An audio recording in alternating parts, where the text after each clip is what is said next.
I've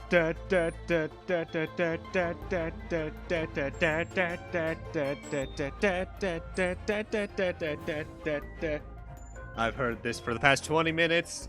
God damn it, this is the best title theme in the series. Hey, how's everyone doing tonight? Kaito, Sai, welcome. Hope I'm doing well tonight. How's it? It's time for more Great Ace Attorney. Last time we made it, I'm assuming a good amount of the way through the second case. If we're still far away from the ending, that's scary if every case is that long, roughly. But let's not mess around. Let's just get right on back into part 3. It house. I know that feeling. Somehow, the door to the cabin we were in ended up bolted after we made an emergency stop. Susato-san took a deep breath, then gently slid back the bolt.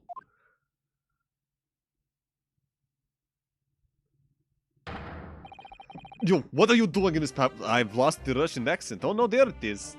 What are you doing in Miss Pavlova's quarters? Ah, you both look unhurt. Good. Yeah, we're fine. Thank you. What on earth happened? We heard something about how we were going to collide with another ship. Yes, it appears to have been a false report, though. Oh, how did that happen? There's a dense fog outside, so it's extremely difficult to see. Someone must have thought they saw a ship ahead. This person obviously triggered the alarm, and that's why we made an emergency stop. Everything is chaos. Passengers are screaming, crew running everywhere. This first-class area is the only quiet part of the ship at the moment. Oh, I see. Someone triggered the alarm? Does that mean that someone pressed that button outside? Ah! You wicked intruder! Dressed in all black, you are the devil! Sorry? Me. I've been called a lot of things before, but devil is the first. Fucking magic, it was you. You opened my traveling case. How could you? What? No, we didn't touch it. That's right, Miss Pavlova. It was already open when we came into your cabin. Inspector. Yes. Arrest this man. I know he did it. He is a criminal. It's not enough that he has killed a man? Duh. And he is stowaway as well. If Vixen promises not to steal chicken, do you believe? Ugh.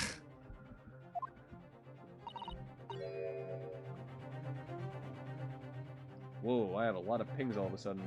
Instead.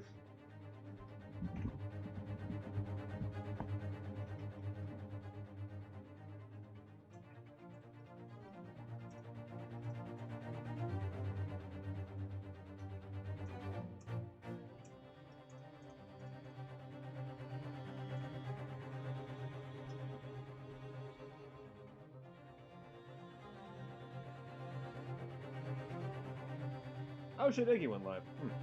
That's what one of them was. Take him away. He is a trespasser as well as everything else. Stowing away, trespassing, killing. She's right. You are the devil. It doesn't look good, does it? There is sail below deck. Throw him in. Tomorrow we dock in Hong Kong. Then we give you straight to police. Wait, a cell? Please, Inspector Hosonaga, is there nothing you can do? This is a Russian vessel. I really have no jurisdiction here. After my last effort to appeal to the captain's good nature, I think I'm out of options. This is terrible. This is a real crisis. I've got to find a solution. Immediately.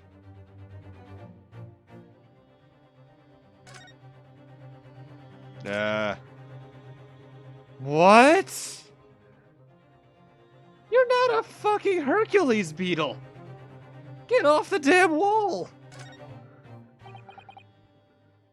What the? What are you doing up there? Mr. Sholmes! I have a new tiara. Don't I look great in it? Naturally, I was analyzing it. What a weight of 20,000 rubles feels like on one's head. Have I not told you that as a detective, it is my business to know what other people do not? This isn't mere tomfoolery, my boy. Oh, no, no, no. Well, why were you hanging from that hook before then? Isn't it obvious? To properly assess the weight of the 20,000 rubles, naturally.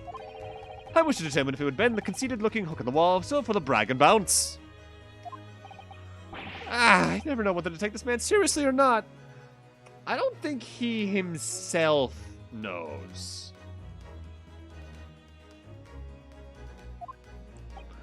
Ah, you again. The great detective. Ah, Inspector. I confess I've been looking for you.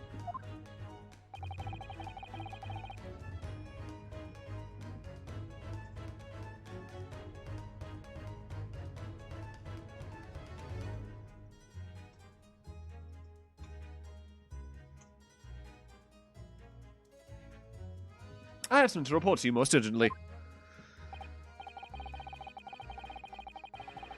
Well, you might try looking for me somewhere other than a hook on the wall next time. What is to report? Speak!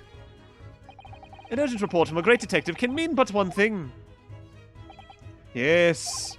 The case of the curious murder that took place last night here on this vessel, the steamship Burya, has been solved. By me, naturally. What? Really? Yes, I have eliminated all other possibilities. No other explanations exist. So, allow me to illuminate all your minds. For I'm about to reveal my great detective's greatly admired great deduction to the case.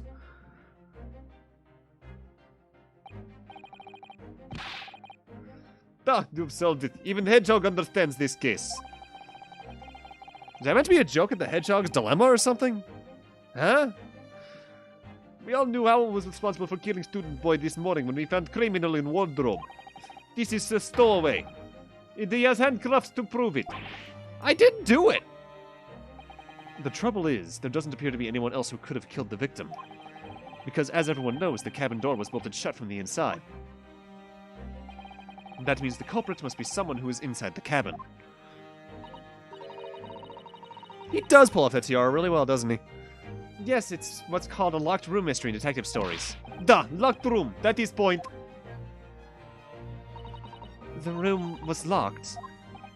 Well, I can't deny that. There's no way the bolt could have been drawn across from outside the cabin. Ryunosuke, I'm like 3 steps ahead of you already. Yes, there is. You're all quite mistaken. The cabin next door is not a so-called locked room at all. What? Oh yes, there's another entrance. An entrance used last night by the culprit in order to gain access to the cabin despite the bolted door. What other entrance? We never discovered one. Why, it gapes open-mouthed at you even as we speak. The ventilator, man. The ventilator.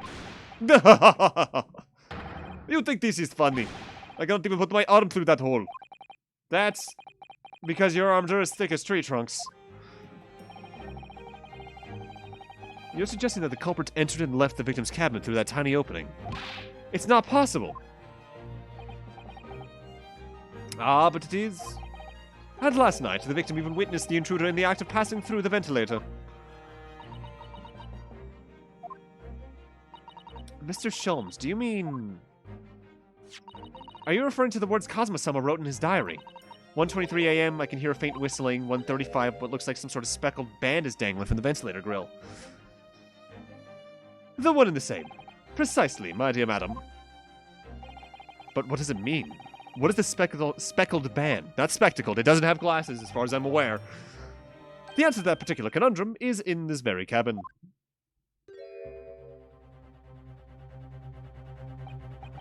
Mr. Sholmes, what are you doing?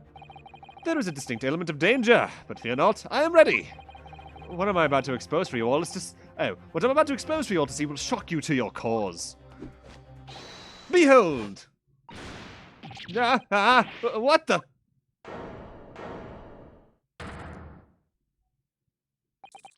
Help. That's a striped band, that's not spectacled. Speckled. Allow me to introduce you all to the band, the Speckled Band. A snake? Indubitably.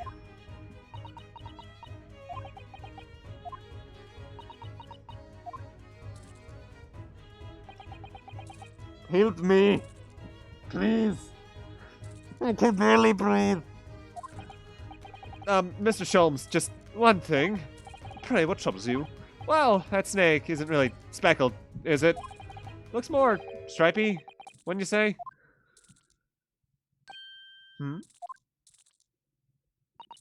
Yeah, you're right. I think in this case you have to call it the striped band, wouldn't you?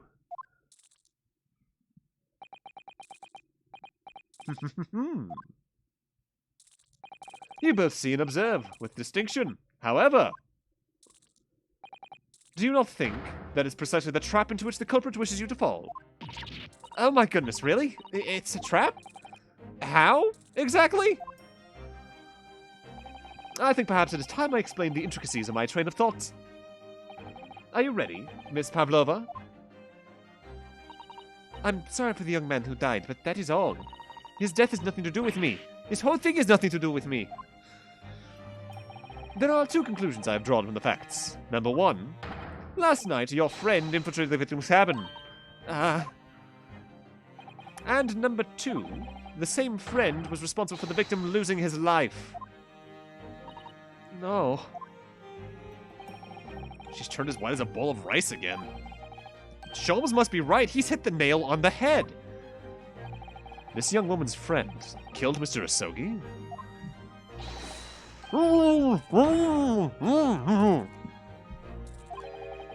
It looks like he can't speak with that snake coiled around his head. I would advise as little movement as possible, Seaman. You wouldn't want the fangs of that long friend in your neck. So, everyone, let us begin. Sherlock Sholmes is proud to present his logic and reasoning spectacular. Hell yeah. The game is afoot.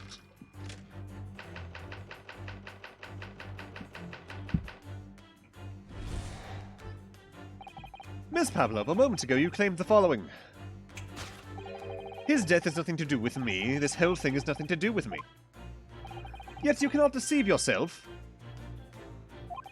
Yes, when you recall those horrid events, your aching heart smarts with pain.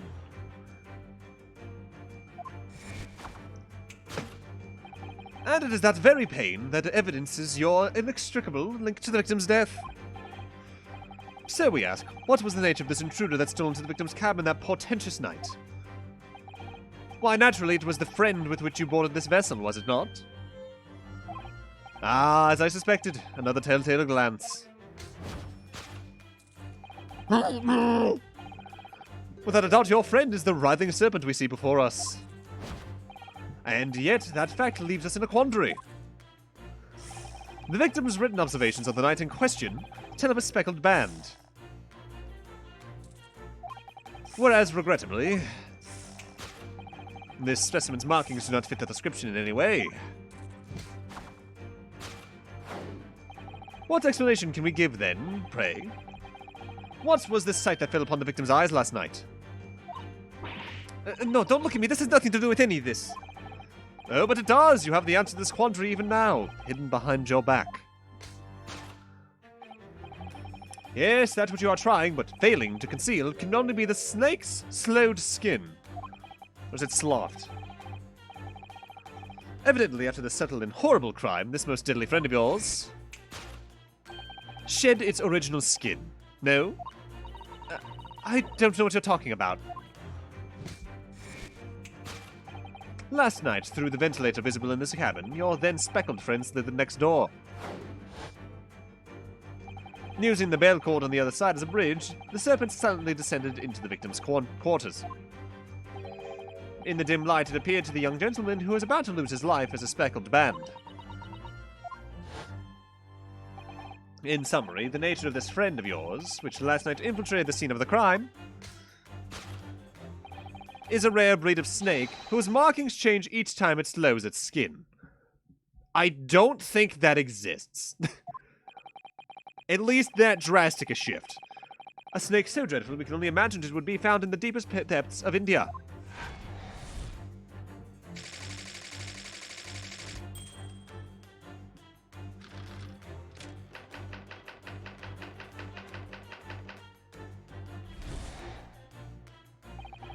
moving on, we come to the heart of the matter. The grim demise of the victim. How did this young man lose his life? And why? According to the data of which I have been apprised, it would appear there are no visible signs of injury. Ah. In fact, the circumstances of the victim's death can only be explained by a terrible venom. Now, if we take that as fact, we can reasonably imagine that there remains evidence to affirm it at the scene of the crime. Hold on, could there be? Yes, an examination of the deceased's body will prove the cause of death conclusively. The almost but not quite imperceptible puncture wounds left by the venomous fangs will seal the truth. Yes, the vestiges of a snake bite delivered by your terrifying friend. This makes no sense. There's no point feigning ignorance, Miss Pavlova. I'm doing pretty well, Bolt. How are you doing tonight? Welcome. After the incident, you endeavored to hide everything, didn't you? But now your involuntary glance betrays the hiding place you chose. That's right. You hid the evidence that links you to the victim's death in that traveling case. When we first met in this cabin, it came to my attention that your case moved periodically. Your serpent assassin was restless inside, no doubt. You don't... It is telling that the victim made note of a low whistling sound he heard minutes before his end. That was your signal, was it not? The sound you had used to train your serpent friend? To train? Indeed, you'd put the serpent through this ventilator and wait. After a period, you'd summon it back with a whistle. You couldn't know if the animal had done its duty, so you would listen for signs of life next door. If the victim appeared not to have been dispatched, you'd release the snake once more. Do you deny this snake has undergone such training? It's not true. Having slithered through the ventilator and down the bell cord, the creature needed only to sink its fangs in once. And its venom would course through the victim's veins, ending his existence forever. Let the hydration flow. Thank you, Cythera. That is the true nature of the spectacled band that took the poor young man's life. I keep almost saying spectacled. The snake does not have glasses. Yet. That would be fucking adorable, though. There can be no doubt. My logic is infallible.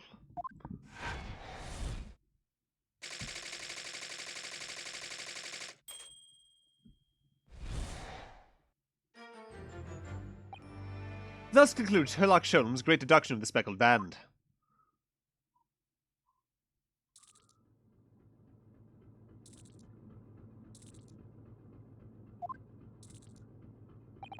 Miss Pavlova has trained her pet snake as a killing machine. There on the floor, you'll observe a saucer of milk.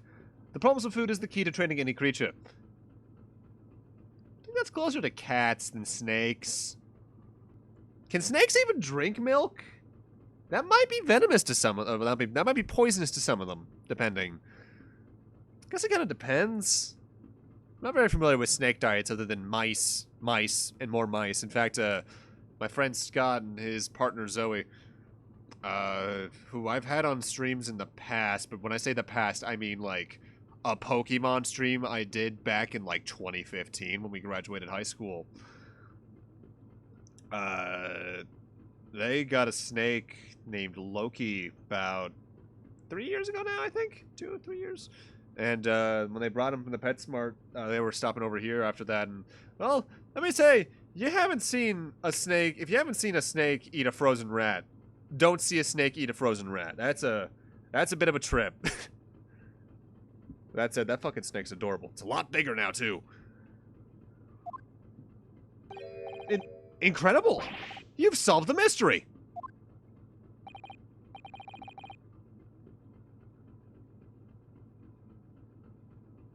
Amazing, your great deduction really lives up to its name. I see why Sherlock Sholmes has become such a household name. My dear man, there was nothing remarkable. As the Russians say, I could have done it with one left hand. Can can I venture an opinion, Mr. Sholmes? But of course, what's on your mind? It's just, I've had your deductions before. Some things don't quite make sense to me. I welcome questions as to my method, and I will answer both loudly and proudly. Oh, well, good. First of all, snakes are egg-laying creatures, part of the reptile family. You are well informed, madam. And reptiles, don't drink milk. Game answering my question for me, okay. Ah! It's really only mammals that like to drink milk, you see. So, I'm not sure it would be possible to train a snake using milk as a reward. No matter! No doubt Miss Pebble will use some other treat to encourage her pet to do her bidding. Milk was merely an example. The logic holds. Well, there is something else. Snakes have no ears. Ah. Yeah, so I'm not sure if it would really be possible to signal a snake by whistling. But, madam, what of the tales of Arabia? Have you not heard of the snakes that dance to the sounds of a flute? I think perhaps the performers play their music in time with the snake's natural movements. Oh, I see. No hands, no feet, no ears? These creatures are so inept as to be practically useless. Don't take it out on the snakes, Mr. Sholmes. Yeah, that's just rude. They just vibing. There is one other thing. You have more? Snakes use the scales on their bellies to propel themselves. So, I'm not really sure that a snake could manage to climb up a flat bell cord like the ones in these cabins. Then it should try harder! Please, don't be angry with me, Mr. Sholmes. Even if the snake had gone through the ventilator to the next door cabin, it couldn't have come back without help. What I'm trying to say is that there's a number of reasons why it's difficult to imagine the snake could have had a part in this. Why don't snakes have arms? That's fucked up. He would. He abso-fucking-lutely would.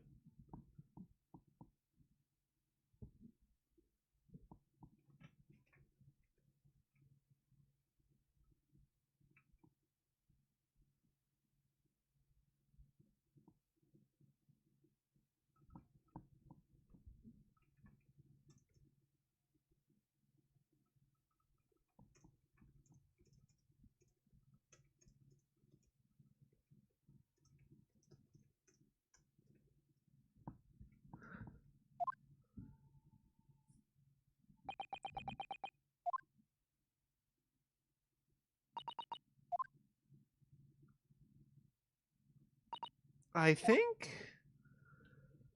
we need to step in and help again, Mr. Naruhodo. Oh, no, you don't mean... Yes, we need to modify Mr. Sholmes' latest deductions and turn them into the great ones they ought to be. I had a feeling that was coming. Alright, let's give it a try. Just what I was waiting for, Mr. Naruhodo. Yeah, right. So, cast your eyes down to your wrists again. What? You've done it again! Your handcuffs are gone. Where did they go? Stop talking, you have a snake around your head mouth. Fear not, I shall see that they're restored after our work is done. Whoa, Jesus! Attilia, thanks for the host. How you doing tonight? Fear not, I shall see that they're restored after our work is done. I really wish you'd leave them off. Now, everyone, let us begin. Herlock Sholmes is proud to present his Logic and Reasoning Spectacular.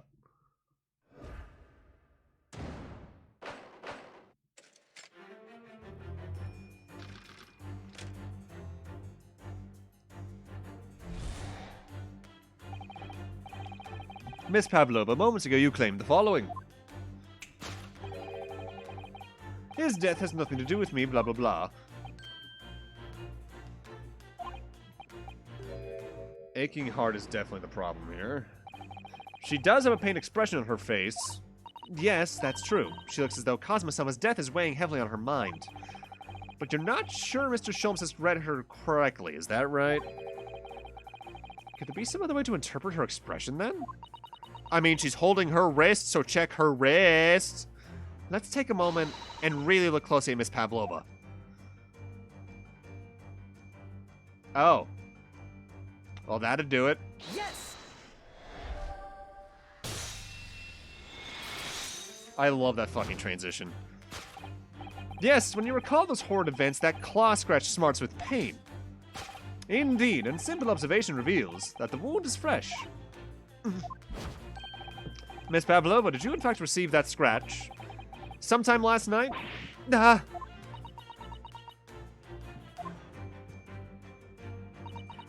When I think about the young man who died next door, I feel so sad. And when I'm sad, the pain from this wound is worse. And it is that very pain that evidences your inextricable link to the victim's death.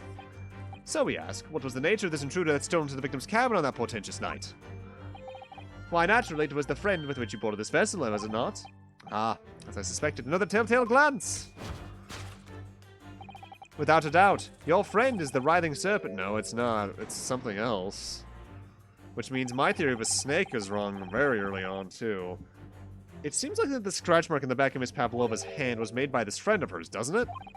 Except snakes don't have claws. Do they? No, they don't. They don't even have hands or feet on which claws might grow. Welcome to the host and doing good to hear, good to hear. Well then, if that snake isn't her pet, what is? What's the true identity of that friend of hers? We should follow her gaze, Naruhodo-san. That's where we'll find the answer.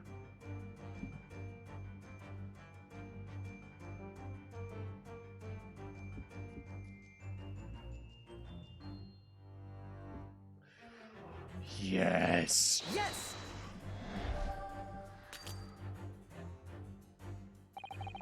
You were looking over this framed photographic print, weren't you, Miss Pavlova?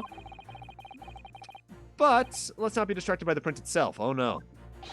It's the frame that's your friend, isn't it? Because it so beautifully displays whatever you put inside it. What spectacularly contrived logic led you to this mindless conclusion? Oh, supposedly it's supposed to be a logic and reasoning spectacular, so I thought I could contribute to the show. This is my show, Mr. Naruhodo. Kindly perform any peculiar experiments on your own stage. Sorry. What? But she has a cat in that photo.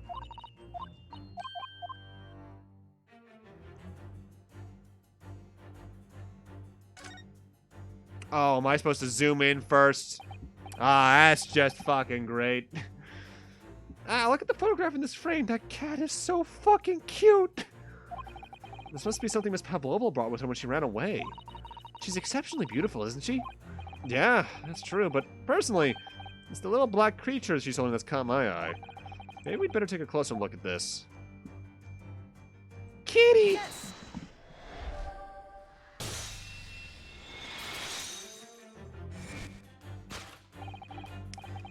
This is what you meant by examine? God damn it. I thought you meant just in the fucking court record. Oh no. But then I doubt your friend is the little kitten we see before us. Yes, the scratch mark on the back of your hand makes that abundantly clear. Oh no. The whereabouts of this black kitten isn't clear, but what is clear is that you brought the animal with you when you ran away, didn't you? Ah!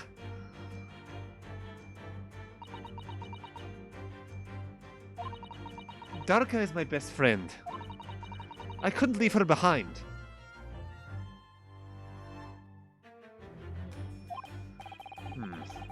Darka would appear to be a Russian blue.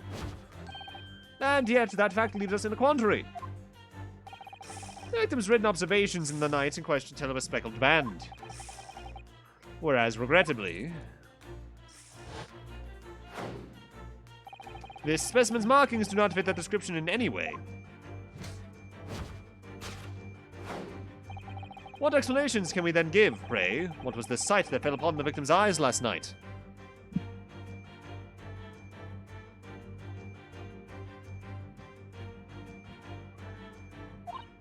No, don't look at me. It has nothing to do with any of this.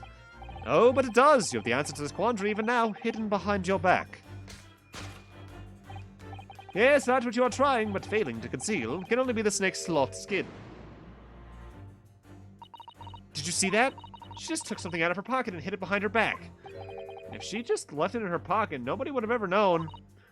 Oh, yes, ploys like that are Mr. Shelm's specialty. He's ever so cleverly forced her to reveal something. I thought deduction was his specialty. Maybe making me believe that was a ploy, too.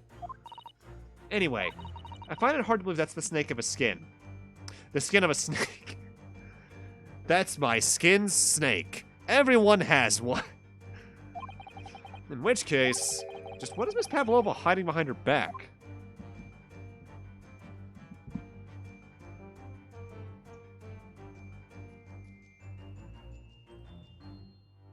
If you need to present it, examine it. Gotcha. It's not. It's just a fucking cat toy. Well, it is speckled, and it is a band, but what is it? Seems to be a soft and fluffy, a long piece of cloth of some sort? That looks like a handle at one end. I think it may be a cat's toy. This sort of thing is common in the West, apparently. How is that a toy for cats? Cats like to chase the band around and paw at it. Kittens in particular love that sort of play. You only need to wave it in front of them, and they pounce to catch it. That sounds positively adorable. Positivity?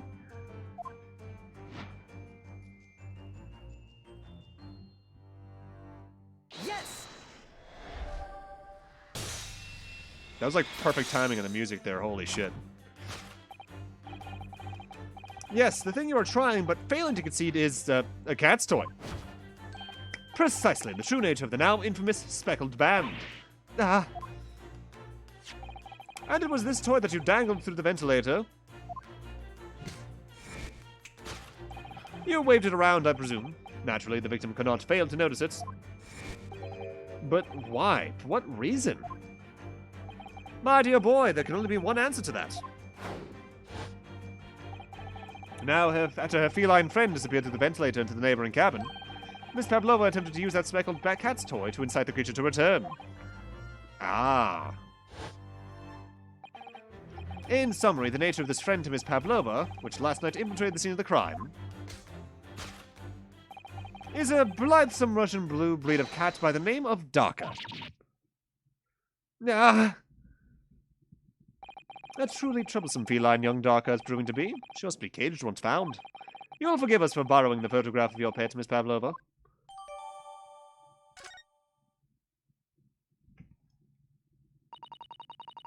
It was after I gave her food last night. That's when it happened. She scratched the back of my hand and ran up the bell cord. Before I could do anything, she had disappeared through the ventilator. Darka, she's so naughty.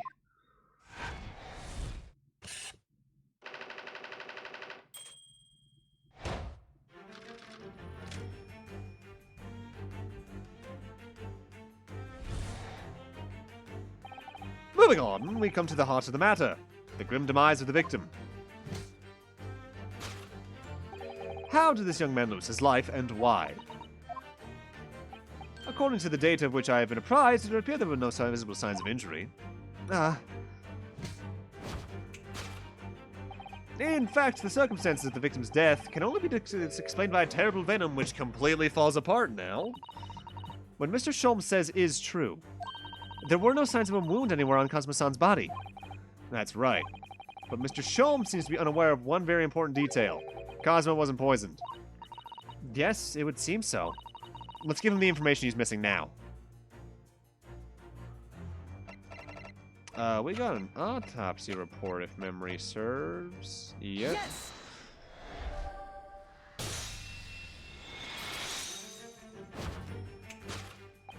In fact, the circumstances of the victim's death can only be explained by the post-mortem report. Ah, yes, I knew it was one or the other. His neck was... Indeed, the breaking of the cervical vertebrae is fatal. Only that Goliath would be strong enough to survive that. Seaman Stroganoff isn't some immortal freak, you know. The jury is out. Anyway, we have on good authority that the victim's neck was broken. Now, if we take that as fact, we can reasonably imagine that there remains evidence to affirm it at the scene of the crime. Oh no, could there be? His little smirk is fucking phenomenal.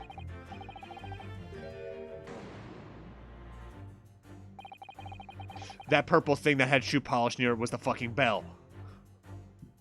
On the fucking cat in the photo. Oh god. Cosmo died because his neck was broken. In other words, he was probably struck by something or someone. Yes, that's a distinct possibility. As of yet, no weapon has been found, though. Presumably, Darka didn't suddenly creep up behind Cosmo and deal him a fatal blow with a fucking baseball bat. I suppose. It's possible he had a fall and hit the ground awkwardly. It could have been a terrible act of misfortune that he broke his neck completely by accident. Oh, yeah. A bad fall could explain it. It's rather hard to believe of Kazuma-sama, though. He wasn't a clumsy man. Well, we need to fix this deduction somehow. Is there anything from the scene that could explain what happened?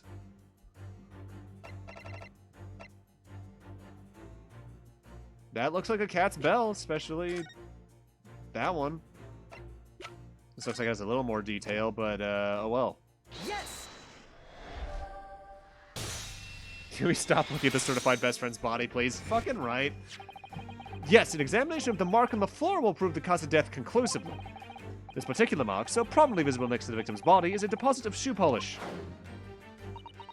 Shoe polish? Indeed. Positively identified by a little analysis device I constructed, which I carry now as a matter of course. Beeswax, tallow, and dye were my results. The undeniable ingredients of shoe polish. And the color of the polish is a perfect match to the color of Mr. Asogi's laced leather shoes. Looking at this mark, it's not hard to imagine what happened. For some reason, Mr. Asogi must have caught his foot at that point on the floor and tripped. Please, no. And by a dreadful turn of misfortune, caught his neck against some immovable object as he fell to the floor.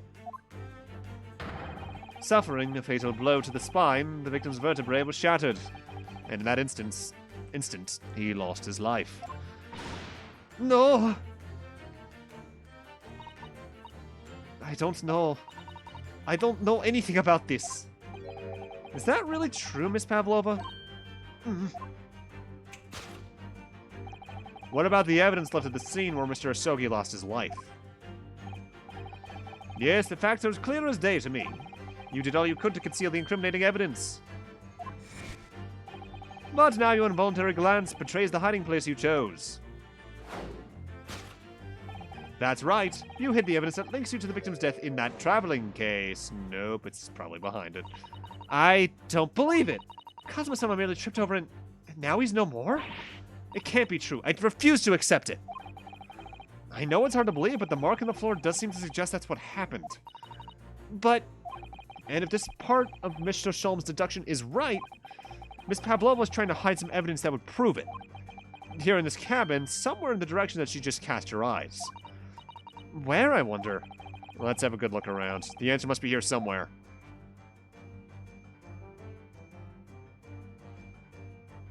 I doubt it would be the wine. It's not the tiara itself. Anything in the wastebasket? This is a waste paper basket. Perhaps all the first-class cabins have them? But Miss Pavlova only started occupying this cabin late last night. Presumably, there's not much rubbish in here yet. Oh, what's that? It's a broken piece of glass, isn't it? Yeah, it is. And I feel like I've seen it somewhere before. If it looks familiar, perhaps it's more than your mind simply playing tricks on you.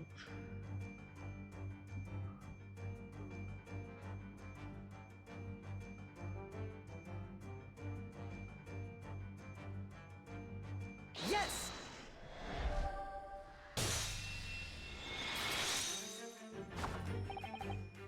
That's right. You hid the evidence that links you to the victim's death in that waste paper basket. Ah! Here we have a fragment of some intricate glass object, it would seem. One that has a familiar air, in fact. Precisely. We found another piece of broken glass on the floor in Mr. Asogi's cabin. And, as you can see, the two pieces fit together perfectly. Oh, no. So, Miss Pavlova, shall we consider what this tells us? Why would it be that part of this glass object, which was evidently broken at the scene of the victim's death, should be found in the waste paper basket in your cabin? You're well acquainted with this glass bell, are you not? I don't know, and that hushed Russian accent of yours won't save you this time, dear girl. Why? Because we have conclusive evidence linking you to the bell in question. What? Take it away, Mr. Naruhodo. Yeah. The evidence linking Miss Pavlova and the little glass bell, that would be the photo.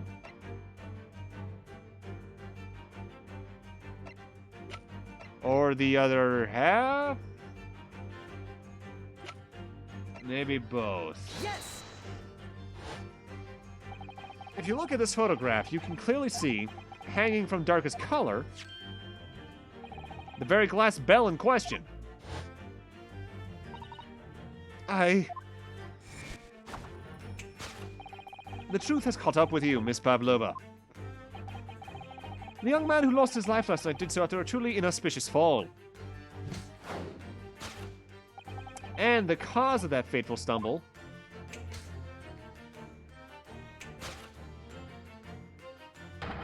your absent feline friend, Darka.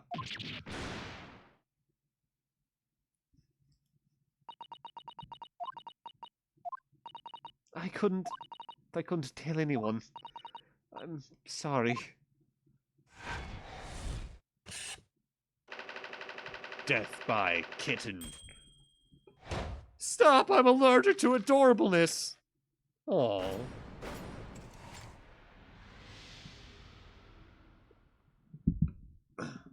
I'm willing to bet that's someone's desktop background.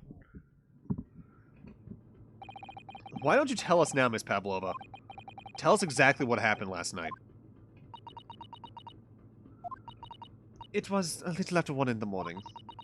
It was so late, but I hadn't had time to feed Darka, so I gave her some food. And then, all of a sudden, she scratched me and jumped out of my hands. People do say that cats become very anxious and nervous in new environments. You're allergic to everything with fur? Kaito, don't you have, like, 2 dogs? She was so fast. She disappeared through the ventilator before I could stop her.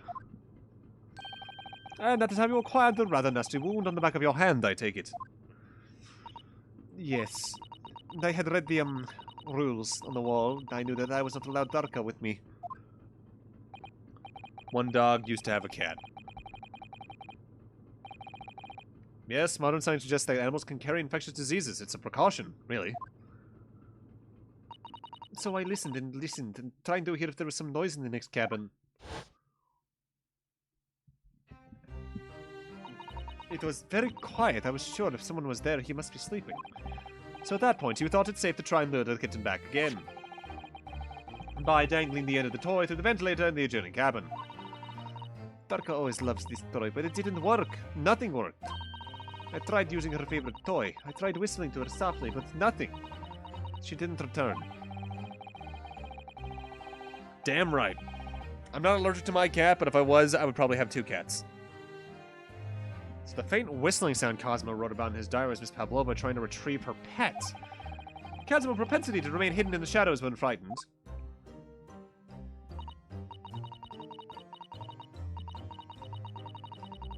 Yes, so there was nothing else I could do. I just had to wait until she calmed down. But then...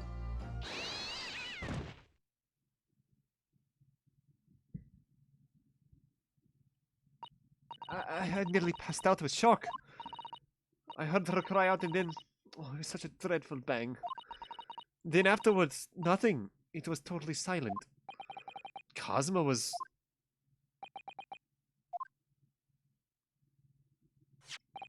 From the appearance of the brown mark on the floor, it seems likely that what you heard was the victim stepping on the glass bell and tripping up. The SS Buria is a large vessel, but even she can pitch and roll violently without warning. If Mr. Usogi was already off balance as a result of the ship lurching when the kitten got onto his feet, the combination of unfortunate factors could easily have caused him to fall over.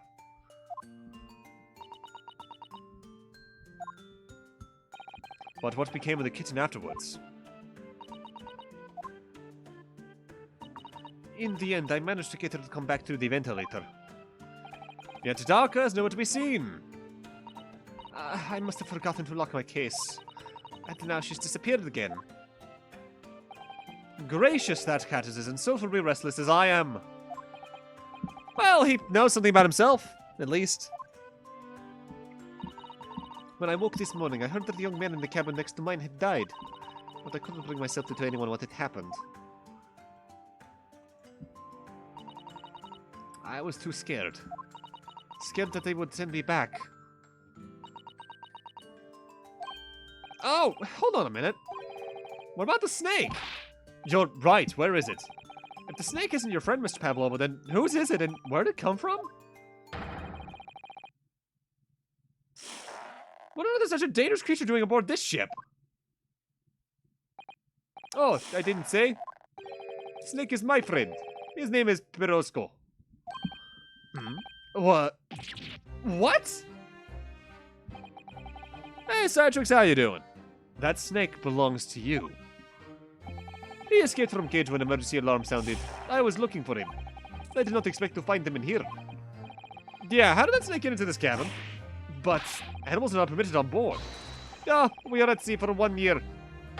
You want to be in so long without a close friend? Someone who understands. Couldn't you find someone a little more human? Who understands you better?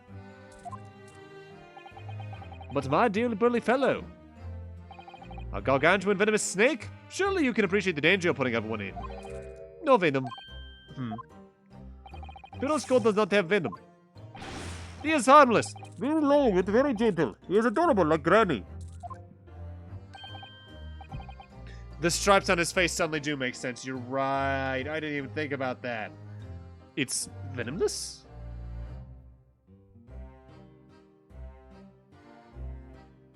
Yeah, that's how you do it, Kaito. Beat the allergies to death by beating them. But that said, I wouldn't suggest that with food allergies. Hi, I can't eat shellfish and I'm sad. I'm finally eating sushi, but I can't have lobster and I'm sad forever. Yes, now he's hungry, so he's in bad mood. But once I feed him, you'll see a big smile. And you feed him what? Milk, I suppose? Ah, like they say they milk chickens. Ridiculous. Snakes that drink milk are only in stupid stories. Pirosko eats mouses, big, fat, round mouses. Ah, oh, so... Is that what the mouse shop in the passageway out there is for? Of course. I was gonna get my friend's favorite food. Nothing says top of the food chain like the look in their eyes right now.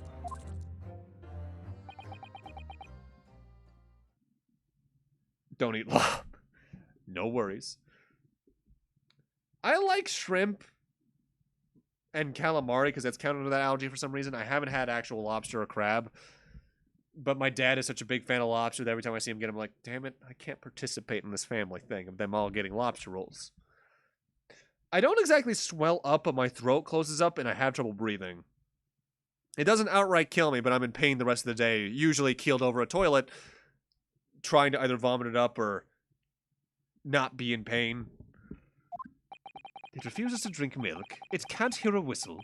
It can't climb up a bell cord, and it's not even venomous. How the deuce did something so inept land a starring role? It's not my fault. I did not make up stories. My Pirosko has nothing to do with this incident. So that's what happened.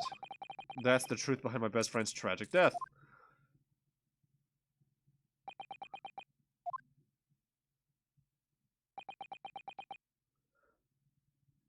Then what about the fucking Russian on the floor? That's kind of a loose angle here.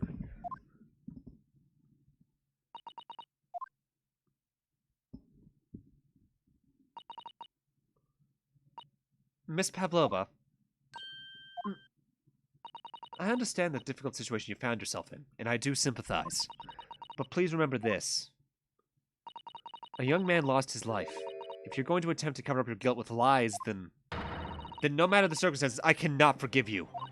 But what are you talking about, Miss Mikatova? What lies? Miss Pavlova just confessed everything.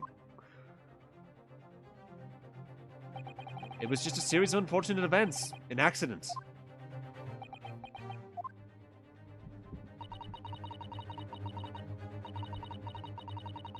How simple of a creature are you, Snake? The only line from the fan translation I think I've seen already technically happened, I think it's the fan translated version of the busting down the door to get into Pavlova's room the first time. Like, I have an urgent need to bust down this door, something ridiculously worded like that. I'm no great detective like Mr. Sholmes. I don't have a gift for knowing the truth. But even I can see, that was not the truth. Don't you agree, Mr. Naruhodo? To be perfectly honest, yeah. There's a discrepancy in Miss Pavlova's story, I'm sure of it. I just can't quite put my finger on it.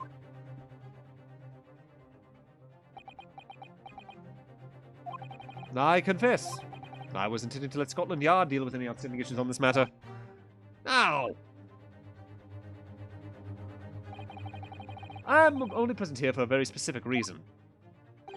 The truth is, you, Mr. Naruhodo, are simply a distraction. A distraction?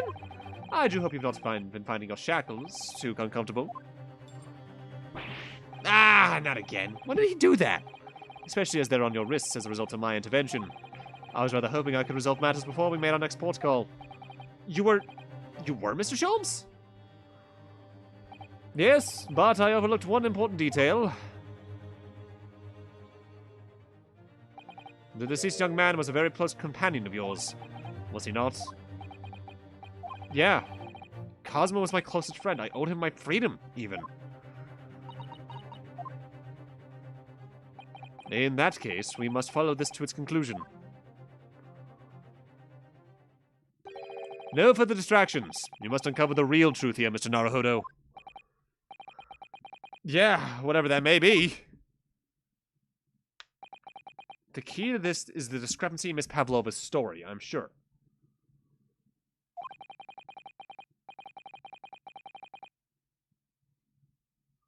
If I can chase that down, maybe the truth will become clear.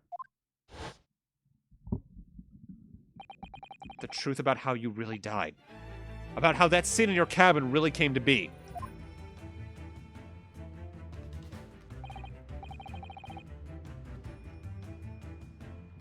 Alright. I'll see what I can do.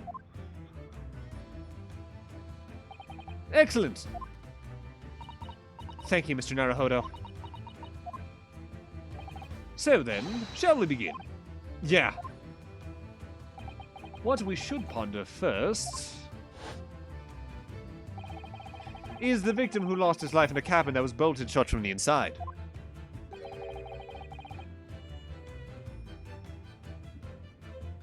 Was this truly an unfortunate accident? Or was it in fact no accident at all?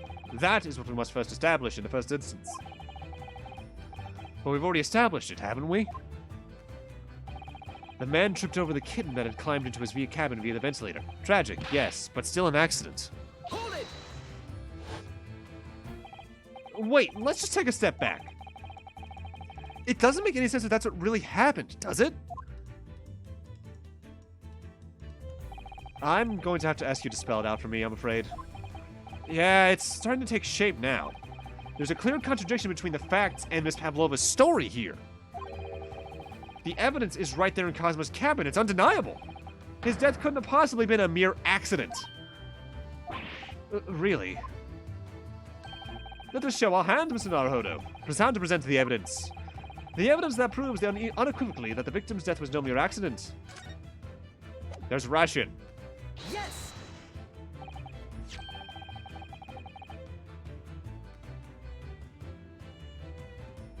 Give me a sec, I'm typing to someone real quick.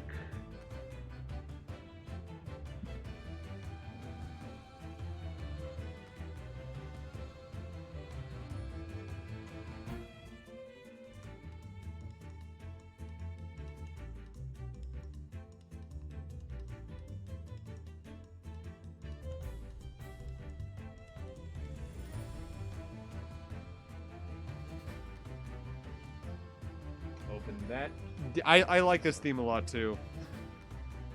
The truth is clearly recorded in this photographic print.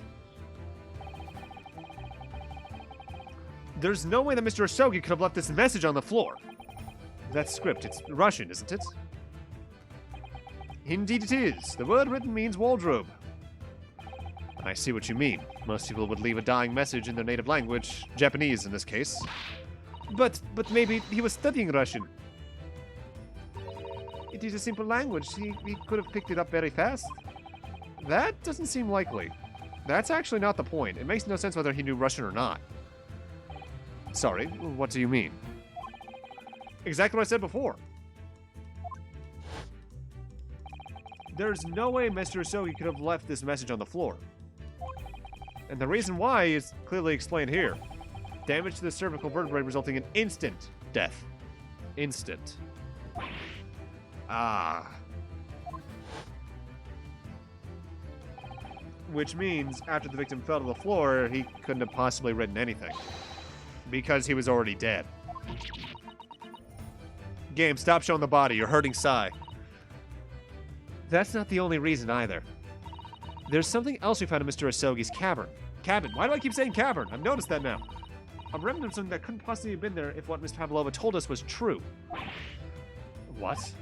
So, Susato-san has noticed it then. Putting this message on the floor aside, there's something else that gives the truth away. Another piece of evidence that proves this was not an accident. In other words...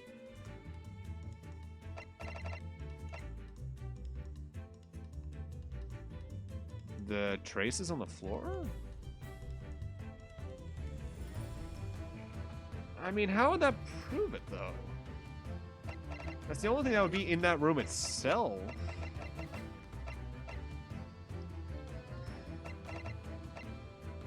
Hurts everyone who loved Certified Best Friend. True. Certifiably. Yes. I guess it would be this. This piece of the broken glass next to the mark on the floor. But that's the glass bell the kitten had around its neck. We already knew about all that. It was broken in half when the victim tripped over the cat and fell. So we already have a satisfactory explanation. Where's the flaw in that logic? Unfortunately, there's a very big flaw. A fatal flaw. What?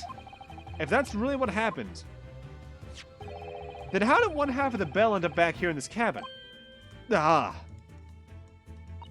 Yes, remember that we found the other half of the glass bell in that waste paper basket. Would you care to explain that, Miss Pavlova? Oh no. Both these pieces of evidence clearly point to the same conclusion. That when Mr. Asogi died last night in his cabin, there was someone else in the room. And that same person deliberately arranged the scene to disguise the truth, in order to cover up his or her own guilt. Ah! Yes, there was someone else present in Mr. Asogi's... Well, gee, I wonder who the villain is if they get a fucking voice hold it. You are wasting time. Someone else was there. Duh. Of course, we know this. What are you talking about? The bulkhead was bolted shut from inside. There was no way in or out. Oh, yes. And only one other person in the cabin where a young student died was you. Yes. It's true. I was in the cabin when it happened. You were shut inside the cabin wardrobe, to be precise about the details.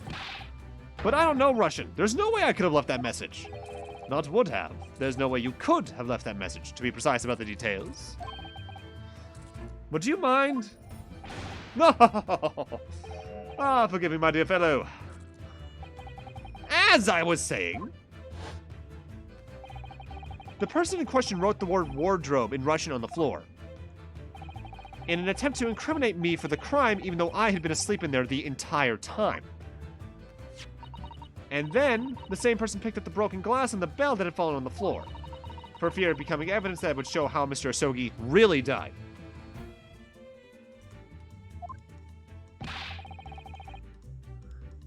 But why wouldn't this person have taken away all the pieces of the bell? Leaving half behind was always going to raise questions. Yeah, well, it was past 1 o'clock in the early hours of the morning. The cabin would have been quite dark. The singular small lamp suspended from the ceiling would have barely cast any light on the floor there. Little wonder, then, that the culprit failed to notice a fragment of the tiny item. You all suspect me, don't you? I did until he started speaking. Seaman Stroganoff? Nina is woman of sea. She is daughter of strong sailor. 2 years ago, denied us her dancing skills and went away to join ballet company. But before, she was dancer on this ship, a member of ship's band, so that's why they let her on so easily. But how do they find her? You do not accuse ship's angel of being criminal. Ah, so that's it. You say that when young student died, Nina was here in her cabin. But that is not possible. I give my tooth. Well, this is almost interesting. And why would you give your tooth, pray? How can you be so sure? You are a great detective, you should know. Look, truth in eyes. Cabin bulkhead was bolted shut from inside. Nobody could go into cabin. Not Nina, not anyone. Or do you want to tell me that killer can walk through locked doors? Niet! It's impossible. Ah, he's right. But wait, I've read about this in detective stories. People often tie thread around door latches so they can open and close them from the outside. Thread? Are you stupid? These bulkheads are not barn doors. Certainly not. These are watertight doors, as one would expect to find on any modern steamship. Constructed of heavy steel with not a gap in sight. No threads or needles or magnets could have been used. No, of course not. I thought so too. But Mr. Naruhodo suggested it earlier, so... Susato-san, how can you shift it onto me like that? So Seaman Stroganoff has a valid point. The cabin door couldn't have been bolted shut from the outside. Not necessarily. What? I put it to you that I could build this cabin door without laying a finger on it. And in this very cabin, we can see the traces of the method in which I have in mind haven't been used before. I don't believe it. Well, Mr. Naruhodo, I believe you know what I mean, don't you? Why to shut the bolt of the cabin door from the outside? One way does spring to mind, yeah. Do you really know what Mr. Shelms means, Mr. Naruhodo? Yeah, and so should you. Because we've seen it happen. Indeed we have. So, would you care to do the honors, Mr. Naruhodo? Point out the telling signs of the method that was used to slide the cabin door across from the outside. The fucking shelf. Yes! Look at the bookcase there. See how all the books and things on it have toppled over? That must have happened when the ship made its emergency stop before. Yes, that's right. It's a very powerful vessel after all. When the engines are thrown into reverse, a violent jolt goes across the entire ship. Any small objects that aren't fastened down are bound to fall over. I believe, yeah, it's what's known as the force of inertia, acting on objects. Is there nothing Susato-san doesn't know? Or isn't that in her book at least? Look, Ryunosuke, it's a plot book. Anything that's conveniently needed at a specific point in time is written down in that book. Which means it has both infinite pages and finite pages.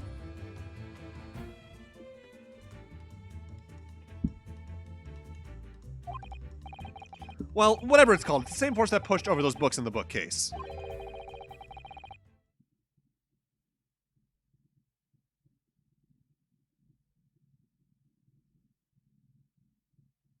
Why is my other computer fucking dying? Holy shit. Give me a sec.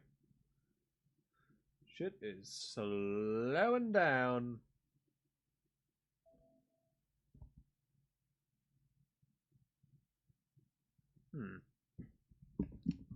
Also made something else in this cabin move. The bolt on the cabin door.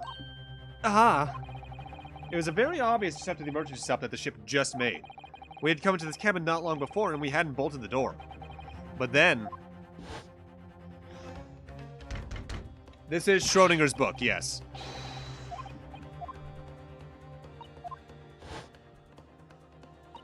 Oh, yes! That's it! When the ship stopped suddenly, the bolt flew across and locked the door. Yeah, it's made of metal, but it's small and light enough to be moved by the ship's sudden change of speed. Or the force of ineptia, as you want to call it? Are you trying to say that last night, after Mr. Asogi was killed,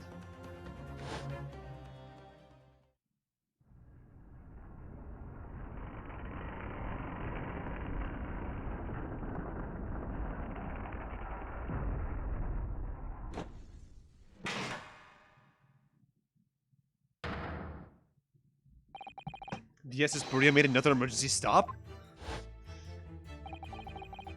When I woke this morning and looked around the cabin, I thought it looked a little odd. All the books on the shelves had toppled over, and all the ornaments. It was almost as if someone had run their hand across the shelves and deliberately knocked everything over. Oh, yes, I remember that.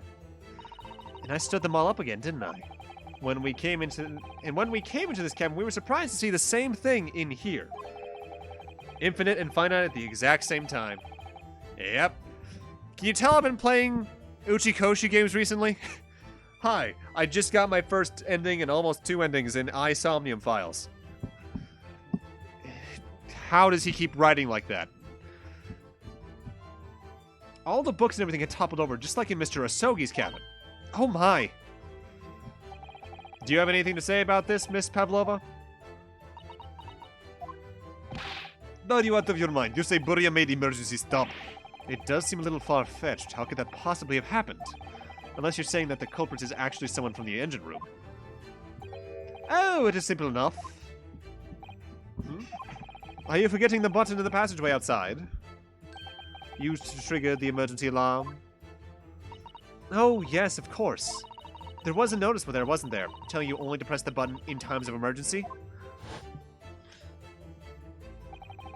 On dark nights when the fog is dense, the captain cannot afford to rely on the eyes of his lookout alone. Hence the placement of a number of buttons around the vessel to allow any crewman to raise the alarm. The sort of button one is almost compelled to press to satisfy one's curiosity. Wait, it was you? When the button is pressed, 2 things happen in the interests of safety. The emergency bell rings, and the vessel comes to a complete stop. As indeed it did a little earlier today.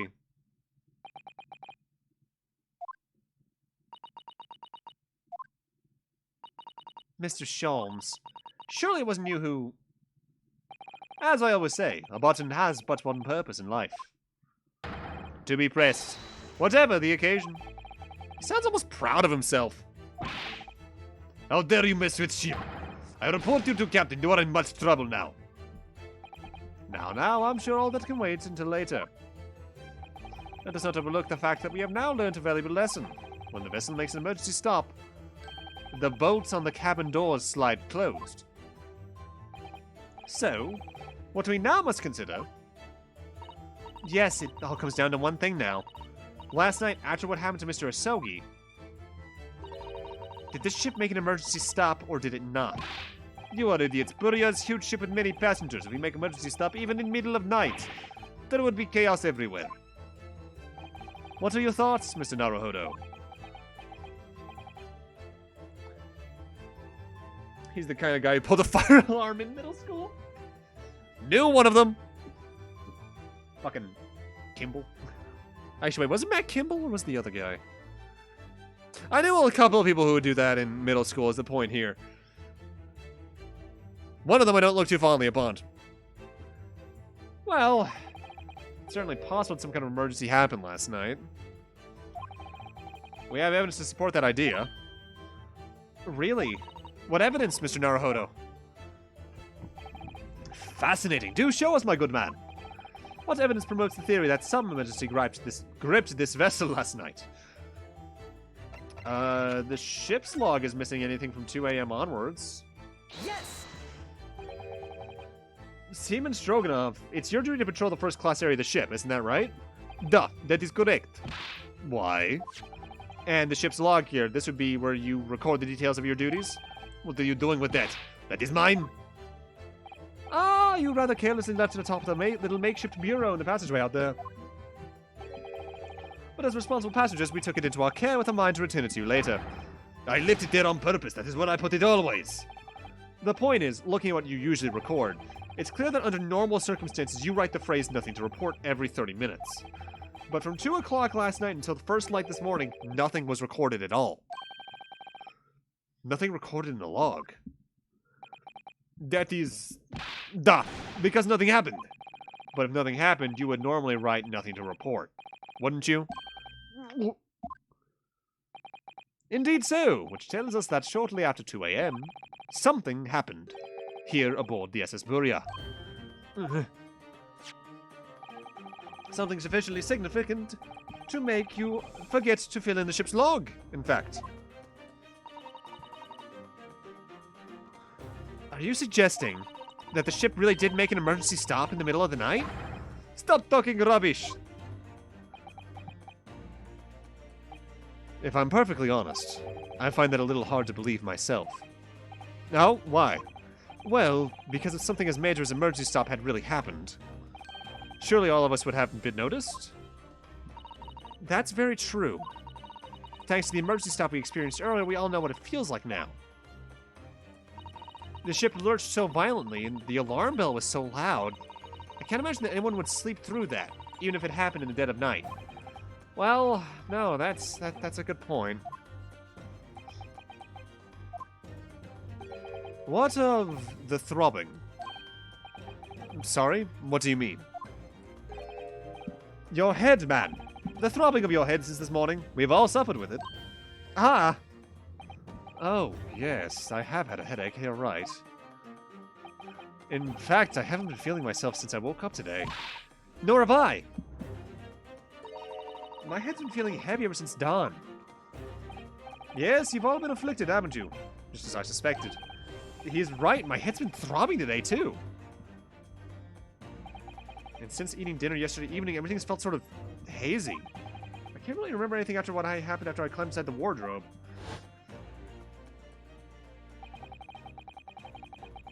The first thing I noticed this morning was the throbbing pain in my head. I'd already been dragged out of the wardrobe. And had those handcuffs put on me by that point. Why didn't I wake up when all that was happening to me?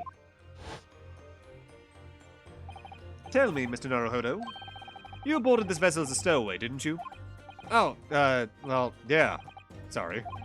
The stowaway class of accommodation doesn't usually include meals. What did you survive on?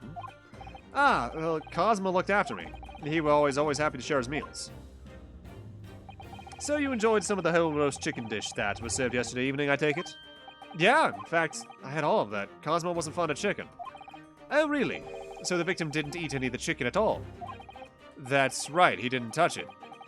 Is that relevant?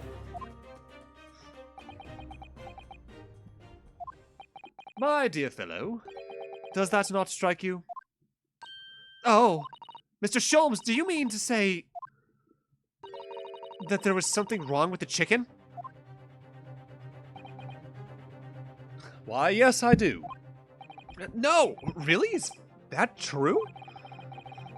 The meal prepared for the passengers last night had been tampered with. Tampered with by the addition of sulfuric. Of a soporific, designed to induce a very deep slumber in those who consumed it. A sleeping drug. Do you mean whoever did this laced every meal with a sleeping drug so no one knows the ship's emergency stop?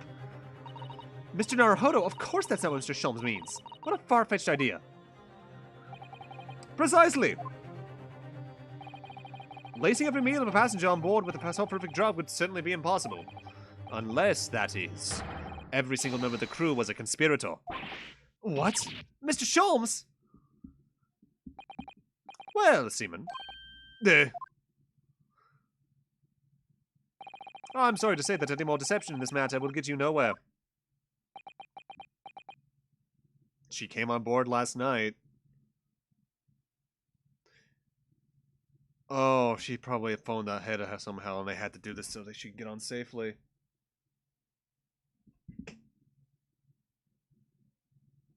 Holy shit, drops of Jupiter. First off, good to see you. Hope you're doing well. But clearly, you've had a bit of a couple of weeks. Got over being sick, sprained your wrists, chipped teeth. Holy shit. Should you be going to bed if that's tomorrow morning, by the way? I'm not sure what time zone you're in, but goddamn. By the way, welcome to Great Ace Attorney. I think we're wrapping up the second case now. Yeah, it sounds like it. Holy shit. Glad you made it through all that, at least. I'm one of those guys that... I think the worst injury I've ever gotten is one of two things. One time, I bruised my rib from my brother hugging me too hard. And the kind of hug where, like, you hug so tight that you can pick me up. Your MST only attempting... Okay, so you're over in other half, though. Okay. And, this one's a bit of a gross story. I got a zipper to my eyeball once, and that made a flap in my cornea. It recovered. Got out of school for like a week and a half. But, I think about that next morning often, and God, you have not felt that kind of pain in your lifetime unless you know that kind of pain. Sucked. If you refuse to talk, there would have to be an inquiry made through the shipping company, of course. And were that to happen, every member of the crew and the captain himself would be hauled over the coals for aiding and abetting a renegade.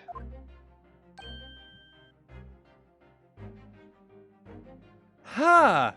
God damn. What the? We have all been through some shit, clearly. God damn. Side tricks, glassing their arm. 7 years old, half your... Jesus. What about you, Kaito? Any notable fucked up injuries?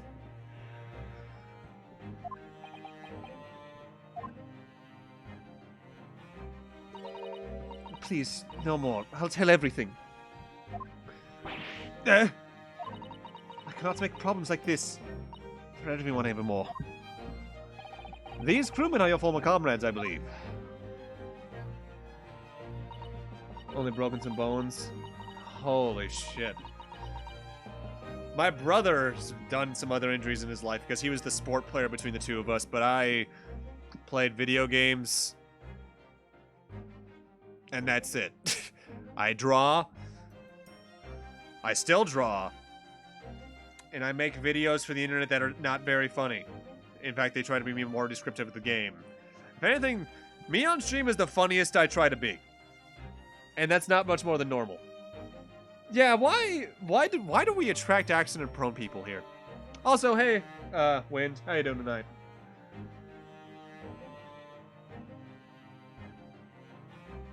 Jesus Christ. Yes, so when I decided to run away, I asked them to help me. We all agreed to help, everyone together. She threw away everything. Her fame in the ballet, Mother Russia. We wanted to help her angel. Just a cast at best. Yeah, that's getting off pretty lucky compared to some other people. I don't believe it. You are right. We put sleeping drug in chicken last night. Yeah, I remember now. I did notice chewing on a lump of something strange and bitter at one point. Duh, we could not make all the drug. How do you say, dissolve? Yeah, talk about heavy seasoning.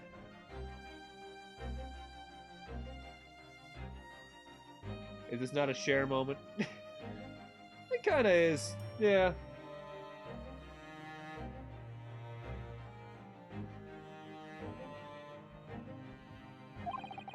At midnight in waters near Shanghai, we brought our angel on board. She was helped by comrade on shore with a small fishing boat. While all the passengers of the SS Buria slept soundly. Thanks to the almost magical effects of the slumber-inducing potion and the evening meals had contained. So if that's what happens, the only people awake on the ship last night were the crew, people who dislike chicken, and the newly boarded passenger, Miss Pavlova. And that means it would have been possible for you. You could have used the emergency stop trick to lock Cosmo's cabin door. I think it's more likely at this point that Cosmo died to the emergency stop, like I theorized earlier. The risk could have been bad, broke while riding your bike. Oh, Jesus. That's why you wear your helmets, kids. Always wear a helmet. Sometimes even when driving. And always wear your seatbelt. Don't text and drive. Go to drugs. Don't do school. Ugh. Teeth stuff freaks me out. But how does that make sense? Surely every cabin door would have ended up locked in that chaos, and there would have been complete chaos. Oh, I wouldn't say so. What? Ah, of course. Just like us, all the other passengers would have eaten their evening meal chicken in their cabins. After which they would have been overwhelmed by tiredness because of the sleeping drug. Quite. And accordingly, all passengers were already in their cabins for the night. Yeah. Milkshake and liquid smart, to say the least. Yeah. And all it takes to ensure that you keep doing something forever is a minor bit of potential trauma like that, right? Hi.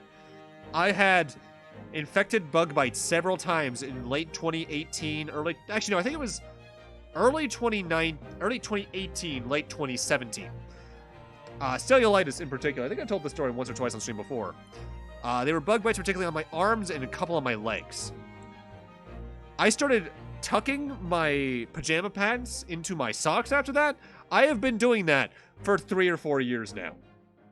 I have not gotten an infected bug bite in years at this point, literally. But the trauma sticks with you. On that note, I used to think it was spiders that did it, and now I think it's those little pseudo ladybugs, like the beetles that like look like ladybugs, but the spots are slightly differently placed and they're more orange than red. It's hell. I can't escape it.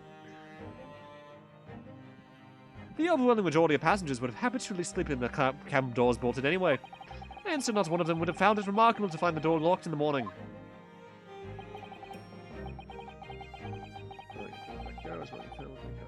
10 feet from the top of the... Oh, Jesus.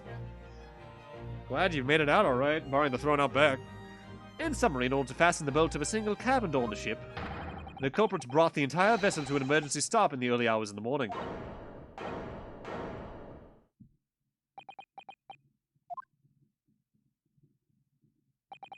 You have talked a long time and said many things. What is point? The point is what I said earlier. There was somebody else present on the scene when the victim lost his life last night. Someone who left a message in Russian on the floor in an attempt to incriminate another. Someone who tried desperately to hide the broken fragments of glass that would reveal the culprit's identity. And someone who abused the ship's emergency stop procedure in order to lock a door. All told, a busy night.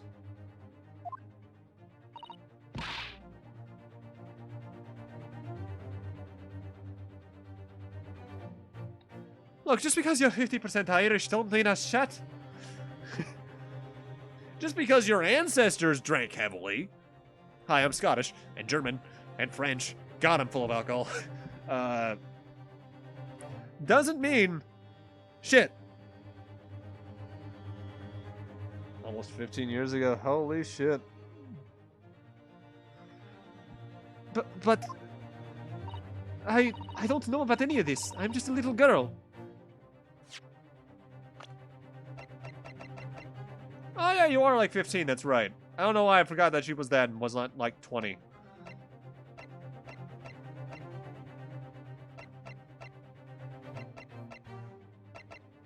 Is it just me? Or is Herlock's art like distinctly more detailed than everyone else's? Huh? Don't drink to the mood, meds you have to take daily. I do, but not too often. At least it didn't used to be too often. When I was at that wedding about a month and a half ago now, I think 2 months maybe. I tried out a high noon, which is flavored juices, flavored soda water, and vodka. The watermelon ones are to die for, as are the cherry ones. I love them, but I will not actively seek them out every day. What I've been doing since is if I get like a 4-pack of those, I'll have one on stream night, alongside stream. I don't know about any of this. I'm just a little girl. You like to speak with your long English words and explain your clever ideas. But I am sailor, and sailors don't listen to long, boring stories. We don't believe. Sailors like me, we trust only what we see with our eyes.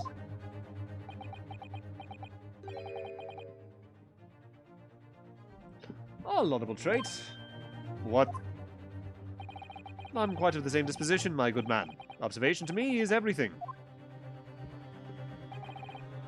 Mr. Naruhodo. Oh, yeah?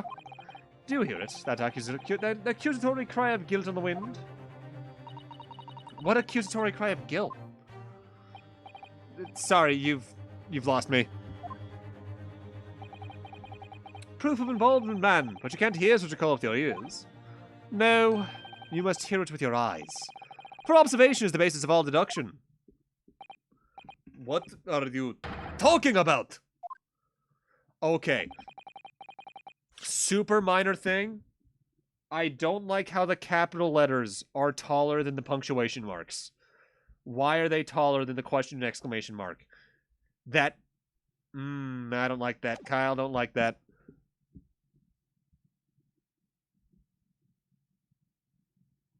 I mean, they start with probably different characters, but the same pronunciation. So, I can understand it. I don't hear it, but I can understand it. I believe the time has come. For one final logic and reasoning spectacular to expose the truth. So, Mr. Naruhodo, your assistance, if you please. With what exactly, Mr. Sholmes? With observation, my dear fellow, just as I said. Of these two prevaricators? Observation? If you remember, Mr. Naruhodo, we know that somebody tried to fabricate evidence, don't we? By tampering with the scene of Mr. Asogi's death. What we're looking for is some trace of evidence that one of these two was there when it happened. Precisely. You are delightfully quick to grasp my meaning. I'll see what I can see.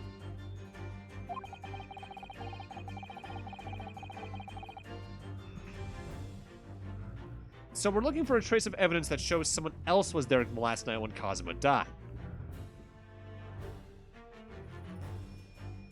Alright, but what? Oh. Oh, look at this. It's some kind of stain in an unusual place. Yeah, you're right. It looks like ink, if I'm not mistaken. Ink. Look at the color, too. It's clear where this came from.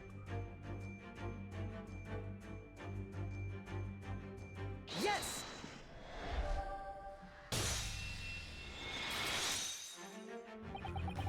Seaman Stroganoff. You seem to have quite a large purple stain on the back of your white uniform there. Yes, I don't know where that came from. So, nothing in particular comes to mind about the stain? What are you trying to say? It would appear that the significance of the stain has escaped your attention, Seaman. Allow us to make it plain. It's a very large purple stain on the back of Seaman Stroganoff's uniform. And I think what made it is clear. Indeed it is. So, Mr. Naruhodo, present the evidence that proves it. My pleasure. Alright then, the evidence that proves what the stain on the back of Seaman Stroganoff's uniform really is would be the crime photo, because it's purple ink in Russian. Yes. Oh, so yeah, him calling it dirt is probably more than enough as it is because he doesn't know what it is. Yes, it's this photograph, and the ink it shows. That's what caused the stain on your uniform. Ink? A rather unusual color of ink, purple. Duh! Ah, the penny drops, at last. Now you see the significance. The Russian word on the floor next to the victim's body was written in purple ink. That wasn't him saying that line. Oh well. And the stain on the back of your uniform is ink of exactly the same color. If the ink had been dry, it couldn't possibly have stained your uniform in that way. Which means... you must have been present in the cabin in the moments immediately after the ink was spilt.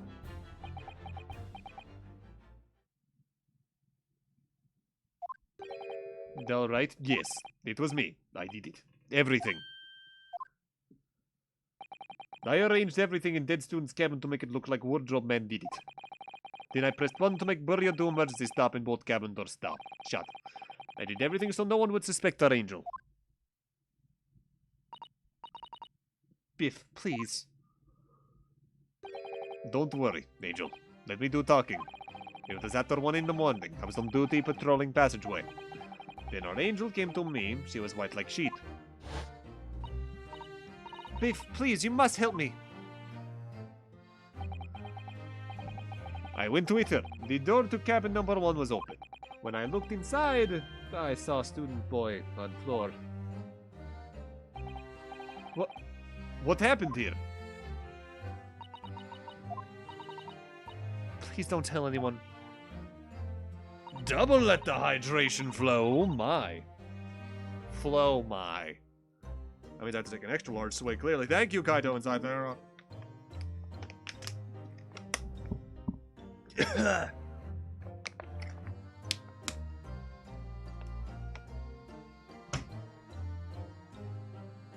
Oh god, we're doing this, huh?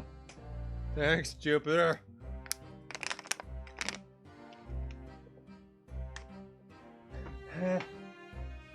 So much water.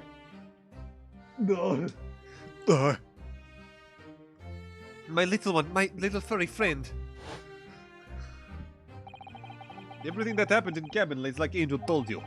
The kitten escaped through the ventilator into Mr. Asogi's cabin, then he tripped over and broke his neck when he fell to the floor? Yes, that is right. So after the incident when the cat ran away, Miss Pavlova then visited the cabin next to hers. Only to find its occupant lying lifeless on the floor.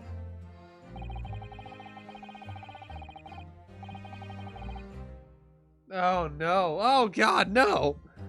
Jupiter, Cythera, wind, no!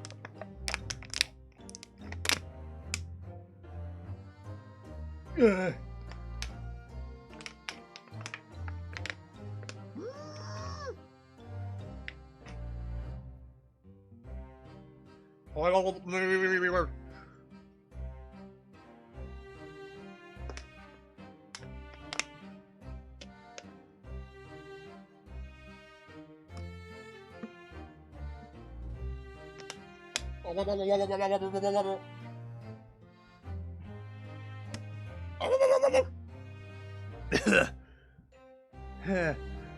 There's nothing wrong with staying hydrated.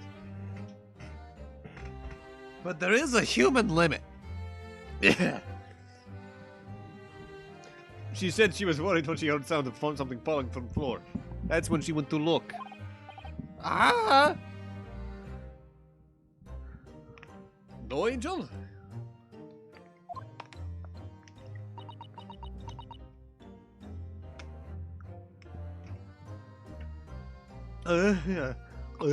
Uh-huh? The door was not locked, so she opened to look and you already know what happened after. There's just one thing, if you wouldn't mind. What?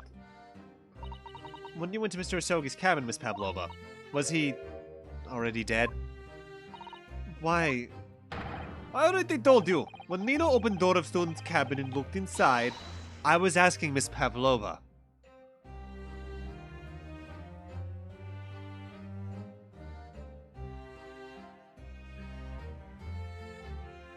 I have infinite points, cause hi, I'm the streamer.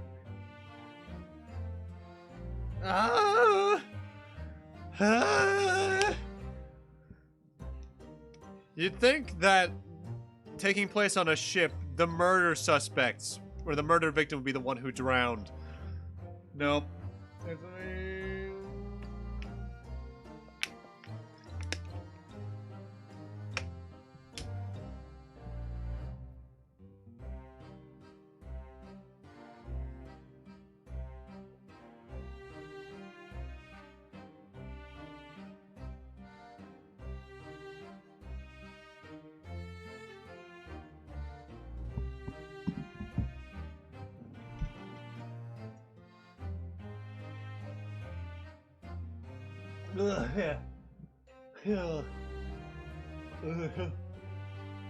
Gee, Max, how come the chat members are drowning that streamer? I'm not Max, I'm Mickey. Oh, gee. Oh, God. Oh, here we go. Oh, heck time. Where's the clock app? There it is. Timer. Do I look like I know? Okay, I got the voice back. Modify a single emote. That's a built-in Twitch thing. It allows you to squash, stretch your emote, add sunglasses to it, things like that. It's pretty limited. But it's a lot of out there stuff, really. I need to add more of my own redeems. In fact, I have a couple of other ones that just aren't on there. Because They're for art streams only, and I don't do those too often. I really should, because I've been doing a lot more of it recently. But yeah, doesn't help that I don't do like sound alerts. I don't do a lot of stuff really. Oh god, I'm burping from all the water. I was asking Miss Pavlova. Oh, was it the thing where they made her keep a secret and return? Maybe. Well, Miss Pavlova? Duh. No. Yes, that is right. I saw him. It was dark and he was wearing black, but he was on the floor, not moving. Well, I'm glad I can help ease your pain. I'm sorry, I mean, I'm glad I can help you ease your pain. Oh god, sorry. My Texas went away and it was replaced by a Massachusetts. Loosely. I don't really have an accent normally. I was scared. I understand, and I believe you. Oh, boy.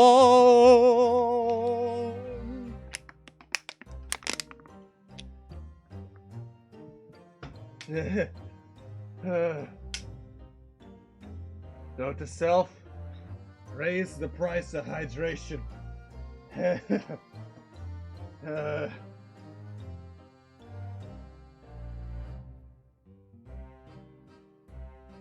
So is that finally it now? Have we discovered the real truth about Cosmo's death at last? It was just a goddamn freak accident? Not the first time that's happened from memory in this series, because there was a case of that back in, like, I want to say Ace Attorney. No, actually, it was the first game, even. You made this message look special indeed.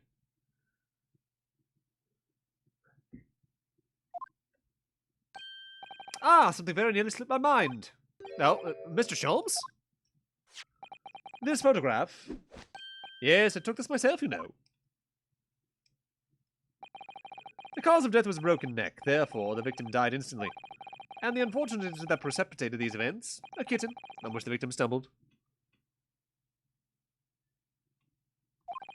However, if those are the facts, there is one particular area in this photograph that seems to me somewhat unnatural. What? I mean, obviously they would have arranged the text to be there, and the hand that's there would be right. What's unnatural? Why is his left hand clenched? If you're falling, you're probably going to have it open, palm, to try and catch yourself.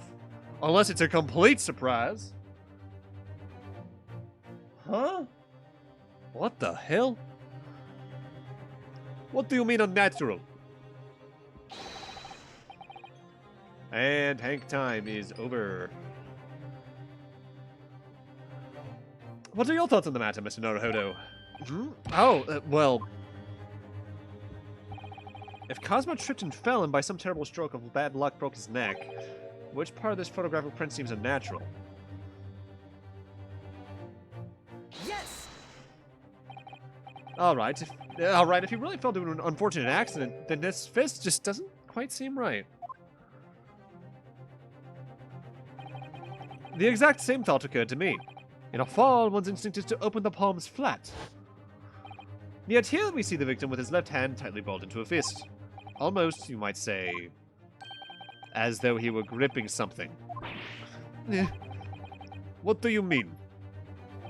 Simply that I took the liberty of investigating the victim's fist a short while ago. You did? And what, pray, do you imagine I found there, dear fellow?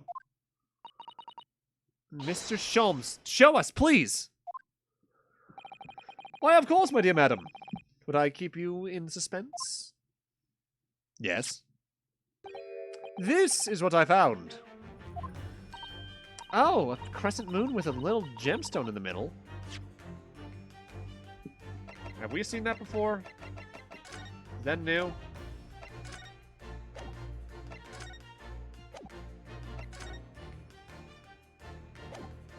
It's not her earring.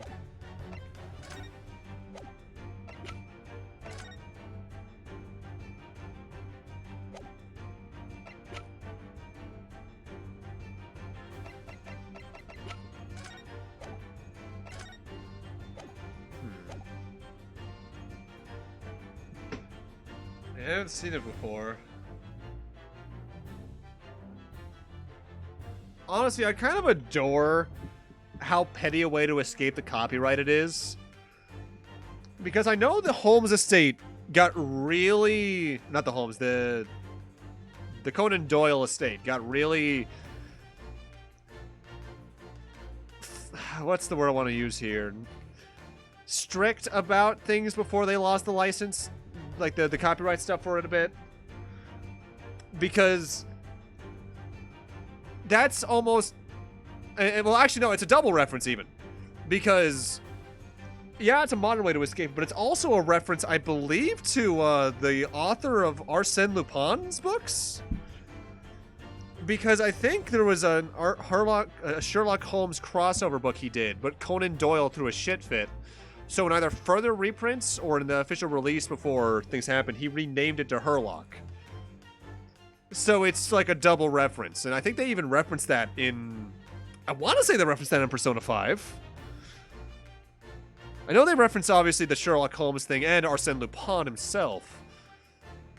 But I forget if they referenced the Sherlock Holmes bit. Yeah, I'm not sure how easy it is to read those books nowadays, because some old books, just by proxy of their age, become harder and harder to read as time goes. Like, I think about it. Part of the reason we don't like enjoying books in school is because they're not relatable to us in a lot of ways. And to an extent, there's a point to that, yeah. But the only book I found interesting to read was The fucking Crucible.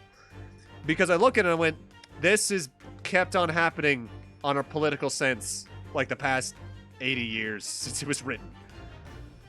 Oh, a crescent moon with a little gemstone in the middle. Yes, you're right. A crescent moon. It's very pretty, but what does it tell us? It tells us nothing. I'm not so sure. This crescent moon looks familiar somehow. I'm sure I've seen it somewhere before. Observation, Mr. Naruhodo. That is the key. What? The truth is now tantalizingly close. How did that crescent moon come into being Cosmo's clenched fist? This is the final clue, the last piece of the puzzle. Ask yourself, what does this little crescent moon mean? What significance has it? And observe! Find the answer with your own eyes.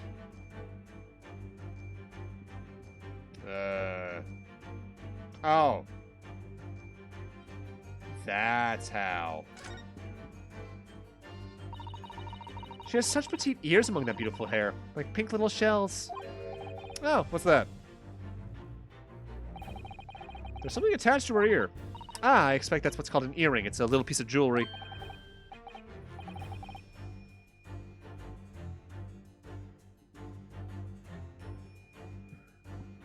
Let the hydration flow. At least now I know you're out of points for a little bit. I don't know, Johnny Awesome. Not one I'm familiar with myself. It really is tiny. Perhaps part of it's missing, maybe it broke off. So now all that's left is the clasp part that attaches to the ear. If that's the case. She doesn't appear to have noticed when that's broken. Did he see her and they silenced him? Oh god, that's grim. She has such petite ears amongst that beautiful hair, like the oh, now we get this. There's something dangling down from her ear. Yes, that's an earring. Wait, look! It's a crescent moon! Ah! There can be no doubt now, surely. Yes!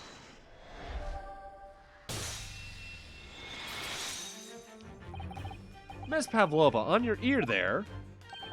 I see you have a crescent moon as well. Ah. What? And on your other ear, there seems to be a crescent moon missing. The little link holding it must have been broken, I suppose. Now, the missing crescent moon was found in the victim's clenched fist. Clearly, there's only one logical conclusion. Wouldn't you agree, Mr. Naruhodo? Yeah. Miss Pavlova, Mr. Osogi must have grasped that crescent moon and pulled it from your ear. Perhaps just moments before he fell to the floor. In other words, last night in Mr. Osogi's cabin, you witnessed the moment when the victim fell with your own eyes. In fact, you were quite literally at arm's length from him.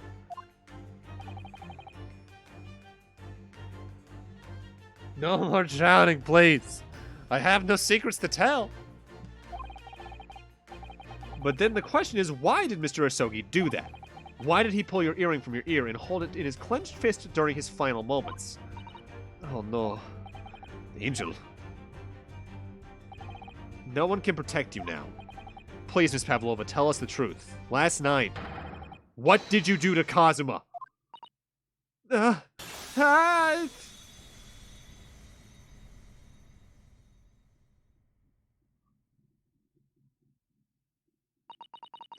do I think about everything that happened yesterday? It was too much. Running away, the fishing boat in the middle of the night, trying to climb onto this huge ship. And then, when I was last in this cabin, I could relax after this horrible long day. Darka, wait!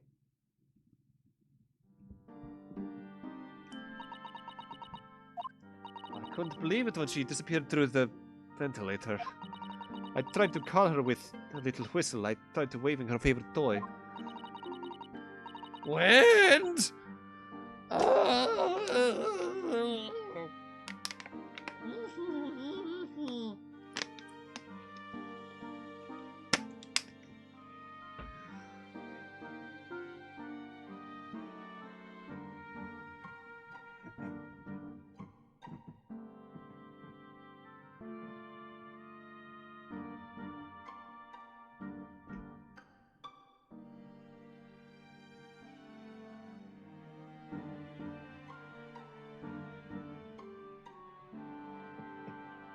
So the cat was the culprit? We're gonna find a little more here, I think.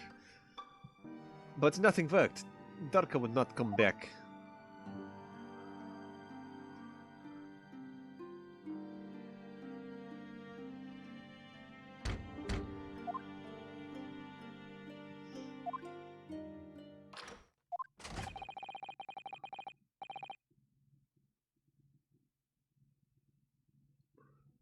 What are you doing here this time, Night Inspector? No. I'm sorry. I thought I was a friend of mine.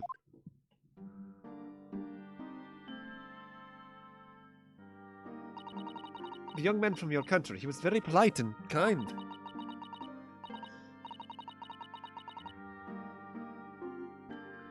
He helped me to find Darka, and he promised not to tell anyone. But then, when I had my friend in my arms again, and I was going to leave the man's cabin. Just a moment, sorry, but...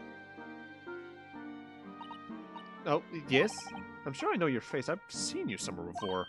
Ah, of course, you're Nikolina Pavlova, aren't you? The Russian ballerina. Huh? No, I don't know that name. My heart nearly stopped when he said that.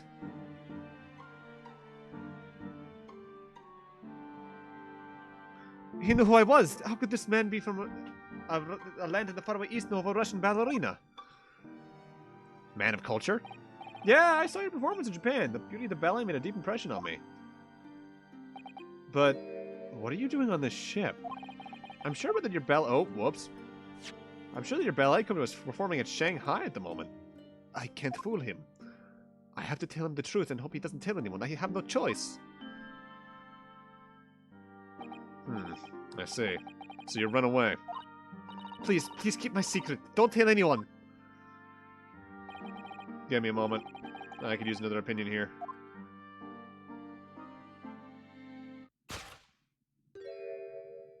Oh no.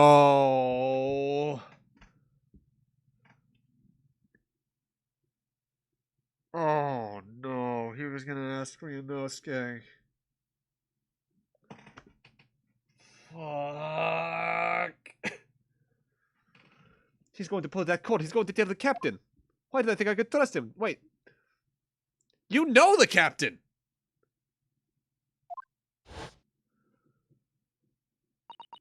Then it happened. Everything all at once. It was only a second, but it felt like forever. Wait, I shouted, and then Darka jumped out of my arms and down to the young man's feet. And as he turned around to look at me. Oh! I pushed him. I don't even know why. I don't know why I did it. I was just so scared. And I had to stop him from telling anyone about me.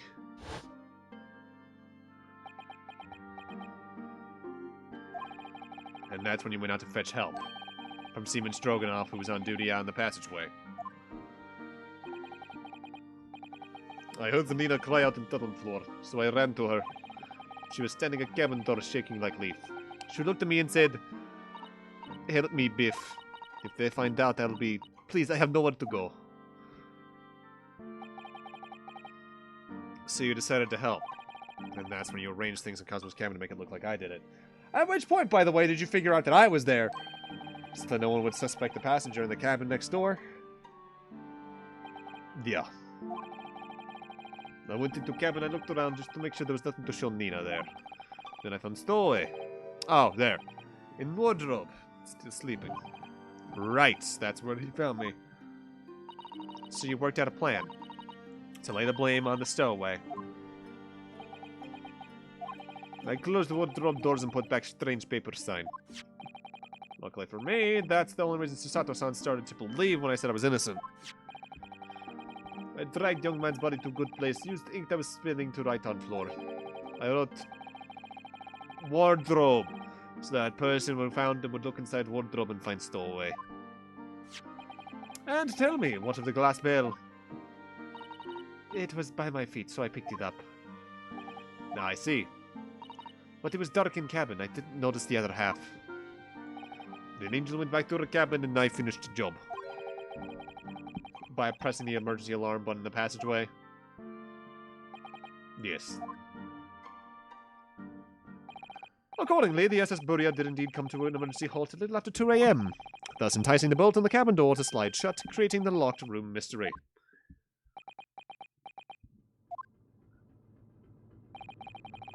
There's still one thing I don't understand, Miss Pavlova. What? Well, you say that you told Cosmo about the fact that you'd run away from your homeland. It's because you were worried that he was going to tell the captain that you pushed him? Isn't that right? Yes. But even if you had pulled the bell cord and called for the captain of the ship, aren't you friends with every member of the crew? Why would that have been a problem? It was what he said first that made me scared. What he said first? Oh, shit.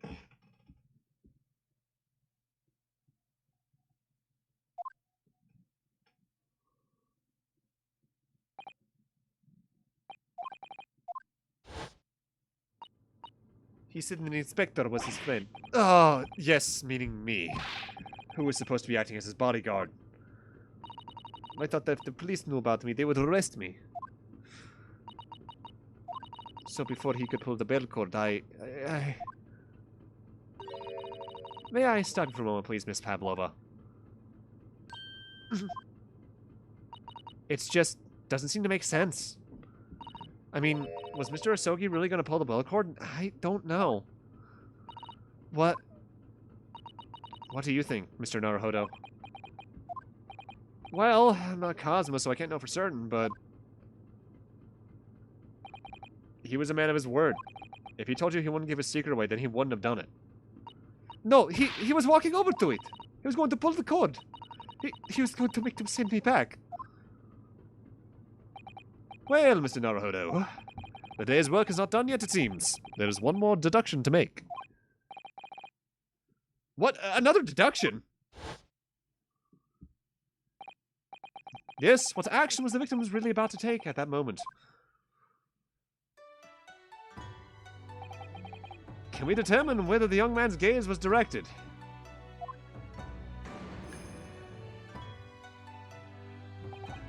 First, consider the victim's location within his cabin. That's easy, I remember every detail of that room. I mean, yeah, I've spent quite a lot of time in the wardrobe, but still. That cabin's in my home this entire voyage. So this is how the cabin looked last night when Miss Pavlova visited Kazuma? Yeah, that's exactly how it was. Are you ready then, Mr. Naruhodo? Yeah, if there's one thing I've learned today, it's that a simple gaze can reveal all manner of truths. And not only that, in order to draw the right conclusion, you can't afford to be out by even a little bit when you're following the gaze to where it lands. So when he turned away from Miss Pavlova, what exactly was Cosmo looking at? Oh, shit.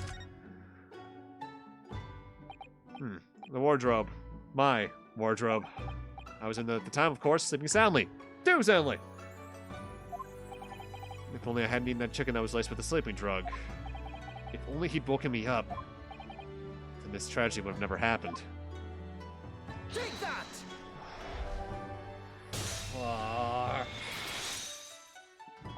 Considering everything that happened last night, it certainly may have looked like he was going to ring the bell cord. Yes, however, what is directly besides the bell cord? The wardrobe. The wardrobe? And more importantly, what was inside the wardrobe? The man's great friend, sleeping soundly.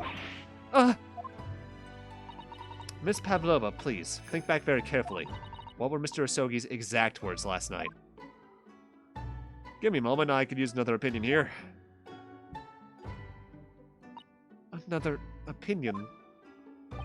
Yes, but not from a member of the crew. No, Mr. Asogi intended to consult his close friend on the matter. To see if, between them, they might be able to help in some way, no doubt. Oh no. Sadly, we can't know the truth for certain now. It's too late for that. But I wish you had made sure of what Mr. Asogi was looking at. Things may have ended very differently if you had.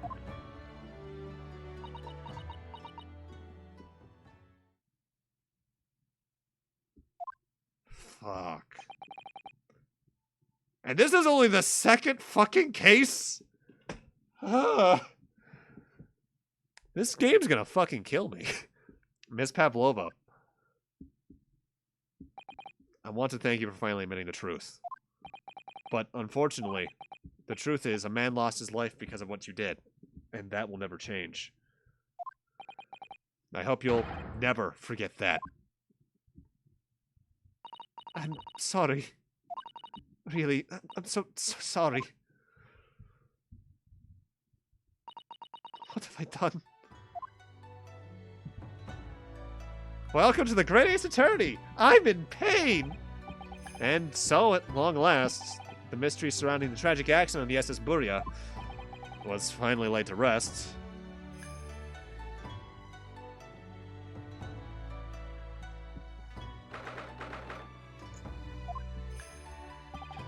What'll happen to Miss Pavlova now, then? Once we reach Great Britain, she'll be handed over to the British police at Scotland Yard. What about the faction ran away from Russia? Won't the Russians try to repatriate her? Apparently, the English detective can speak to the immigration office and sort all that out. Mr. Sholmes can do that? So she won't be going back to Russia, then? No, I don't think so. Even if she wanted to return to the future, I doubt she would be able to. She ran away, so now she's in exile for life. I see. I'm sorry. Seaman Stroganoff? I wanted to help arrange you, no matter what. But I didn't think about you, about how you'd lost a good friend. I'll go with Nina. I'll give myself to British police. That's kind of you. In the meantime, thank you for letting me go free again. Kazuma's death feels like such a waste, but...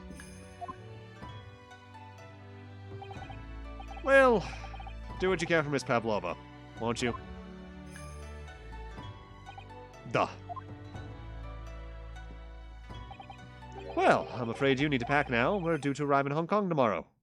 As much as it pains me, I'm going to have to hand you back over to the consul to arrange your passage back to Japan. Yeah. I did stow away. After all, I couldn't really expect any different. So, you should get back to your cabin now.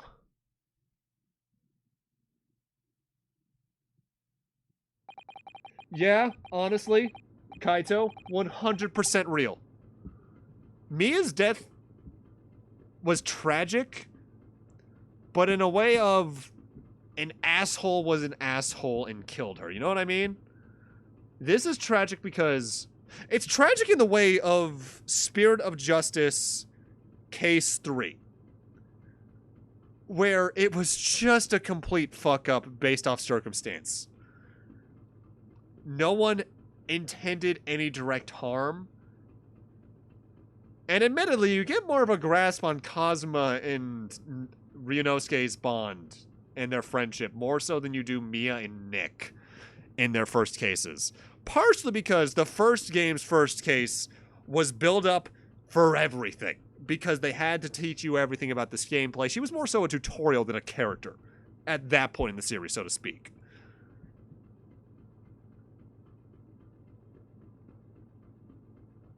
And I'm only yeah, I'm learning about the Somnium Files myself right now, Wind. I just finished the Mizuki end and I'm about to get the Ota end apparently. Oh, Jesus Christ, that game. That fucking game. Why do I have 2 pings on Discord? Oh, hi, Anthem. Why is my other computer running so slowly tonight?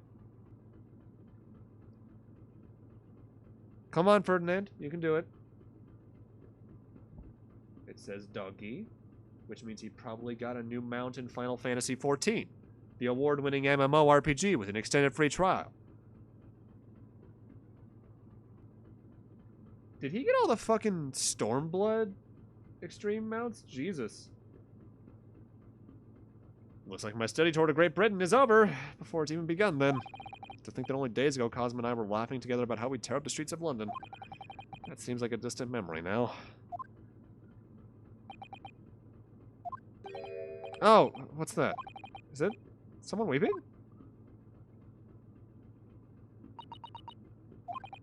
Susato-san?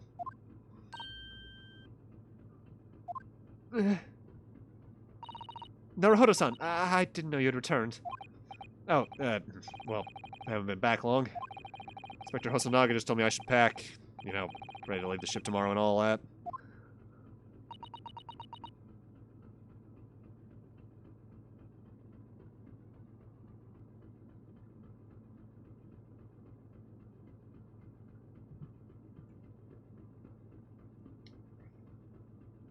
You might be reading into that a little too deep. Because if anyone's Nick's best friend, unfortunately, that's Larry. Actually, wait, that could be very, well, you know, I fucking hate Larry, but he accidentally gives us the most decisive evidence at the worst of times. Free trial, you can't play because free trial can't get queued into the game. Wait, do you mean like, they can't do a dungeon roulette stuff? I think they can. Because I distinctly did dungeons when I was on free trial. Or is it just that there's too many fucking players right now because Aether's fucking... The data center I'm on, Aether, for those who don't know, is now basically under quarantine because we have too many fucking new players. They have listed the other 2 American data centers as preferred, meaning people can only join those 2 now for new stuff. And it's either cheaper or free to transfer your data over to those data centers. Too many people in those games? Yeah, Jesus. It's fucking insane how big the game has gotten the past couple months due to the whole Blizzard stuff partnered with the WoW, the several WoW, World of Warcraft's pilgrimages. Oh, speaking of which, you guys hear the most recent news from that? That apparently they found that Blizzard's HR department had shredded documents. Meaning now, people are definitely looking at felonies. Whoopsie! They fucked up because they're monsters. I still can't believe this has happened. I can't believe someone's life can be over just like that. Susato-san.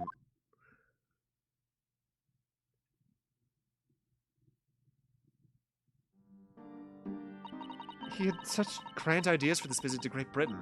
So many dreams. And now they've been cruelly taken away, just as he has.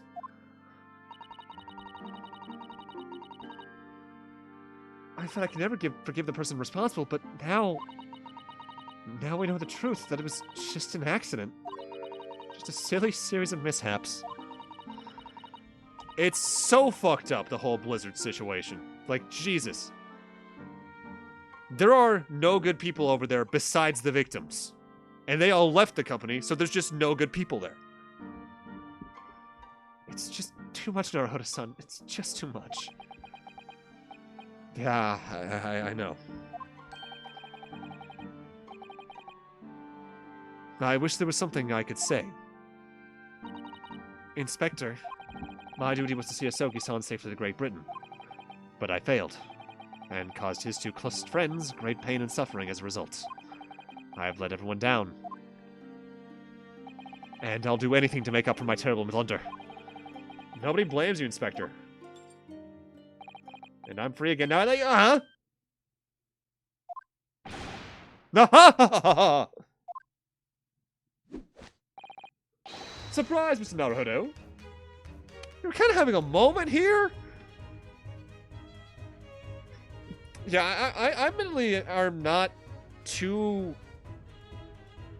personally hurt by the Blizzard situation because I didn't play many of their games. I more feel for all the fucking victims and want Blizzard to fucking burn. Like, the only games of theirs I played Overwatch for maybe about a year or two after it released. I stopped not long after, I believe, Moira or Brigitte got added. But before that, like, I played Diablo 2 a little bit growing up with my brother, and that's about it. It's my nephew who's probably having a hard time because he played a lot of World of Warcraft.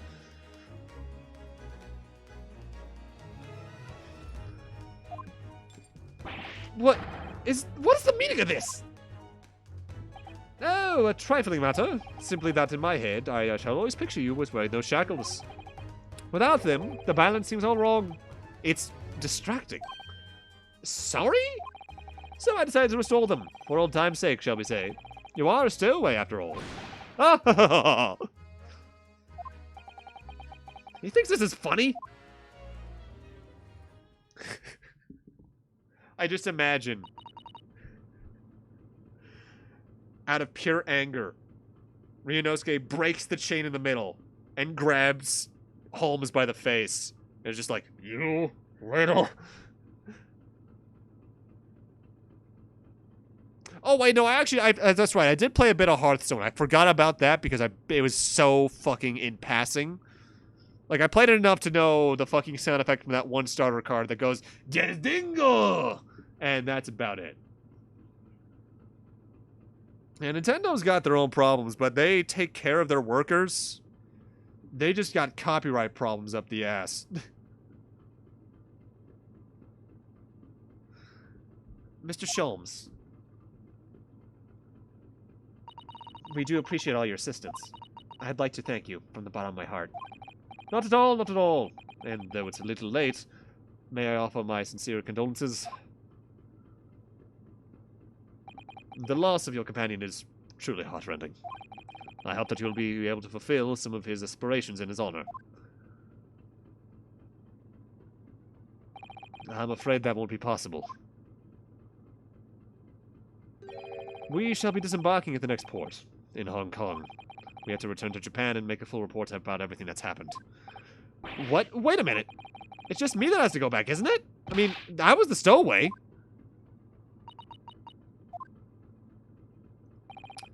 The terms of this study tour were negotiated by the Department of Justice in both Great Britain and Japan. It was to be one lawyer and one assistant. Was to be?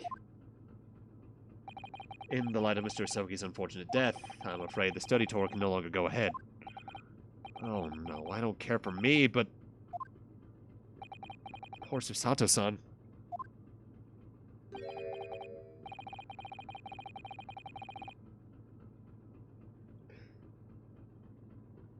In terms of my experience growing up, I had a bit of a mixed one, because my brother had a lot of consoles. He had my dad had the NES and Super Nintendo, my brother had the N64, PlayStation, and Sega Genesis. And he got the Xbox. I got the PS2 and GameCube. He moved out. He was already out of the house by the time the Wii came out, so I got that. But moving forward, more or less, the way it worked was the family had a console and I had a console per generation until, well, actually, no, not even that, because the PS3 was the family's. I had the Wii. I have the Switch and PS4. I'm going to have the PS5. I have the Wii U. It's more so, I definitively chose, through my brother and father's influence, Nintendo and PlayStation exclusively. PC is more so a me thing. My brother plays a lot of fucking Awesome Knots, despite that game being long out of updates, I think. My dear fellows, the majority of problems have an extremely simple solution, you know. All you require is one lawyer, and the study tour can continue, surely.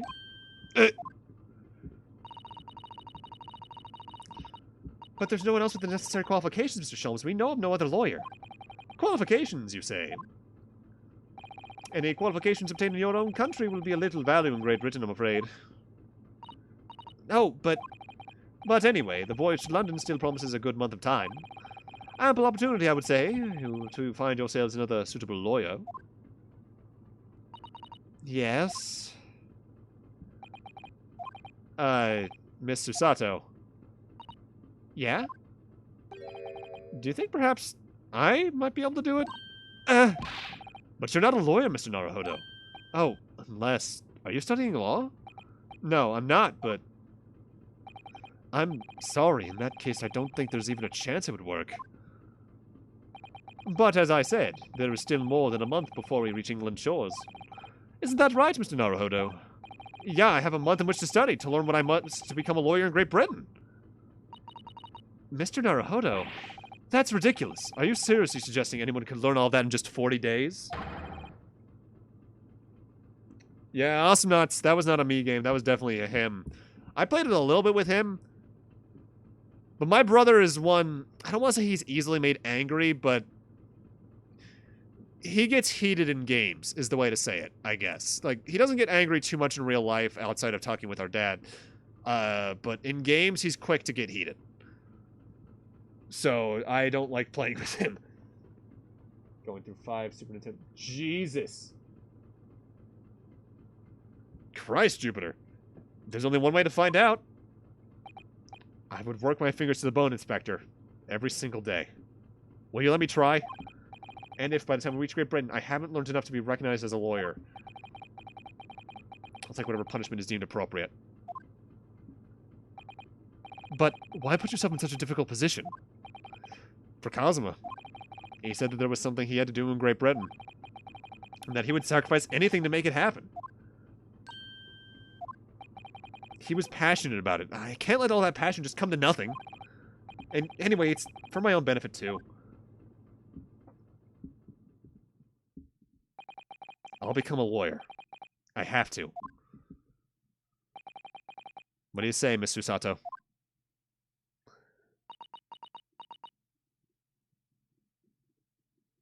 It's a month and some change.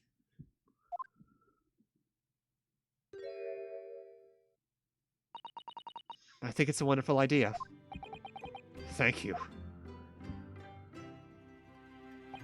So, what does our bespectacled inspector friend say? Are you serious? One lawyer and one assistant? The numbers are indisputable. No, it's madness. Yet fascinating, wouldn't you agree?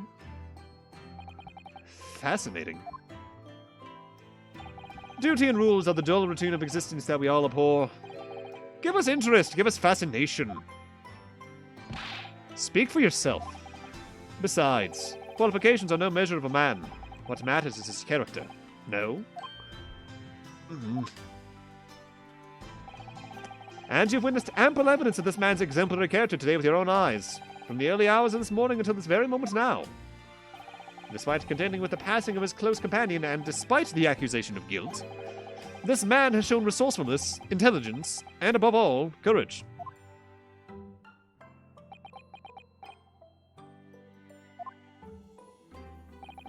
Very well. I'll think of a clever way to word my report to the Department of Justice. Inspector? After all, I did just make a promise, didn't I? I said that I'd do anything at all to make up for my shortcomings here. Oh, thank you, Inspector! If you'll excuse me, I must pay a visit to the captain's quarters. I think. I need to discuss what to do next and how best to make a report.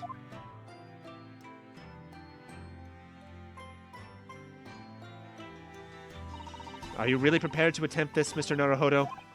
Yeah, I'm gonna try. I wonder, would you consider teaching me what I need to know? Everything about being a lawyer? I would be delighted to help you. I am a judicial assistant after all. Thank you. And, Mr. Naruhodo, I'd like you to take charge of this. What, me? Are you sure? I'm sure it's what Kazuma-sama would have wanted.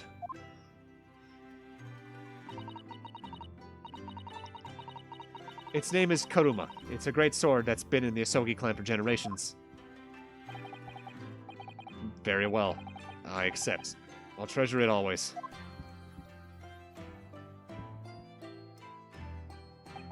So then, Mr. Sato, seems we'll be working together for some time to come yet. It'll be an honor, Mr. Naruhodo. And for the next 40 days, I shan't grant you a single minute of freedom. We shall fill every spare moment with study. Yeah, that's exactly what I need! But before we begin, I have an earnest favor to ask of you, too. Goodness! What is it? Please throw me to the ground. 3 times! What? I should never have doubted you. You were Kazuma-sama's closest friend. Of course you would never have done anything to hurt him. That should have been obvious to me from the start. But I allowed suspicion to get the better of me. And no matter how upset I was feeling, it was completely unforgivable behavior. No, you were in shock! You just found out about me stowing away. Oh, God, no! I won't let you make excuses for me. Whatever the circumstances, I should never have thrown you. And not just once, but 5 times. The number just keeps creeping up, doesn't it? Let the hydration flow.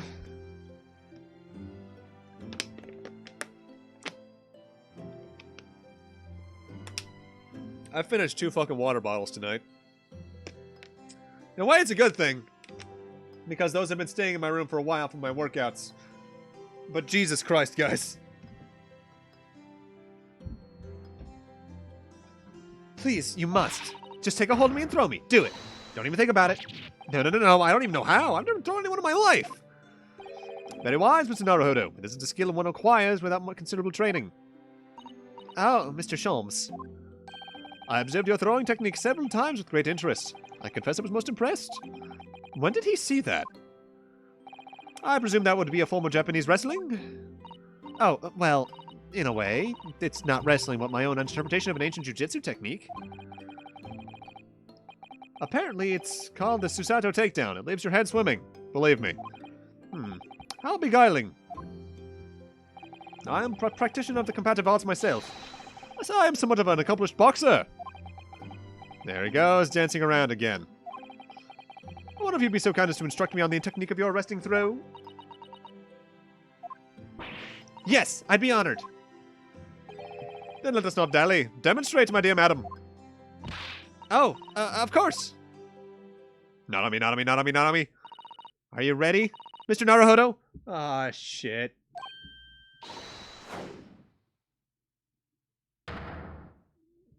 Ow. As you can see, you throw from the abdomen. Oh, yes. A wrestling indeed, and that is what you term the Susato takedown, is it? Actually, no. That was the Susato squash.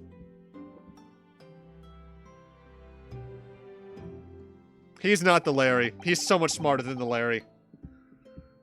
He's like a weird combination. Like, personality and interaction-wise. Like a combination of Clav, Edgeworth, and Gumshoe.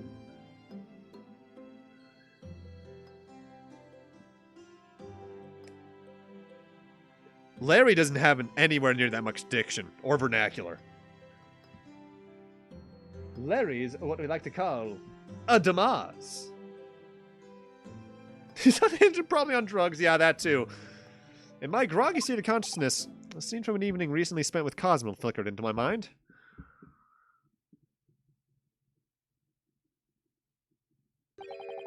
Karuma?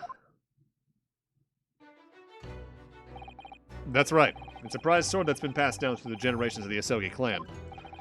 I can't believe you managed to get permission to bring it with you. I mean, taking a katana on a study tour is more than a little irregular, surely.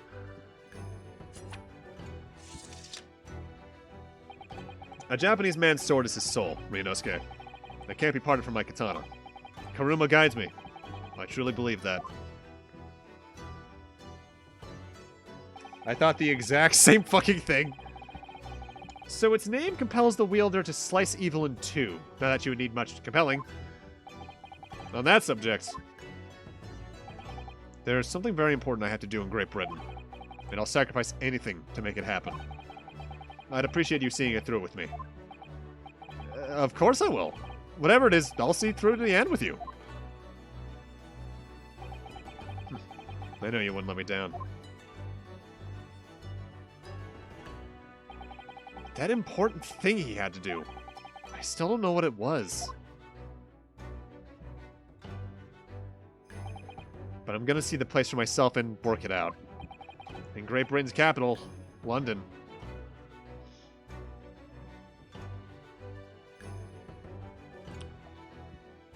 Wow, you know, I'll be real.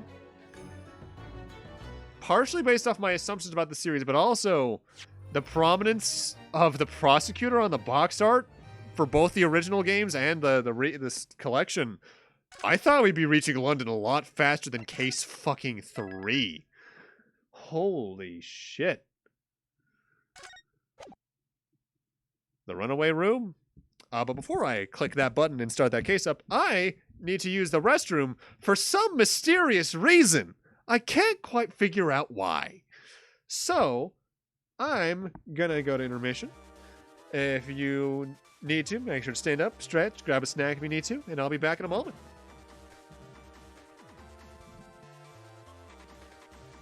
Have a good night, Sai!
God damn it, Sai. Oh, came back to see that hydration.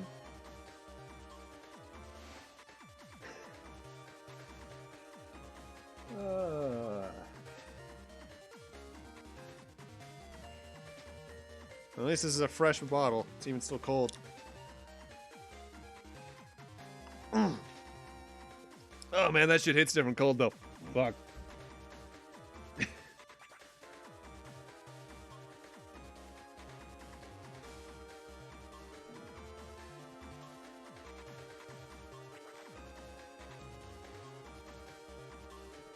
I'm typing in someone else's chat.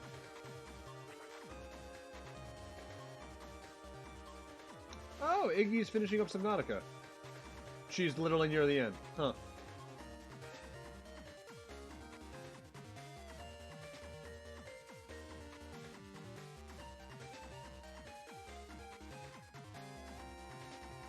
Alright. Let's get back to the game. Case 3!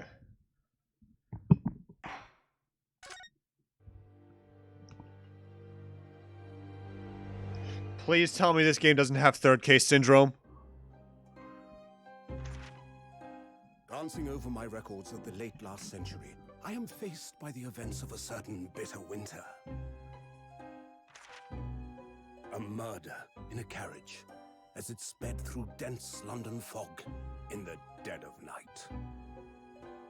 Though the victim and the perpetrator were the only ones inside, there were multiple witnesses to the crime itself. However, none could have imagined at the time that such a seemingly obvious case as this would end in such a horrendous manner. My friend, Mr. Herlock Sholmes, once said of the incident, "I believe that perhaps that case was indeed the prelude. The beginning of a long concerto that impressive Japanese student and I were to play together." Wait, isn't the guy talking there supposed to be Watson? Or Wilson? He's dead! Raido Kuzunoha! Amazing. Is this really just a railway station?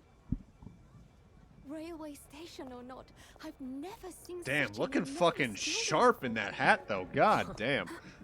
And look at all the steam locomotives. Do do do do do do do. This country is incredible.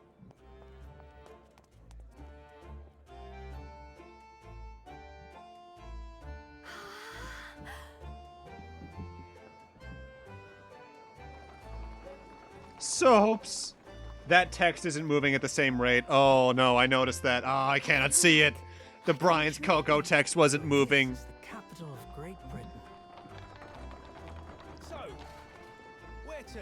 Oh, hello. Climb aboard. I'll take you wherever you want to go. Honestly, I don't think the Ace Attorney anime did well enough in a lot of regards for them to Please consider doing bring more of Walter it. right home, if you wouldn't mind. My pleasure. I suppose you're visiting students from abroad, eh? Yes. Thought so. Well then, I hope you enjoy your stay. And So someone welcome definitely to the has centre of the world. that Great picture of Britain's mighty capital, London. them both in the window of that carriage as a profile picture, right? That's a perfect fucking icon for the game. This looks almost exactly like the fucking place from Investigations 2. What the fuck? Minus the giant clockwork. If anything, wouldn't hearing those gears give you hearing issues?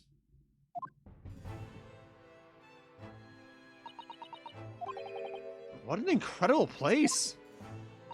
It's so imposing. It's almost suffocating. This place is breathtaking. It looks like a fortress!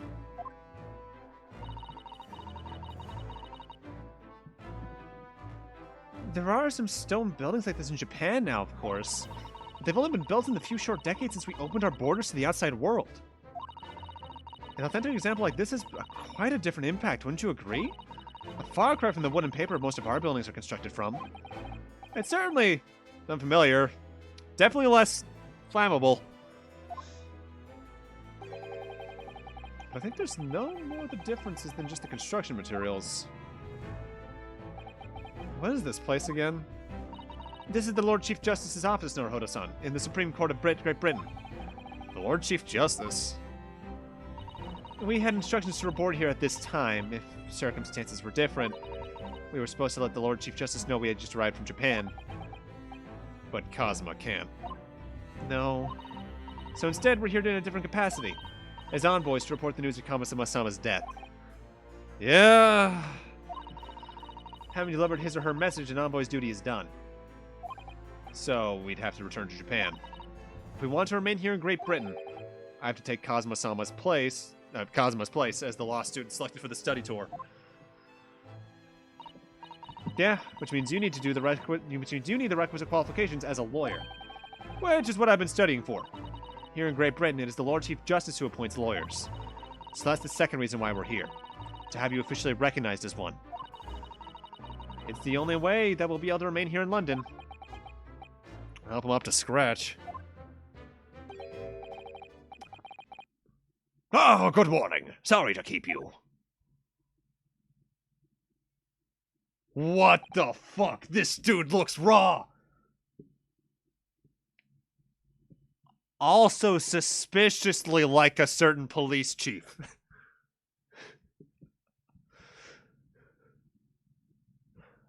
Huh.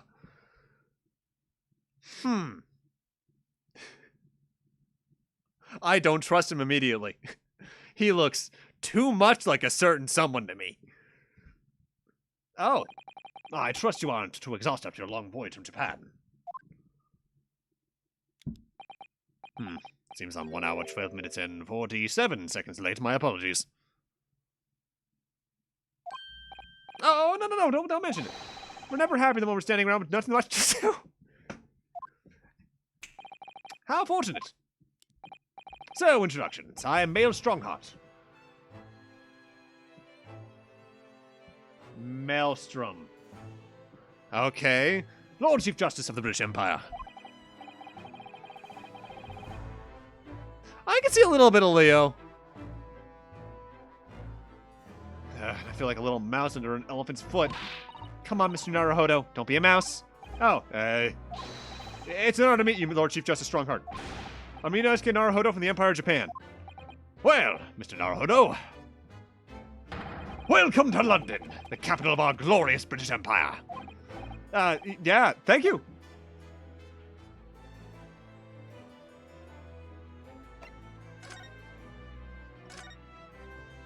So, what are your impressions of our capital so far? How do you like London?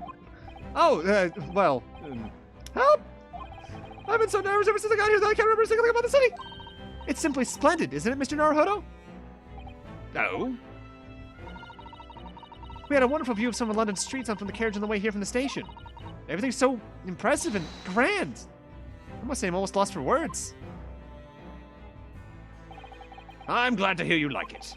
The city boasts tramways, piped water, and gas, even cables supplying electricity. He definitely does. If he does his fucking sideburns like that, no way he doesn't train his birds to do that. We spearhead every revolutionary new technology in the world. Every visit to London is astounded. Oh, yes, astounded's the word. Thanks for saving me there, Sasata-san.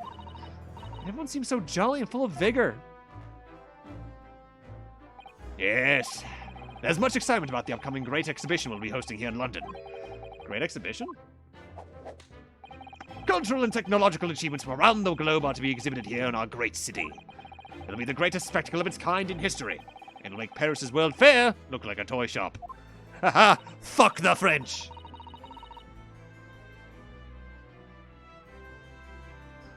Gosh, I can hardly imagine how magnificent it's gonna be. Great Britain's capital city is nothing but magnificent. London is the center of the modern world. If you do say so yourself.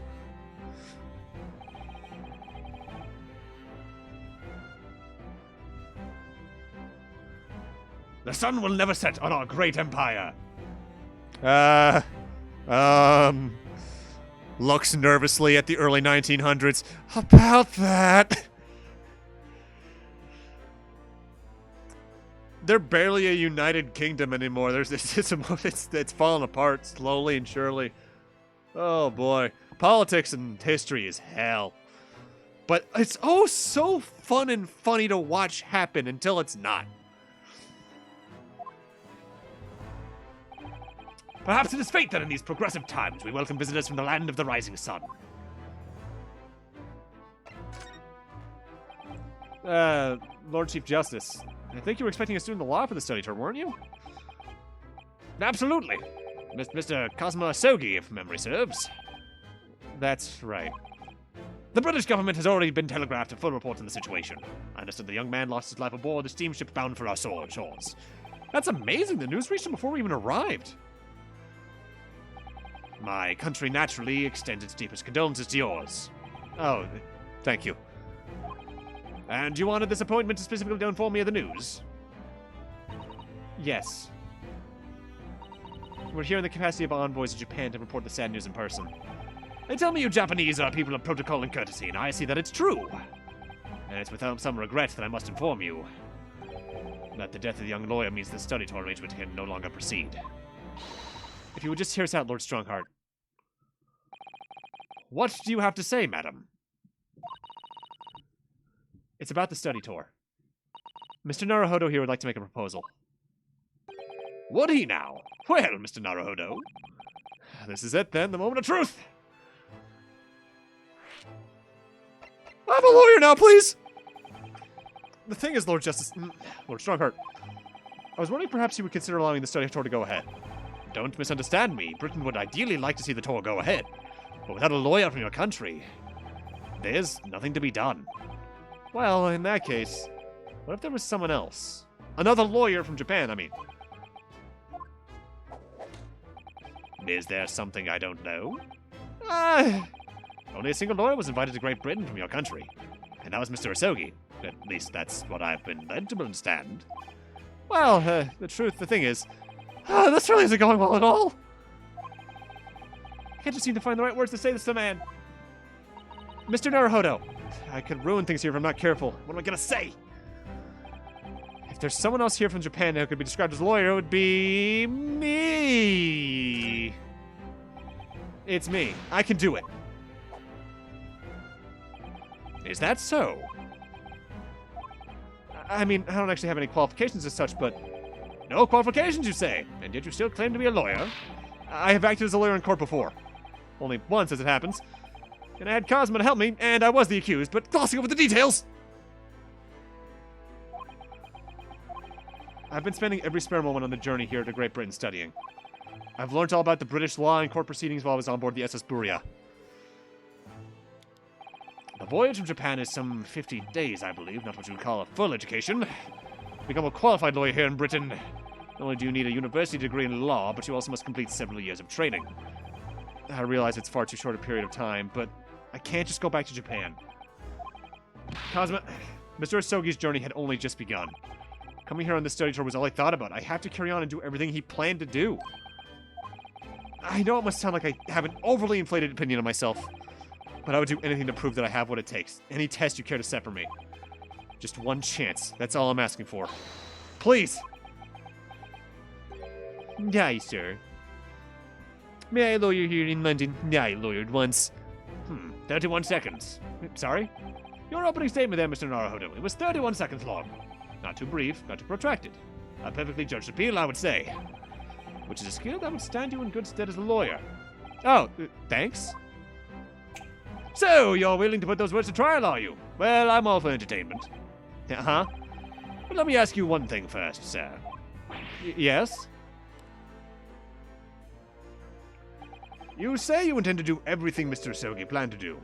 Are you firmly set on that path? He knows whatever the fuck Cosmo was gonna do. What the fuck was Cosmo gonna do? And why am I probably not gonna figure out until case 5? Well, yes, that's my intention. I see. Am I imagining things? Or did his expression just alter a fraction there all of a sudden?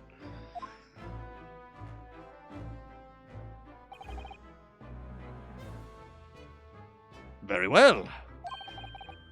You have your wish. I'll give you a chance. A test to become a specially certified lawyer. Whether you pass or fall is entirely down to you. Really? So, what form will the test take exactly? Tell me, Mr. Naruhodo, what do you consider the role of a lawyer to be? Well, defending people, of course. Well said. So, let's have you defend someone. Huh? Your timing is perfect, in fact. There's an apt trial about to begin later today. No advocate has been appointed for the defense yet. So, this will be welcome news. End of the second game? Oh, that's gonna haunt me for so long.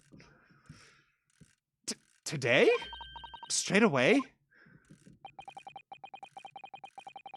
If you manage to secure a verdict of not guilty, you have passed my test. What could be simpler? How do I get myself into these situations?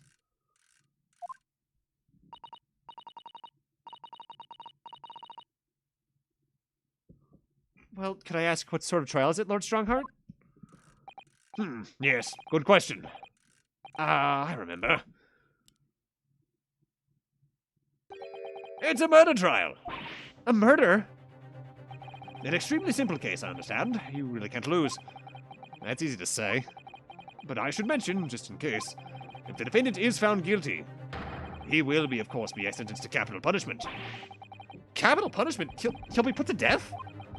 Here in Great Britain, murderers are sent to the gallows without exception.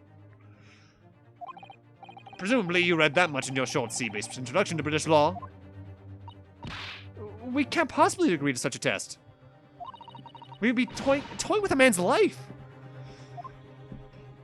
I am the Lord Chief Justice, and I've decided it's acceptable. But you can't do that, can you? There's no need to overcomplicate this. All you have to do is ensure that you don't lose. So the defendant may live or die depending on how well I perform in court. If I lose, he'll be hung. Mr. Naruhodo, you've come to me claiming to be a lawyer. If you want me to take you seriously, you'll need to prove you're willing to do a lawyer's job. And you say you intend to see through the will of your compatriot, Mr. Asoki. I would like to understand just how far you're willing to go in order to make that happen. He's testing my resolve. What's the matter? You've fallen silent.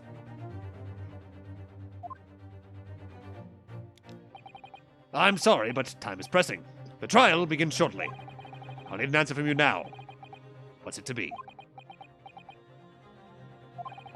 What do I say? Do I agree to this absurd test? I feel I have to. All right, then.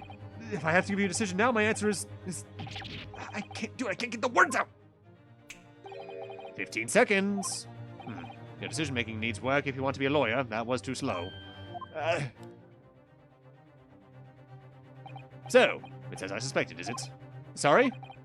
You have noble intentions, but lack the resolve to see them through. The test is cancelled. Thank you for stopping by. Go and acquire your ticket for passage back to East tomorrow. The conversation's over. Yes, Lord Strongheart.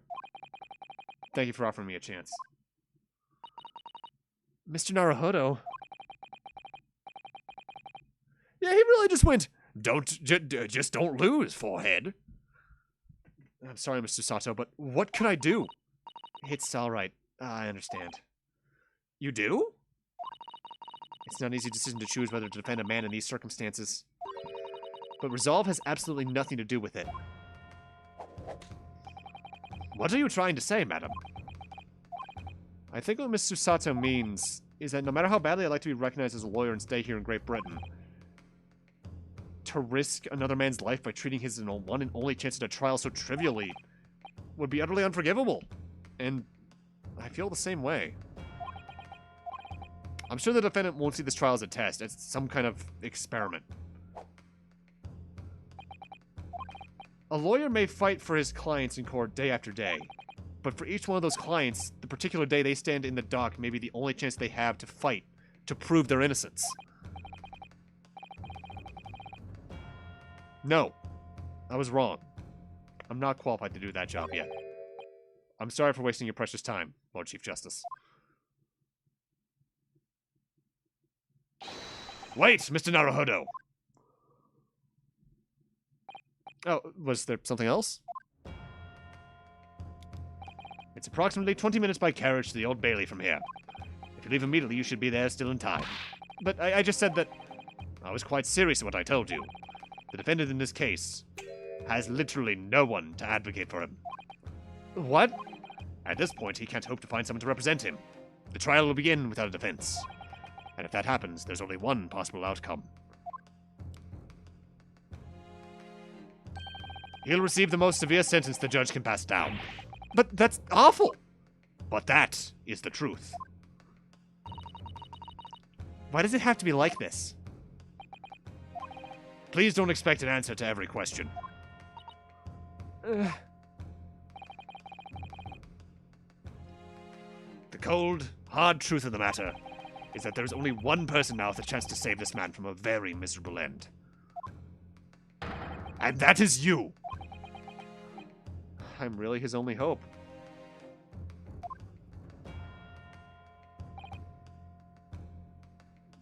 So, what do you say now, madam? What do you mean, Lord Strongheart? You said it wasn't an easy decision to choose whether to defend a man in these circumstances. And I agree. But in my estimation, it is purely and simply a matter of resolve. Oh. Our time is up here. I have a meeting to attend. I must leave in 2 minutes and 16 seconds. So, venture into our great city and enjoy yourselves.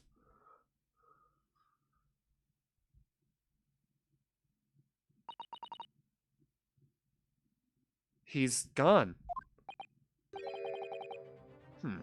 The Old Bailey.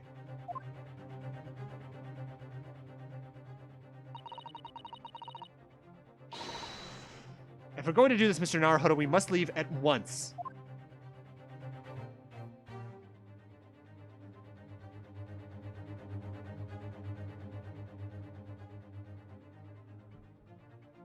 Oh boy, that's fucking... That dude is impressively raw. So how long before he's a suspect in the murder secretly? I give it 3 cases. Actually, wait, if he's in the sequel, 9 cases.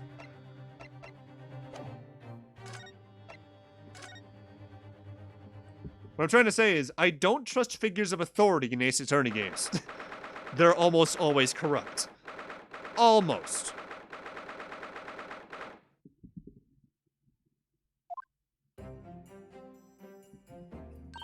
Oh, thank goodness we're in time. There's still 15 minutes until the trial begins.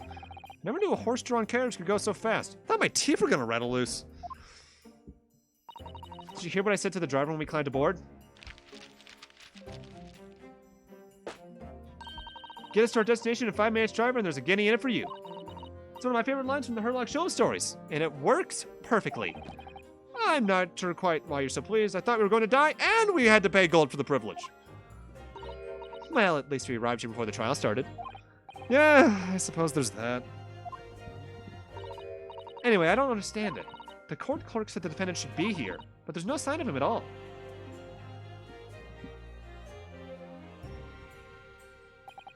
So this is the Old Bailey. Even this room for the defendants has to wait. I mean,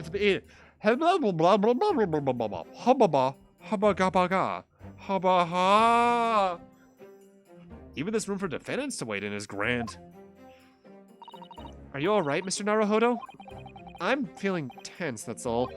This place gives me the same sense of foreboding that I remember in the Supreme Court in Japan.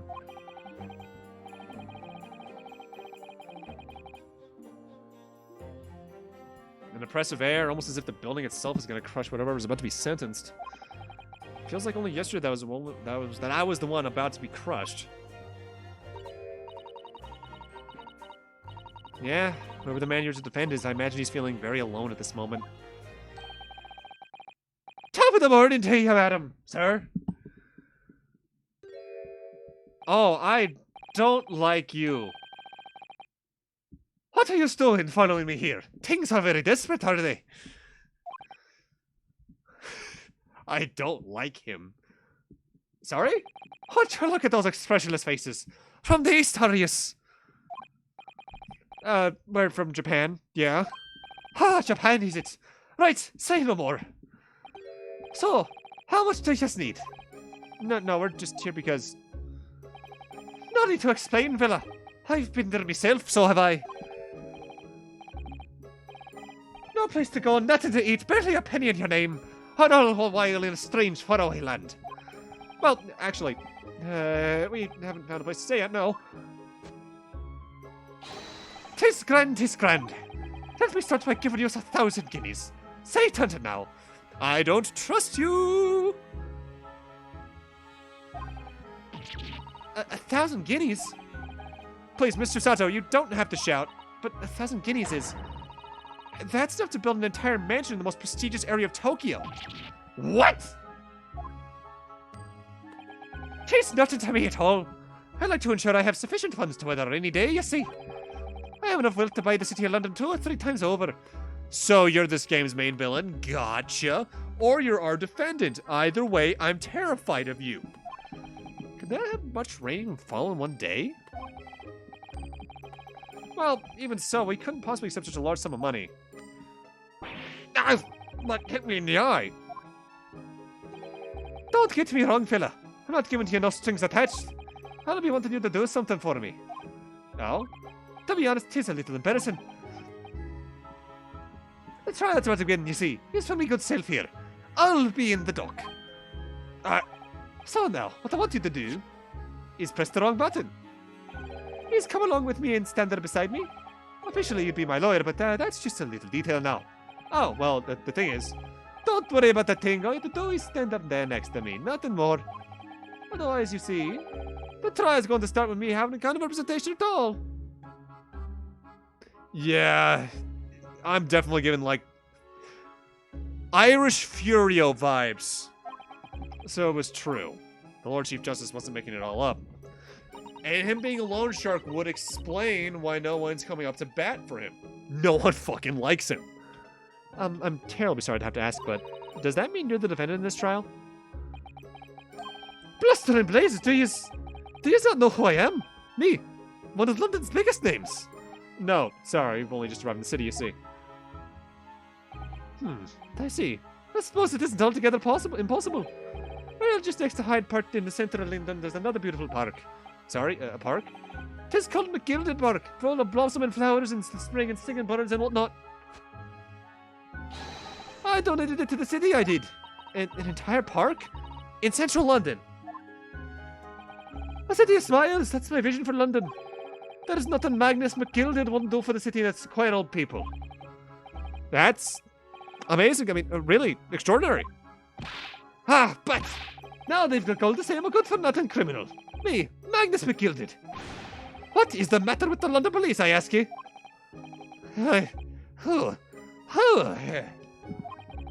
Alright, don't pass out. Mr. Naruhodo. Perhaps now would be a good time to introduce ourselves and while the gentleman catches his breath. Good idea. Mr. McGilded, the thing is, we're actually here in London to study British law. We're law students on a study tour from Japan, you see. So, if you don't have a lawyer for the trial yet, and you'd be happy to put yourself in your hand, What was I after saying, you daft idiot? I've given you 1,000 guineas to stand up next to me, haven't I? Well, yes, but I wasn't really offering to just stand up to the next to you. Oh, I think I see what's going on here. Sorry. I know what you're thinking. This Chancellor Raphael claims to have more money than the Queen. But if that's true, why the blazes get he hired the finest lawyer in all of England? Because he did it, that's the only explanation. Well,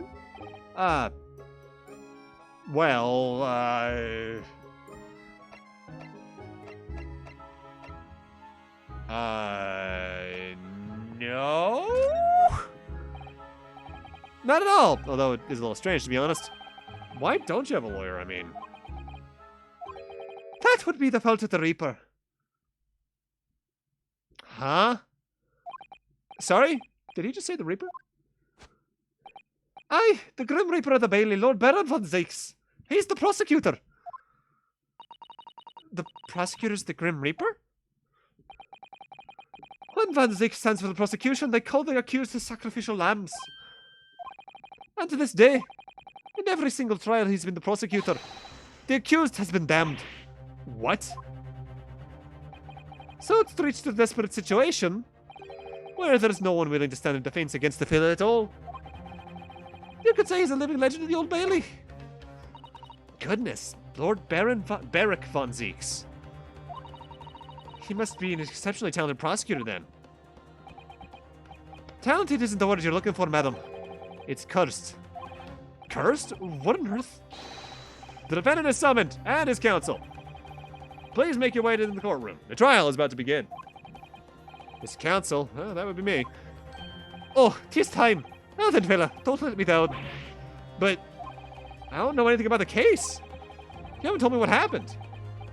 Until you showed your face here. I made up my mind, so I had. Sorry? I decided I have to defend myself in there. How would that have worked? But when you made an appearance, student of law, wouldn't you know? 'Tis no accident, I can assure you of that. 'Tis fate. So don't get cold feet now. Please?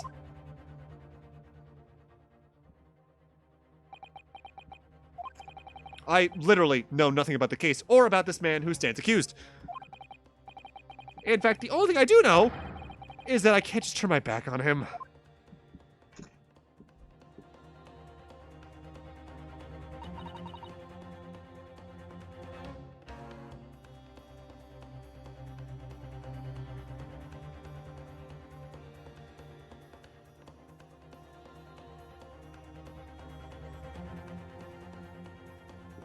Mr. Naruhodo. This man has no one. He'll have to stand alone in that courtroom, or with nothing to defend himself. Yeah, something that Cosmo would never have allowed to happen. Ugh. Counsel for the defense, what are you doing? If you're late for the start of the trial, you will lose your right to stand. I'll be right there. It's happening then. My first trial in a British court. Hope you're watching over me, Cosmo. Because I have no idea how I'm gonna manage this.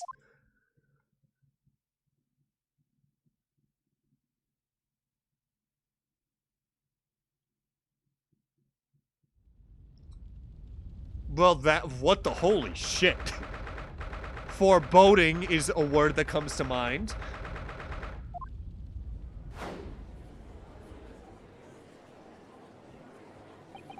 So this is the highest court in Great Britain, the Old Bailey. The centuries of history in this place is palpable, isn't it? So different than the Supreme Court in Japan. It feels both imposing and serene at the same time. The atmosphere almost makes words redundant. Whatever the country, determining a person's guilt or innocence is always a solemn affair. May I say something, Mr. Naruhodo? Oh, yeah. What? Your eyes look ready to pop out of your head again. I know, but I just can't help it.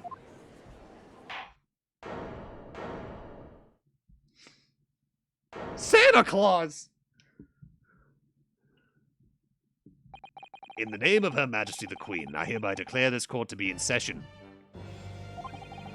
We are here today to judge the determine the guilt or innocence of Mr. Magnus McGilded. I now call upon the counsels for the prosecution and defense to declare their willingness to proceed. Oh shit, I didn't... Give me a second, I need to look up a voice. Because I know the voice actor for Beric.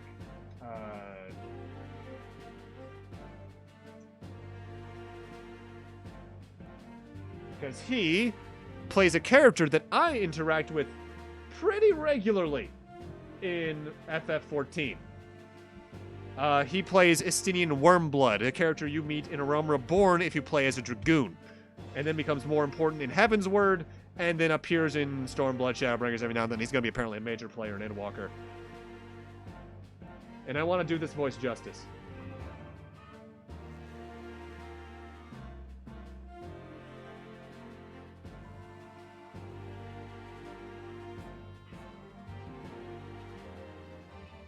please tell me he fucking talks in this scene.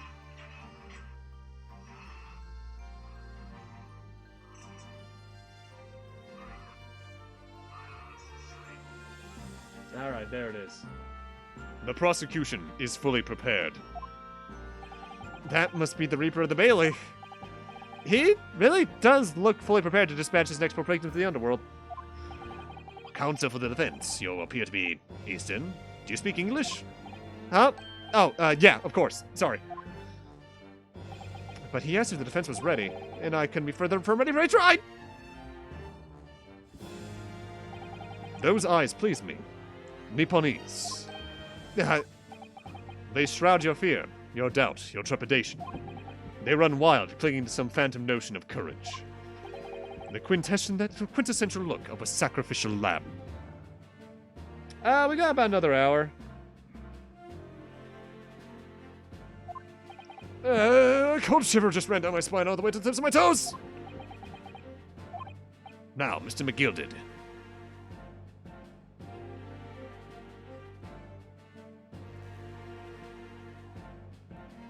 Give me a second. Checking something.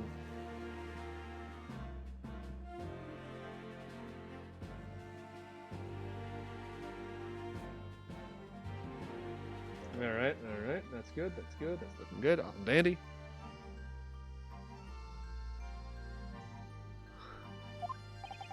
Yes, my lord. You stand accused of murder, a capital offense. You could be sent to the gallows if found guilty. Are you quite sure you wish to entrust your defense to this foreigner? As a voice said, my lord, 'tis a grand thing to give opportunities to the young. Here the fellow is a student from some little island off in the Far East. Is it not the British way to ignore the dangers to yourself and give those less fortunate a better chance? I like to think that all the acts of chivalry do the figured British Empire proud. Listen to Mr. McGilded. What a fine gentleman London has in him. Did you hear they donated £5,000 to the government the other day?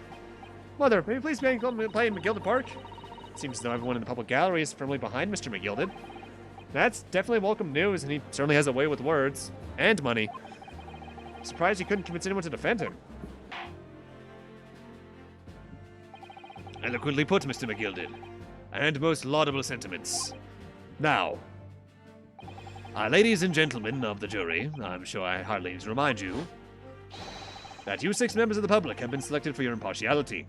Are you ready to proceed? God, it is so... I saw the fucking trailer for the game where this was shown. But a jury in a fucking Ace Attorney game, outside of one case in the 4th one, is so alien.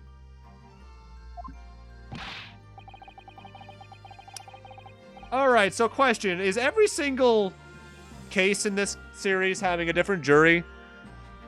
Because if they do, I don't think I'm going to be able to come up with that many voices.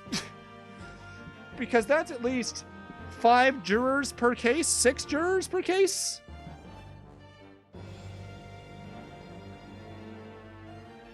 I'll see some repeat characters. Okay. Then I at least feel a little comfortable giving some of them unique voices. Yes, my lord. If the task is send Ranas at the gallows where they belong, I'm more than ready. At the manor, his lordship always says we should dispose of rubbish promptly. Naturally, I agree. I haven't died. Huh? Any criminals here will still be wishing they never set eyes on me.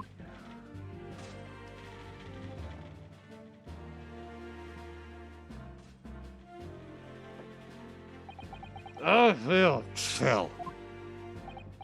Oh, don't mind me, my dears. I'll just be getting on with my knitting. Must finish these mitts for my grandson. Ah, Mr. Naruhodo, those people are the jury. Yeah, that's something we don't have in Japan yet.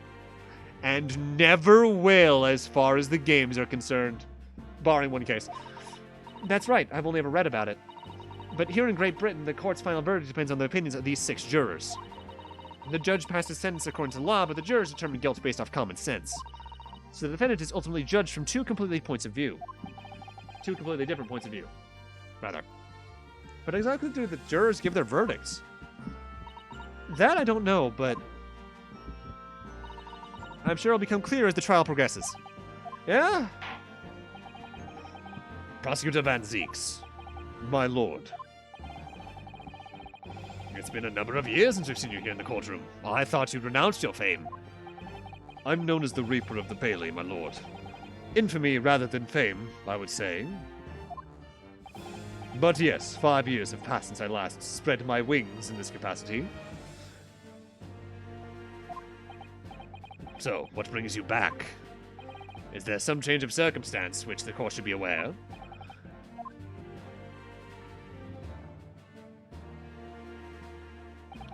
I leave that to your imagination, my lord. Oh yeah, he is fucking swigging from a flask. So the Reaper's been out of action for 5 years? Why did he have to choose today of all days to make a comeback? Don't lose heart, Mr. Naruhodo. As you wish, sir. The court nevertheless welcomes your return. Now then, opening statements, I think. Summary of the case, if you please. Certainly, my lord. As your lordship is aware, this is a case of overwhelming simplicity. We must be the only ones in here who aren't aware. In the incident that took place in the late evening, 3 days passed. The hour was some minutes after 10. The victim was a maker of building bricks known in the community as Thrice Fired Mason. Sorry, Thrice? He was a very accomplished craftsman. The bricks he fired were said to be almost indestructible. The victim's corpse was discovered in an omnibus. Omnibus? In service of the streets of London at the time. A dagger that had been thrust into the victim's abdomen is believed to be the ultimate cause of death. Here is the autopsy report from the investigating medical officer at Scotland Yard. Thank you, counsel. I shall accept that and the photograph as evidence. I love Van Zeeks already. I love his fucking attitude.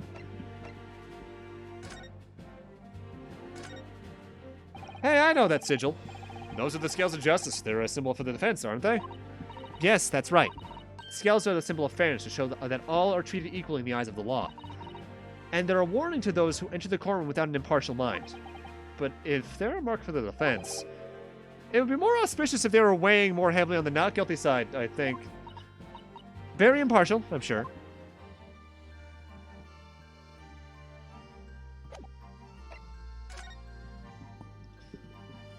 $10 p.m. to 11, stabbed once. That's the notion of once there's going to be important. Died due to internal hemorrhaging.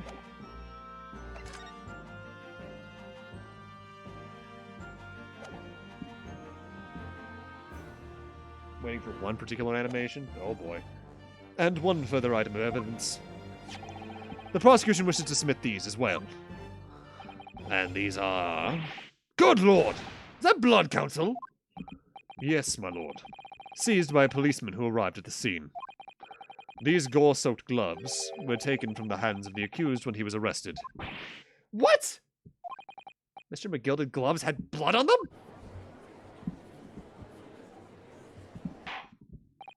Yes, I'll accept these as evidence as well. How did I get into this? I'm backed into a corner before I've even started. Continuing.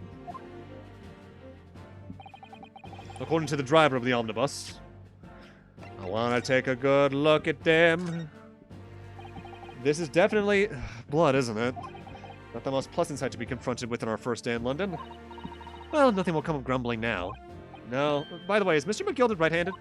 Yes, I believe so. He was toying with a coin with his right hand a little earlier. Pity. Only he'd been left-handed. I think blood on either glove would be fairly incriminating, really.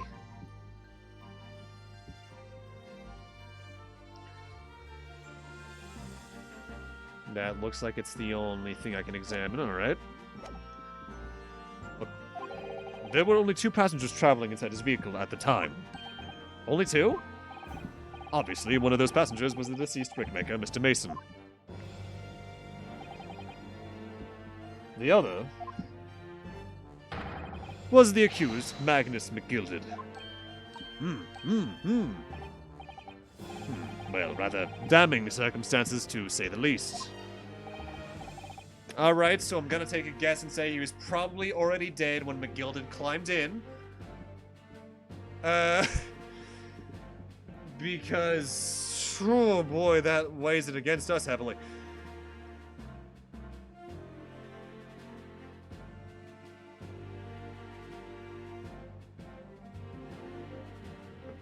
Defendant, what say you? Well, of course I have no recollection of such a thing. Mr. McGill did. To be sure, I rode the omnibus that evening. But whenever I'm in a carriage, I'm taken with a fierce tiredness, and I always succumb to it. Are you claiming to have been asleep? 'Tis the motion of the carriage, my lord. Lilton, so it is. How when I opened my eyes again? 'Twas a desperate sight before me. The body of a man I'd never laid eyes on before in my life. I ask you, what good-hearted soul wouldn't rush to a help a fella bleeding to his stomach? I was about to start worrying about me gloves now, was I? I reached out to give the man a hand. So the blood got onto the gloves then after the man had been killed. Wait, we actually start with a fucking statement from the defendant? That's kinda new, isn't it? Unfortunately, that statement to the drivers is only the beginning. Why? That's not all of it? There were multiple witnesses to the precise moment at which the brickmaker was fatally stabbed.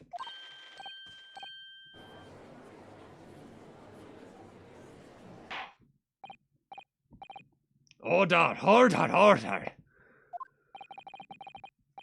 When the killing took place, only the victim and the accused were inside the carriage. And there were witnesses to the crime. This is not just a case of compelling evidence. It's the nail in the coffin for the accused.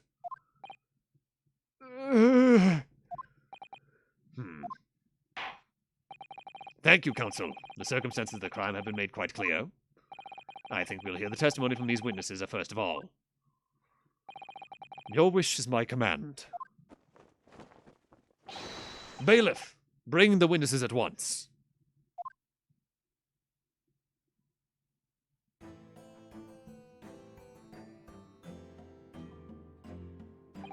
Witnesses, your names and occupations. Everyone calls me Beppo. I drive an omnibus in East End. Bruce Fairplay. I'm a banker in the city.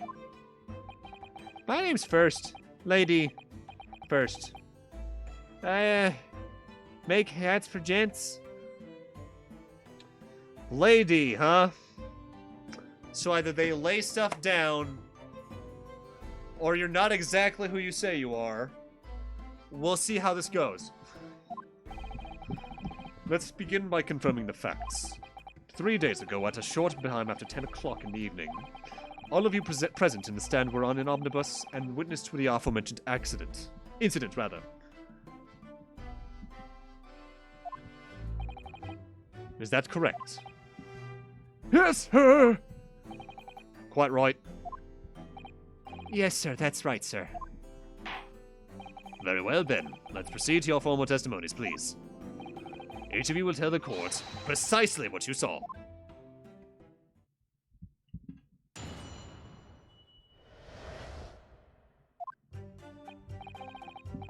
It was the last bus of the evening, so I had few customers. I remember it well. The victim and the man accused of killing him were sat next to each other inside the bus. Then, out of the blue, the accused just reached over and plunged a knife right into his guts. That's right, he stabbed him. I screamed at it, I couldn't help it. As soon as I heard the scream, I stopped my bus. And then I saw it too.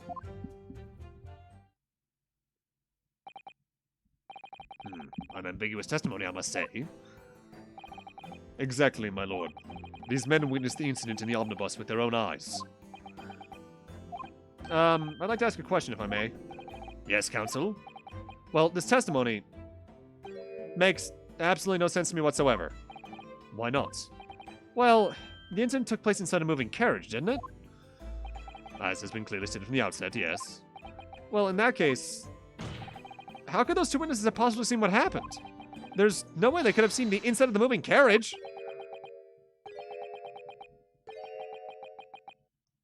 My poor boy didn't notice the windows. How quaint. I'd read that civilization in the Eastern Islands was a good century behind our own. But you're here in London yourself. Are you really so ignorant about our omnibuses? Huh? Tell me, my Nipponese friend, Have you even traveled in an omnibus? Well, no. I only arrived in London this morning. No matter. I've arranged for us all to see for ourselves the actual scene of the crime, that is. What? Do you mean the actual scene? How? Photos! Rinosuke! The carriage is designed to be moved, after all. Presumably you must understand that much. Yes. The omnibus in which this bloody crime took place is here today in this very building. Here? What? The entire carriage? Bailiff, bring forth the stricken omnibus.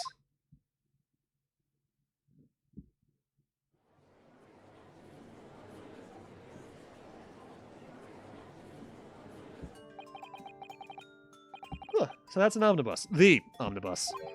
I can't believe they could bring something so enormous in here. Great Britain's courtrooms are amazing. As you can see, the omnibus is pulled by 2 horses and can carry up to 8 passengers. 4 passengers seated inside the enclosed cabin and another 4 on the rooftop deck above. Every Londoner knows that the best views of the city's architecture and sights are to be had at the top of an omnibus. And I should point out to our foreign guests that there is a skylight in the roof allowing a view of the interior from the seats above. Ah, oh! The penny drops at last, I see.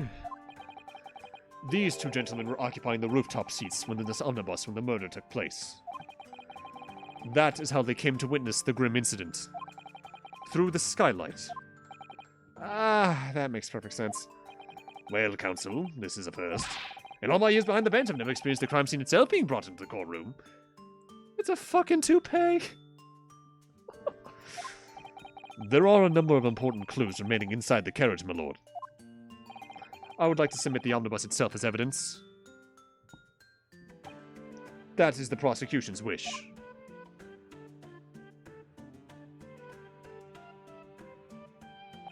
Very well. I see no reason why not. The omnibus is hereby formally accepted into evidence. Oh, there's gonna be so much to fucking it.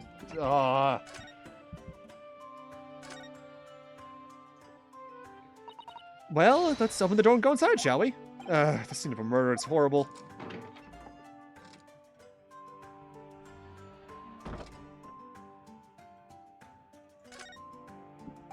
Ah, that's a poster for the Great Exhibition that's due starting 6 months from now. There's a lot of focus being drawn to the Crystal Tower, the centerpiece of the whole exposition. Ooh, the Crystal Tower. It's under construction already, I believe. People are all over London must be fizzling with excitement at the prospect of such a great event. Alright, I'll take a look at the back once I'm done in here. That's the door. Ah, that's a poster for the Great Exhibition. That's the same thing. It's quite a large skylight, isn't it? Yeah, quite large enough to afford a good view into the cabin from the roof deck. And there doesn't appear to be a handle or catch of any description. So I guess it can't be opened from inside the cabin, at least.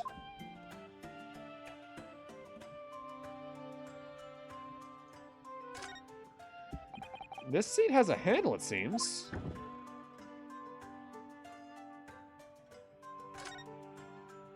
This looks like all sorts of equipment that might be needed for keeping the omnibus running. Feeding tubes, tools to repair wheels, blankets, horseshoeing tools. So it's a storage compartment for the coachman to keep his things, it seems. Could a murderer have hidden in here? Probably. There doesn't seem to be any space for passengers to stow their luggage, that's for sure. Well, I don't imagine it would have been very convenient for that purpose anyway.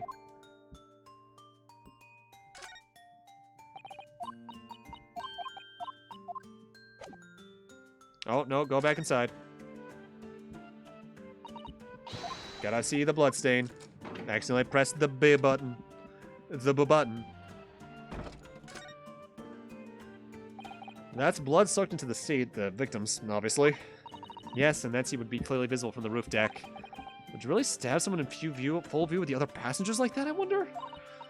Well, it was after dark, and there was a lamp on in there, so if perhaps this culprit couldn't see anything outside through the skylight? Whichever way you look at it, doesn't seem like there was much. This doesn't seem like it was a planned attack. Maybe it was a suicide?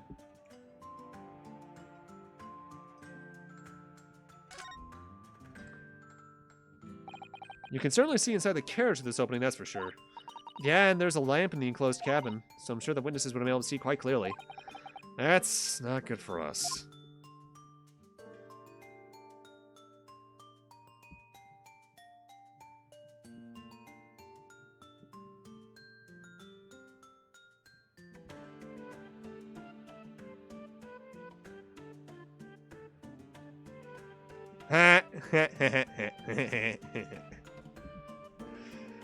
The number 418.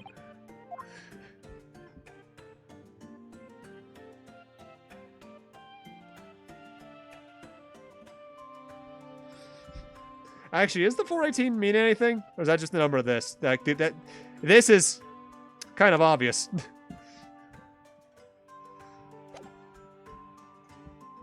I can't believe the entire crime scene entered as evidence? Yeah, Great Britain's simply extraordinary. I could help myself by giving an omnibus a thorough examination, seeing as it's here. Let us continue with the proceedings, then. Your cross-examination, counsel. Pray don't expect this Nipponi straight to understand the intricacies of a British court's cross-examination rights.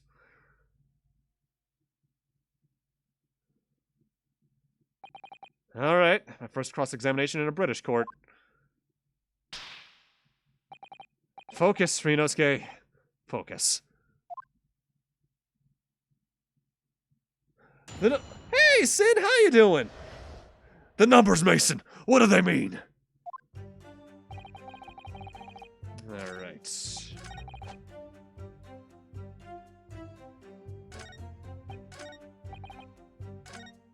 So he's the driver, so these two are the ones who actually would have seen it. He would have just heard it.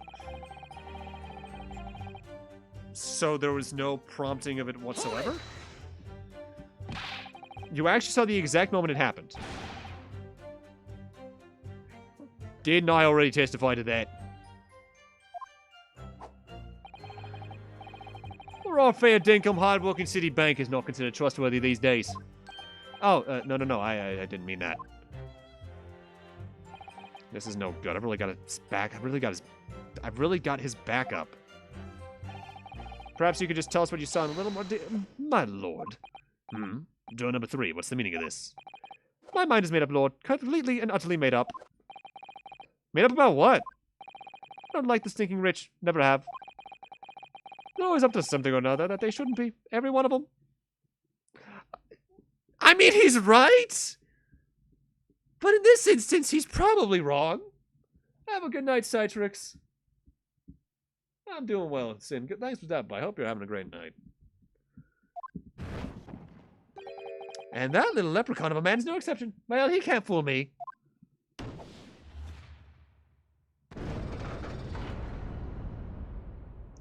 Fear. There's no point wasting time listening to any more of this. That's my opinion of the matter, anyway. That is precisely what I was about to say. As the foreman of the jury, it's my duty to set a good example for my fellow jurors.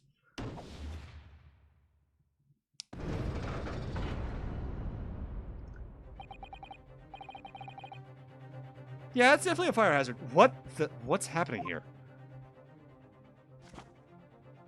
Let me see. Yeah, it seems that's how that's how the members of the jury give their verdicts.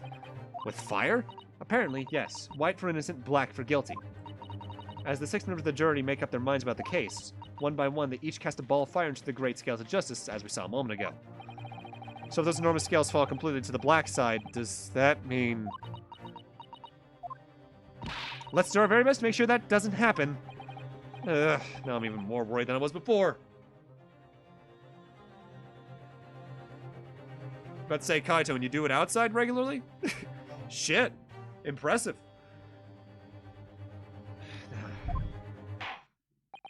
Very well. The court acknowledges the change in the jury stance.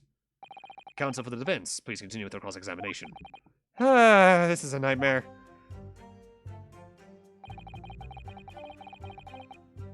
Hold it! He stabbed him, you say, and you were sitting on the roof deck, were you? That's right, sir. I was up on the roof seats. Remember seeing the little gent sitting next to the fellow that was stabbed? I had been thinking about a new hat design, you see, so I was just gazing absentmindedly around. Well, that perspective immediately means that there's an entire seat that's not accounted for. Well, shit, Sin. Why do you guys keep setting fire to your place? Actually, wait. Thinking about where Kaito's from. Fire's kind of normal there, too, now. Yeah. Ah, shit.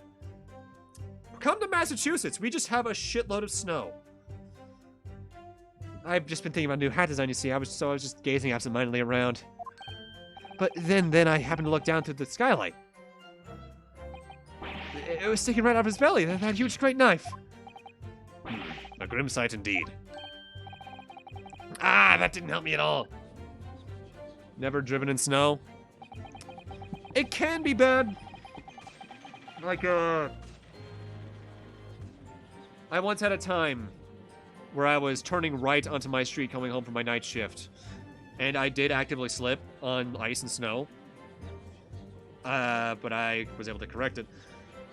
As long as the streets you're on are plowed, it's more or less just a slightly bumpier ride. It's not an active hazard.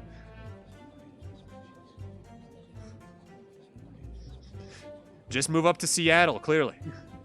The jury looks like they're even more convinced my client did than they were before. That appears to have made everyone more dubious that Mr. McGilded is telling the truth. If only we had some evidence to counter their suspicions. Mr. First. Yes, sir. Is this the knife you saw? Oh, good grief, yeah, that's it. That's the very one, sir. Is that? Yes, Counsel. This is the blade that was driven into the victim's belly like a stake through the heart. That is a blade of considerable size, Counsel. It is, and furthermore, the scabbard is emblazoned prominently with a certain initial. The letter M, which seems oddly familiar. Please, no. M for Magnus, perhaps, or McGilded, possibly. Take your pick. It seems this particular big name in London made a magnificent mistake. Objection! But there are M's everywhere. Like Mason. Objection! This blade is far too extravagant for a poor brickmaker to have owned. No, this weapon of murder almost certainly belonged to the accused. Not conclusive, but certainly compelling, Counsel. Alright, so... My lord, if you'll forgive the interruption, no. Let me do my thing.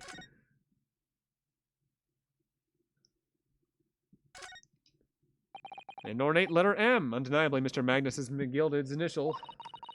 And it's beautifully gilded, too. It must be very valuable, I would think. Ah, what is it? Look at this M. If you turn it upside down, it becomes a W. That could change everything. I was about to say, it could be a W. What's his name from the original? A W? Yeah, this is one of those, turnabout cases. I'm sure of it. I'm afraid I don't know it all, but what I'm sure about is that this is an M. Oh, well, that idea was quickly quashed.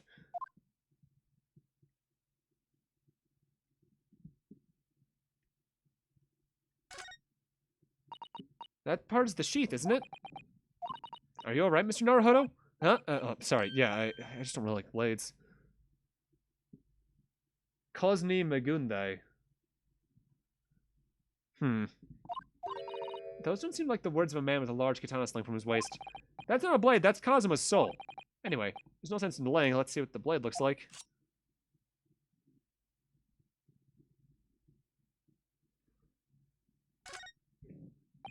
Ugh, that looks like a lot of blood.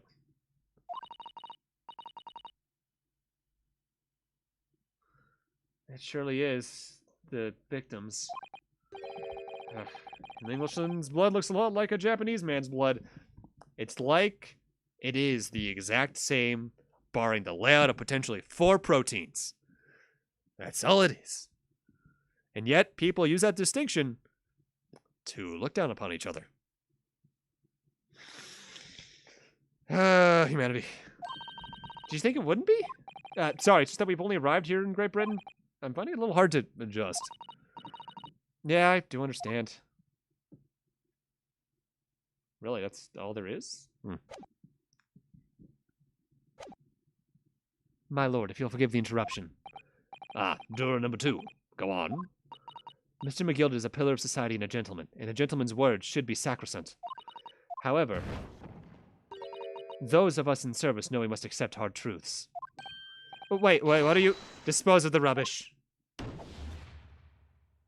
So can they only cast once?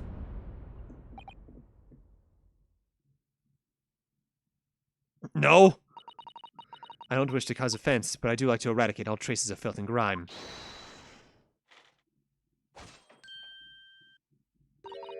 I have painstakingly typed every word uttered here today and cross-referenced all the facts. As such, I am now in a position to draw the only logical conclusion.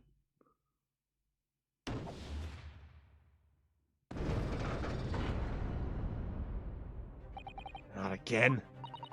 That's 4 out of 6 jury members who proposed a guilty verdict. There's only 2 left. We've had it.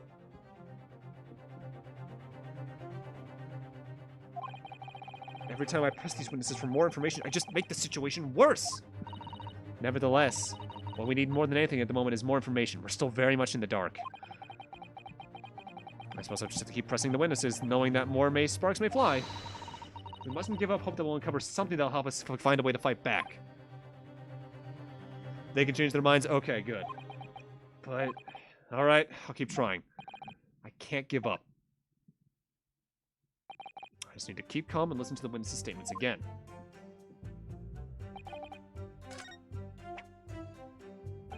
Alright, so when it happened, only 2 people in the enclosed cabin area were the victim and the defendant. That we know of. And so help me, 3 whole people witnessed the man I'm trying to defend do the deed. I don't like to be pessimistic, but we do seem to be in a rather difficult situation here. What am I supposed to think here? Is Mr. McGilder really innocent? Or could it be... But before we jump to conclusions, our first task should be to gather information. We need to understand the case much better than we do at the moment. Yeah, you're absolutely right. Let's listen to those witness statements again, a little more carefully this time.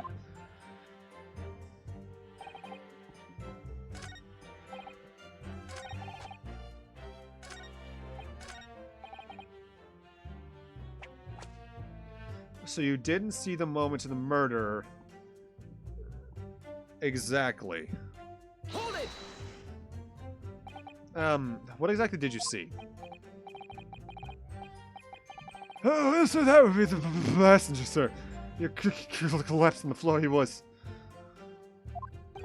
And by the passenger, obviously you're referring to the victim, Mr. Mason, the brickmaker. And then the other passenger had the knife in his head, like this. By the other passenger, obviously you are referring to the accused, Mr. Magnus McGilded. And then they plunged it down like this, stabbing the other passenger in the belly. What?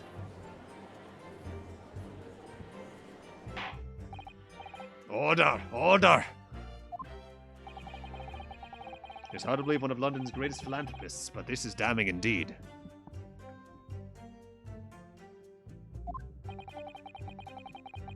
The law knows no philanthropists, my lord. Only the innocent and the guilty.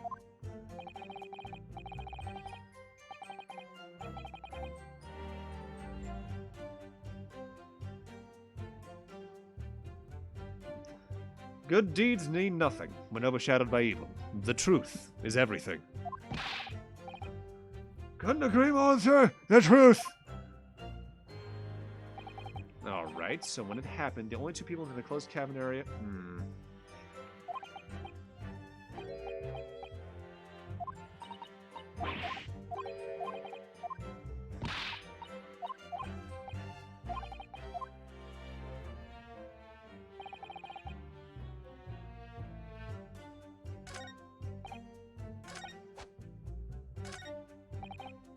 What am I missing here?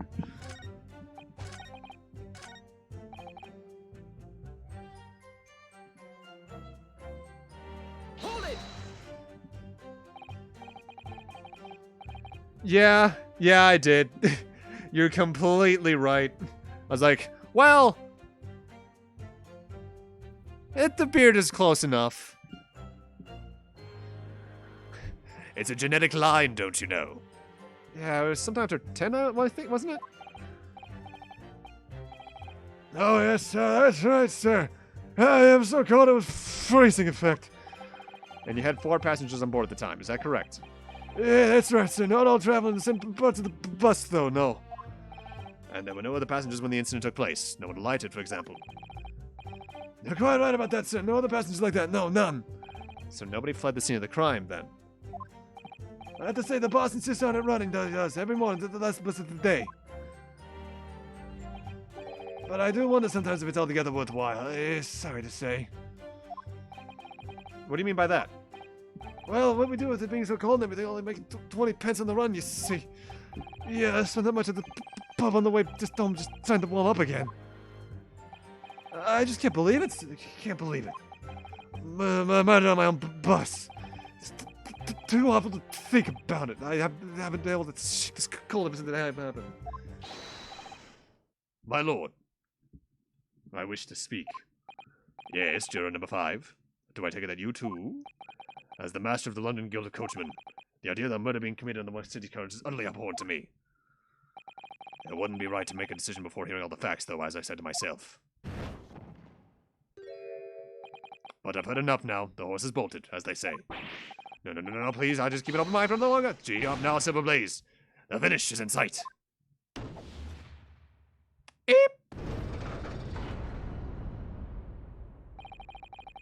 Beppo is a long-standing member of the guild, and I trust what the man says. Oh, thank you, sir. You're too kind, sir. This is too unkind, sir. Which now means that 5 jurors agree to condemn this man. Granny, please.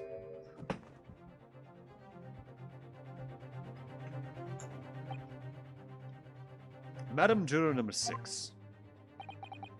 Yes, dear, what can I do for you? You have heard the testimonies of the witnesses in the stand. Oh, yes, I certainly have. Still got my hearing, you know. Then pray tell, why have you yet to pronounce your leading? Well, dear, the thing is, I'm some creature of habit, me. I always go to the park around this time of day and sit on a nice bench and get on with my knitting. There's a lovely little park near where I live. McGilded Park, it's called.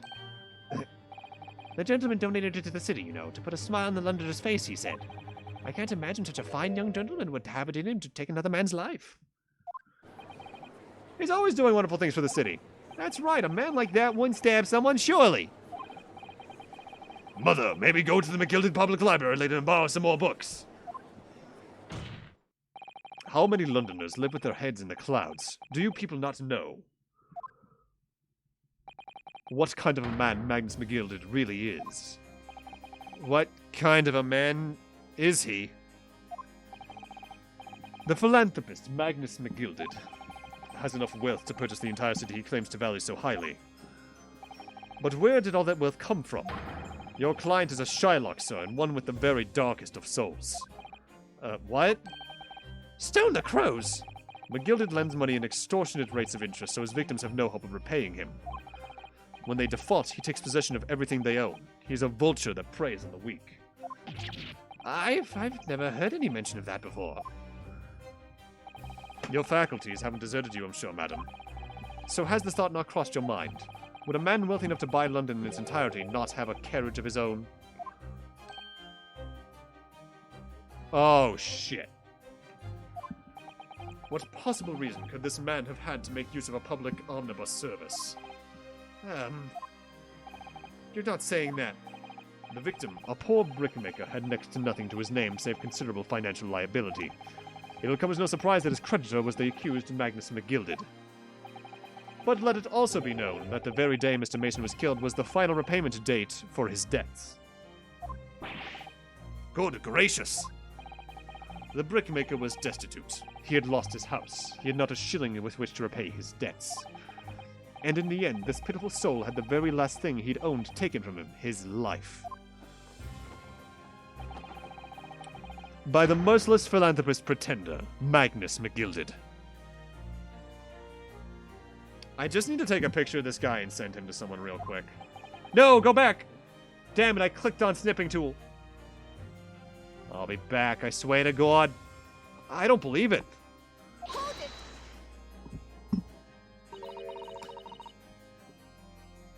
Is Susato's VA someone who was in the series before? Because that sounded very familiar. Might I add something briefly? Miss Susato? You claim that the victim had been lent money by Mr. McGilden. But where's the evidence to support your claim?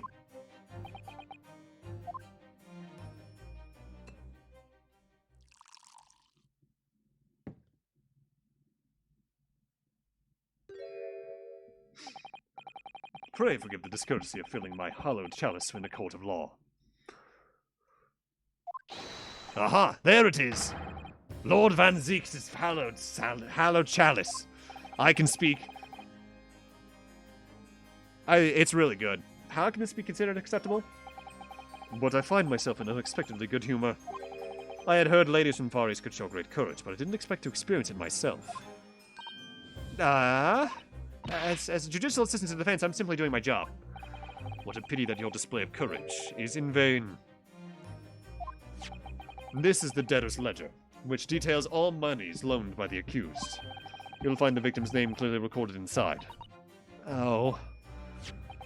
Allow me to present this ledger as evidence. And pray forgive the discourtesy of raising my chalice in a toast to the enigmatic East at the same time. Don't progress. Fuck! I just want to take a picture of the pose. A marvelous toast, Counsel. I will gladly accept the new evidence.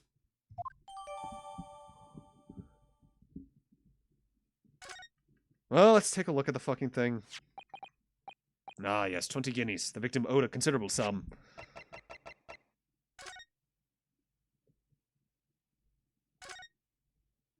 This portfolio must contain all sorts of secrets on the London's gentry. Oh dear, do you really think we ought to look inside? Well, it's not as though we know any of London's gentry personally, is it? Apart from our great detective friend, perhaps? Actually, I wonder. I assure you, we will not find Mr. Shulm's name inside. Well, let's see what we can find.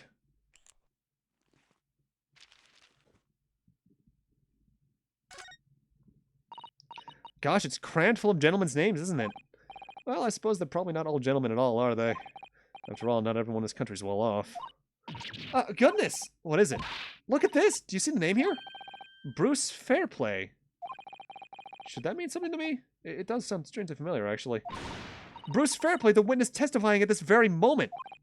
Oh, yeah, of course, the banker! Why is his name in here? Ah, he borrowed 20 guineas, did he? That's sufficient motive for murder. And look, the repayment date's fast approaching. It's possible this is just a coincidence, of course, but this could be very useful information.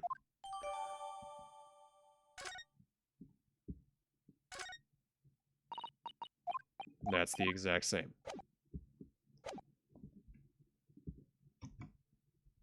So my fan turned off? When the fuck did that happen? Oh well. And the accused made quite certain he had ample recompense.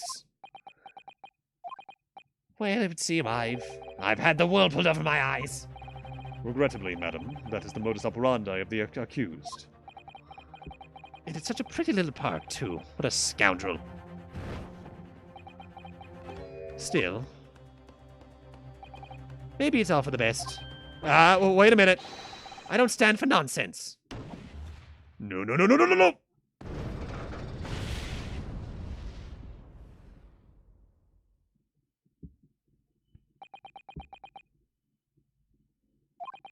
That was it. The last juror's decision.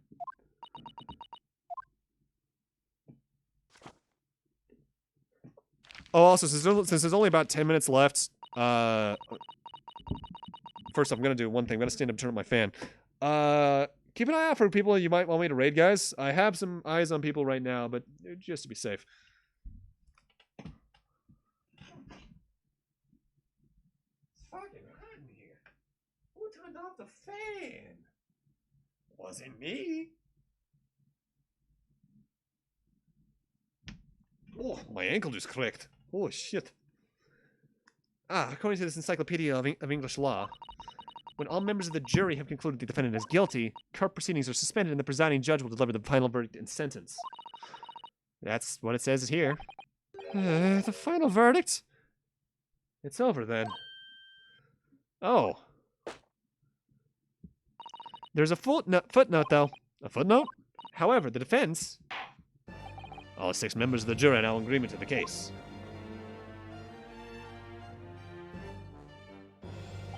Allow me to convey my respect for your swift and righteous decision. According to the laws of this country, I'll now conclude the trial. By delivering my final verdict, I trust there are no objections. Mr. Sato, just tell me one thing. Oh, yeah? You were in the middle of saying something before? The footnote in your encyclopedia, blah blah, however the defense? What did it say next? Oh, yeah, of course. One moment. When all members of the jury have concluded the defendant is guilty, court proceedings are suspended, blah blah blah. Has the right to demand a summation examination of the jurors at this point. Summation examination. Objection! That is so fucking angry. Holy shit. That is the angriest I've ever heard that man. Even at the point that I play as him. In the one point you play as him in 14. He's nowhere near that angry. Oh, Jupiter, no. Let the hydration flow.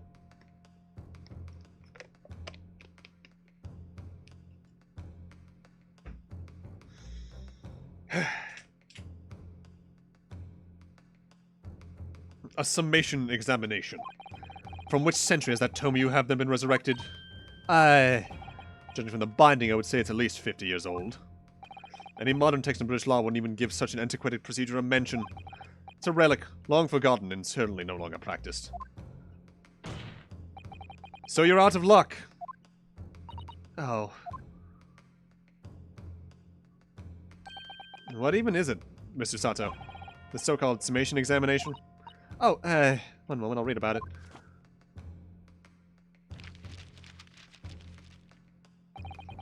You would demand the right to a procedure before you even understand what it entails. Typical Nipponese. Bro! Fuck you! Alright, Mr. Naruhodo, I think I understand. It seems under this procedure we'd be able to appeal to the members of the jury. To do what exactly? Appeal to them to change the leading and reverse their decisions. And it says here that if successful, the proceedings of the trial must be resumed. Make them reverse their decisions? In times gone by, barristers would use a summation examination in an attempt to influence the jury's decision. But that procedure became something of a formality with no practical benefits, really, so it rather fell out of use. I wonder why. Because it was devoid of purpose.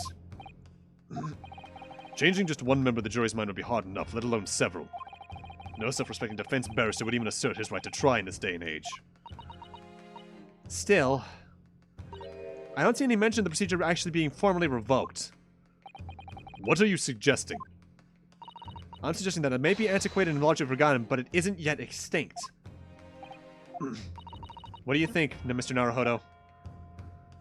Oh, fuck it, I'll do it. I'll probably...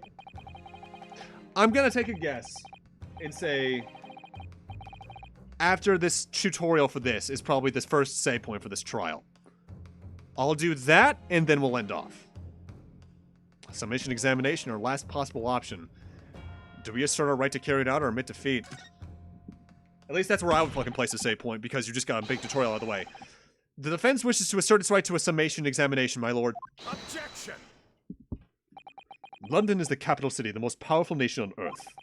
We have a duty to the world to exemplify the very highest standards of judicial procedure. Summation examinations are an embarrassment that should remain buried. Objection! But if it's our right, it's our right. I believe it could prove pivotal in this trial. The defense's petition is perfectly valid. The court will proceed with the summation examination. This is madness. Foreman, are you and the remainder of the jury ready? Eh? Well, I'm not. There was no mention of this in the letter I received, so you see, all members of the jury will be asked to explain on what grounds they have reached the decision. On what grounds? You must all justify your decisions and explain why you believe the defendant to be guilty. Well, my lord, you rather put us ratherly on the spot. This is most irregular. No mention was made of this before. I don't really hold with all this justifying lark. That seems to have thrown the jurors off. Seems none of them had experienced this before. Alright then, the summation examination. A defense procedure no practicing lawyer has attempted for years, is it? Well, just maybe. Might be the opportunity we've been looking for to turn this trial around. So be it then, ladies and gentlemen of the jury. The court hereby calls upon you to state the grounds on which you find the defendant, Magnus McGilded, guilty of this most serious crime. A little weird to be introducing a new mechanic in case 3. But given the setup, it's hard for them not to do it. And I also imagine they set out making this game with the intention to make the sequel. If they were introducing it this late. There was no one else inside the carriage at the time, so it has to have been him. I trust the driver. He has an excellent memory, it seems. 4 passengers with fares totaling 20 pence. He stuck the chap next to him just like this. Brazen, I must say. Absolutely brazen. I have simply typed and collated all the statements made thus far and drawn the logical conclusion. You can trust the guild. Fair and fares is our motto. We haven't raised the prices of 4 pence for years.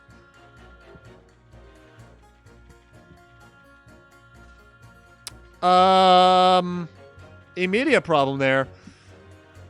4 times 4 does not equal 20.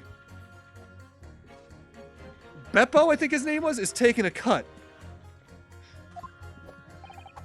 This scoundrel stabbing the poor man on the floor beggars belief. He wasn't on the floor. I'm starting to wish I hadn't pushed for this now. Some of the jurors don't seem to have wonderfully formed arguments, though, do they? Well, let's see what we can do. I need to get these 6 people to change their minds. I have to throw everything I can at them and use some very persuasive language. Just a moment, Mr. Naruhodo. According to my book, that's not quite how it works. No? I thought I was going to have to thaw their icy minds with some heartwarming rhetoric about the defendant. Unfortunately, once the jurors have decided the defendant is guilty, they're unlikely to heed anything the defense says. But then, they've reached their conclusions by their own reasoning, you see. Your pleas will sound like excuses. In fact, it could recoil on you. The more you try to persuade them, the more entrenched they may become. Then what on earth am I supposed to do? Oh dear, now I'm just saying what I've read about British law, Mr. Naruhodo. Right. I'm sorry. Do you have any idea what can make this work, then? Well, from what I can understand, the key to this procedure is using the jurors' own words to make your arguments. What do you mean? Well, the 6 members of the jury are randomly selected members of the public. They may appear to present a united front, but the truth is, they are complete strangers who just happen to find themselves here in the courtroom together. And that's the way to break them down, you mean? Yes, exactly. We must listen very carefully to what each member of the jury says, and see if we can identify any contradictory statements. If we can, then we contrast the statements and pit the corresponding jurors against each other. I see, so it's contradictions in what 2 or more jurors say that we're looking for. In a way, then, this is similar to a regular cross-examination. Oh, yeah, I suppose you're right. Find contradictions in their statements and pit the jurors against each other to break them down. Alright, I might be able to pull this off. No, that's not right. I have to pull this off. Can we start proceedings, counsel? I would ask you to take the stand for this. I'm expecting a clear and concise rebuttal. Yes, my lord. Oh god, front-facing Naruhodo, no!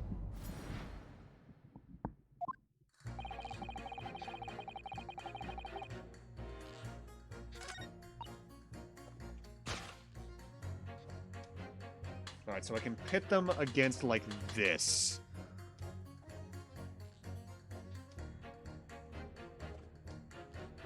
I think 2 and 5 would work, because that doesn't math out. Objection! Those 2 statements clearly contradict each other. They do. Explain yourself, counsel. Me? Oh dear, what have I said? I swear on Silver Blaze's maiden name, I haven't had the first idea what you're talking about. According to the group... Hey, it's the title theme! According to the group's testimony we've heard so far, there were 4 passengers on the omnibus on the night in question. And according to the coachman, Mr. Beppo, he took 20 pence in fares. Quite right, I have those precise details neatly typed in front of me. And juror number 5 also told us the following. The fare for the omnibus is always 4 pence. That is, a fair and convenient single price, the way London carriages should always be operated. Yeah, that walking animation is smoother than anything in the prior 7 games. But that doesn't add up at all. In fact, it leaves a glaring discrepancy in the facts. Why, man, why? 4 passengers paying 4 pence each, if you do the multiplication, it would be 16 pence. So either Beppo's taking a cut, or my immediate assumption that they couldn't see a fifth passenger beneath their admittedly cut off point of view is completely right. Exactly. As I said, it doesn't add up. The figures are different. By 4 pence, in fact. Or precisely one person's fare. One person's fare? Yes, in other words, on the omnibus that night, it's distinctly possible there was another passenger we've heard nothing about. Good gracious. No, this can't be right. The coachman of the Guild of Good Honest Men, one and all, trustworthiness is a watchword. These figures your coachman claims most certainly do not add up. Your watchword is good. Your watchword, good sir, is a fallacy. I beg your pardon. Mr. Guildmaster, I think you want to consider that if this is how the trials were to end now, the news would surely spread all over London. The news that one of your coachmen tried to hide the fact that he let a nefarious characters ride his omnibus. Ugh. All right then. How do I make it this miserable trial? How do I make it so this miserable trial doesn't end? Well, according to my book here, you simply launch a fire onto the innocent side of the scales. Now hold your horses there, coachman. We're all in agreement. Why do you have to go under and... Wait until I get my hands on you, Beppo. Oh, I like this a lot. I like this a lot. Ugh, this is all very irritating. Begging your pardon, sir, but I'm going to do the same.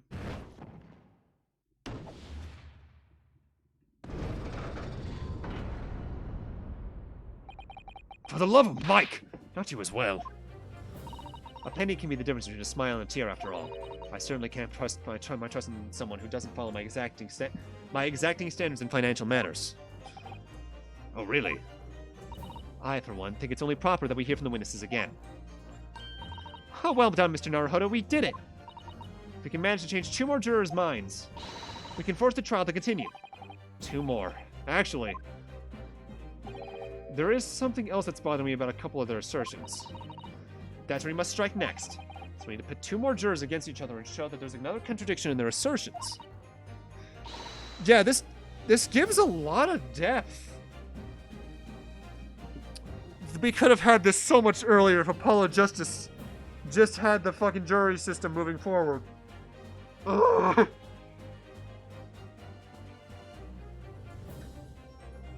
Damn you, Japanese court systems.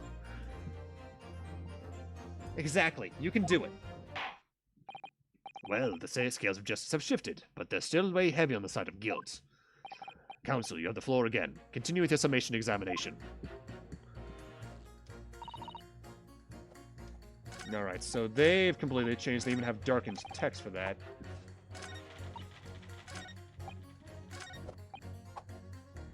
Alright, so you two don't match up either.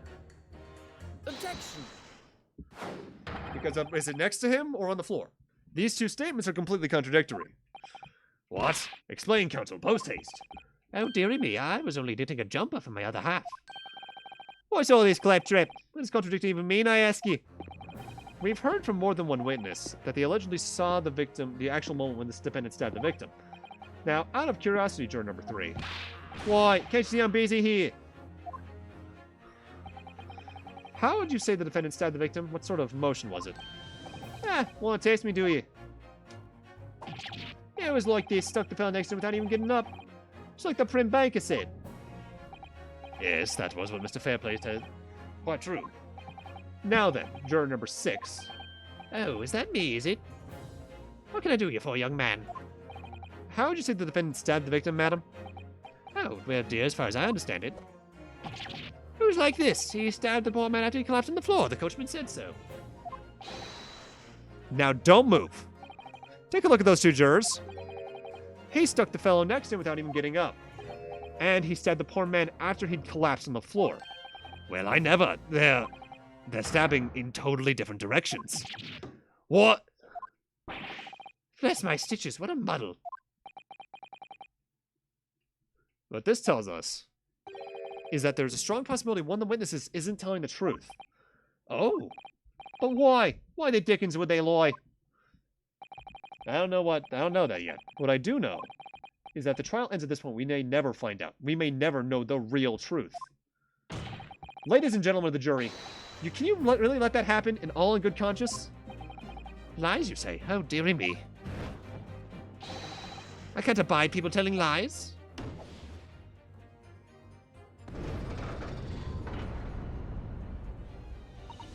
The scales. I don't believe it.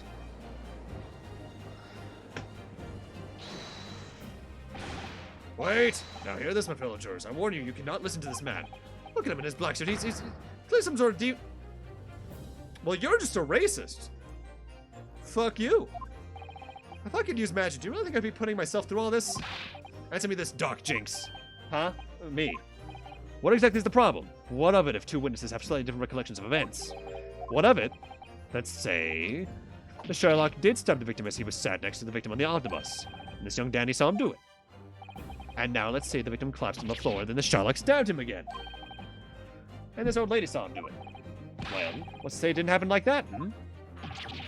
What are you calling a dandy, sir? Why, I should take this knife to you? What are you calling old? Why, I should take this needle to you? They're ready to kill each other now. But could the foreman of the jury be right? Did the two witnesses could see two different moments of the same crime? That would mean two stabbings, but he only had one. And I doubt it was stabbed twice in the same hole.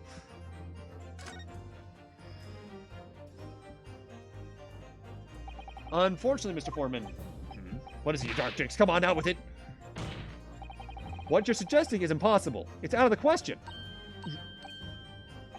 What are you talking about, man? How can you possibly say that? You do realize I'm only doing my job. As one of the jury, I have a responsibility to steer everyone in the right direction. So where's your evidence, man? That's what we want to see. I say the two witnesses saw two different moments of the same crime. See, that's out of the question. Show me some proof. Looks like the only way I'm going to convince him is to present him with something he can't dismiss. Some irrefutable hard evidence. As you wish. What? I'll give you the proof. It's out of the question the witnesses saw two different moments of the same crime as proven by the autopsy report. This is the victim's autopsy report. According to what's written here, Mr. Mason was stabbed in the abdomen only once. Only once. It's quite simple. The victim was stabbed precisely by one time. Which means these witnesses can't possibly have seen it happen two different times. Yeah. Alright, I can see defeat.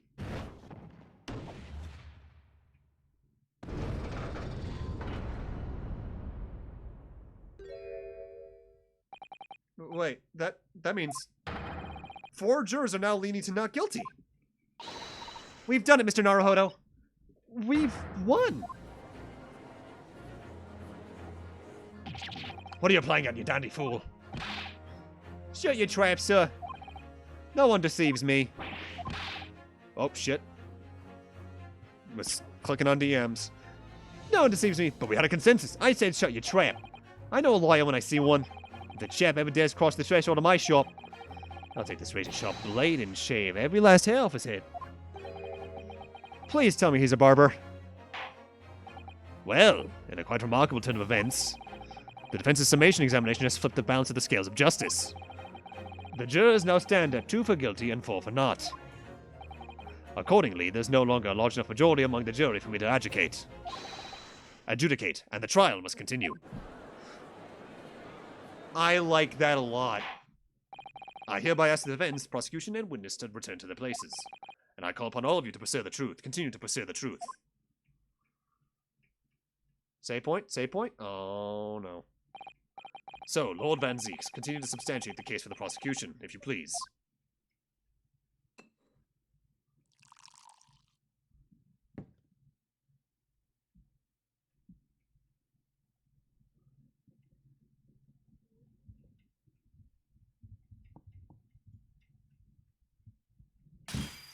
Bro!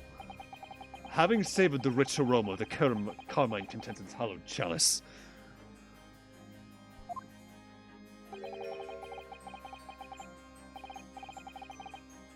I had to look back at the playback for that. That's so fucking raw. It may seem crushed to crush it to dust. Play forgive the discourtesy. Lord Van Zeeks. Is it cold in here or is it just me? As your antiquated tome no doubt says, the prosecution may not speak during a summation examination. So I honored a deathly silence and listened to the charade. Seems I overestimated the intelligence of the jury. Well, no matter. There was nothing so hard to prove as a self-evident truth, it would seem. No, and why else would we grace the courtroom with our presence after all? So, let us proceed to the next round of battle.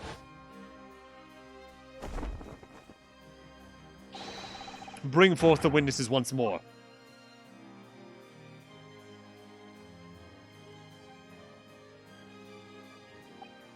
Witnesses, I trust you heard the summation examination we have just had to endure. Oh, yes, sir. I did, sir. Of course I heard it. Oh, yes, sir, I heard it. You, sir, on the other hand. The coachman, I believe it's Beppo. Yes, sir, my lord, sir. If it transpires that in your previous testimony you were attempting to veil the presence of a fifth passenger on your omnibus, you will be found guilty of perjury. You are advised to bear that in mind, sir. Oh, me, oh, dear. Now then, witnesses, I hereby call you to testify before the court again. You will explain the various misgivings brought to our attention by the defense's summation examination. No actual save point, huh? I'm a little surprised by that. Well, in that case, that's just where we're going to end off. And now I send this to someone.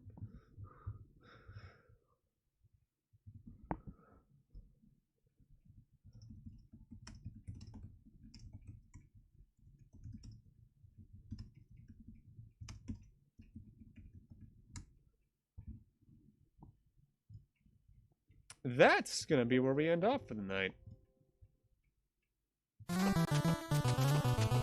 Want to thank y'all for coming by tonight. Jupiter, Kaito, Scythera, I know you're in bed and all that. Wind, and everyone else who's been lurking in our chat. I want to thank you for coming by. Every view matters when you're this small of a streamer. Next stream is, Thursday night. At same time, same place, Eastern. 10 p.m. Eastern.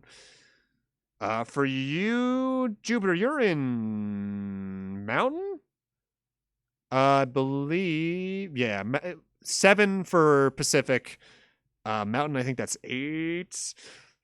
Well, we're going to be continuing on with Greatest Attorney and probably winning this case, hopefully, and seeing where things go from there. With that said, who's live? I'm going to refresh my Twitch.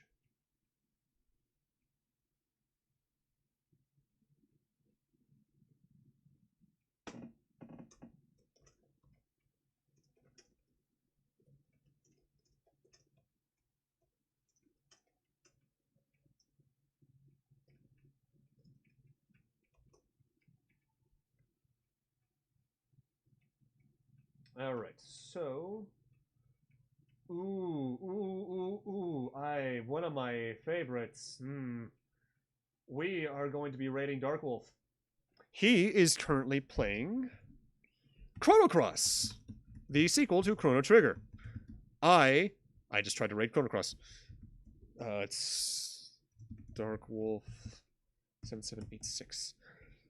The sequel to Chrono Trigger, I adore this game. It is gorgeous. It has one of the best soundtracks on the PlayStation. It's a little bit weird to get used to because it doesn't play anything like Chrono Cross, but it's phenomenal.